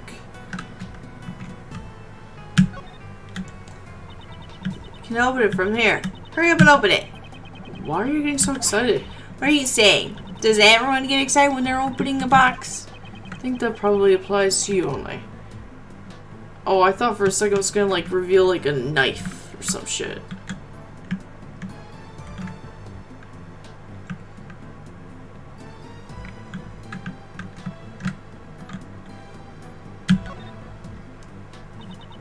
These are chess pieces, right? Saw something similar in your office, Mr. Edgeworth. Huh? But the pieces here are black and white? What the fuck? Those are the correct colors. My pieces were custom made. Custom made? That sounds like treasure to me. Her eyes are sparkling. Did she intend to steal it?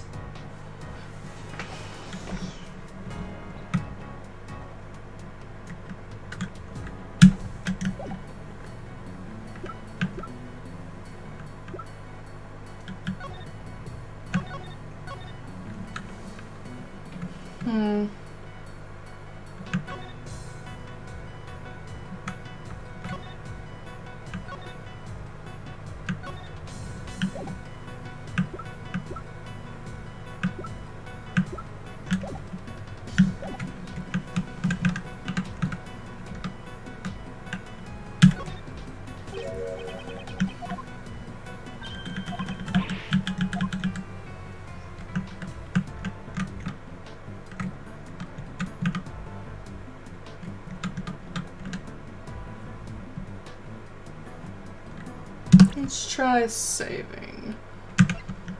Damn it. I thought when it said save. What the fuck? I'm hitting the wrong button. Okay. I just want to meet Sebastian. Wait, we met Uncle Ray. Come on. I want to meet Sebastian. Please.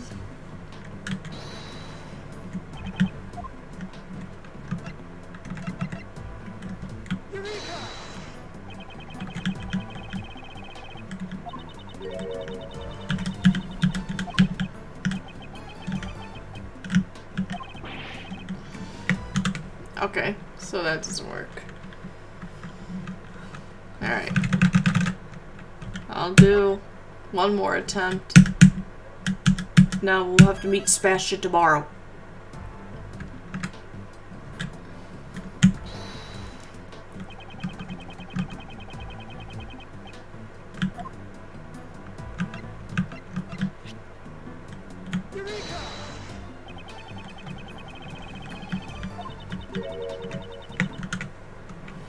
Okay.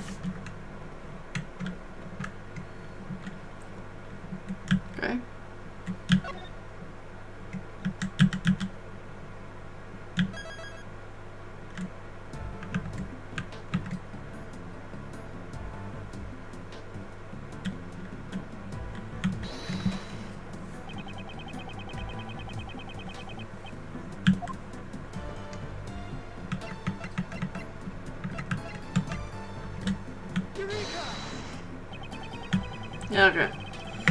I guess I don't know. Alright, we'll have to meet Sebastian tomorrow, damn it. We met Uncle Ray. I guess that's good enough. Oh. I'm tired. That one case was just so long. Just the beginning case, the first case of the game was like 80 years. Like, what the hell? What the hell?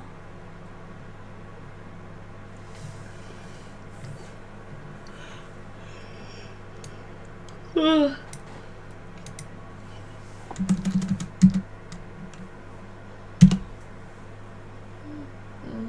Okay.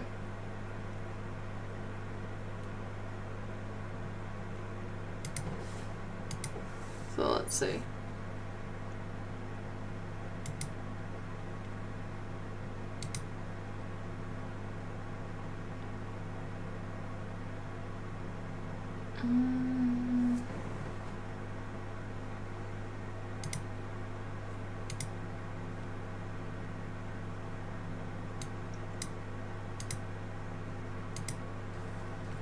Alright. So, yeah, we beat the first case. We started the imprisoned turnabout. We met Uncle Ray, who's being a sarcastic asshole, which I'm liking. I'm liking Uncle Ray. Come on. Come on. I like his hair. I like his act. Alright, what we got?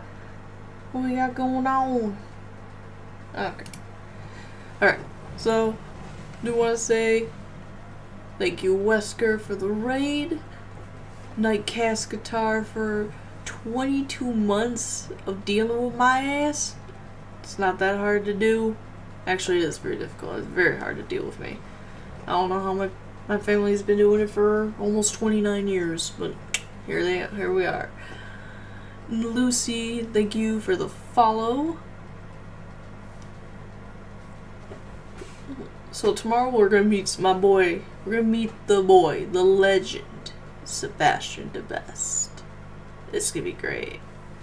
I'm excited. I can't wait to meet him. It's gonna be fun. So until next time, everyone, have yourselves a zombie-free day. Even though we're not even playing a zombie game, but why not? Just enjoy it. Just accept it. Just accept it, please. Thank you. Have a zombie-free day. In all seriousness. Peace out.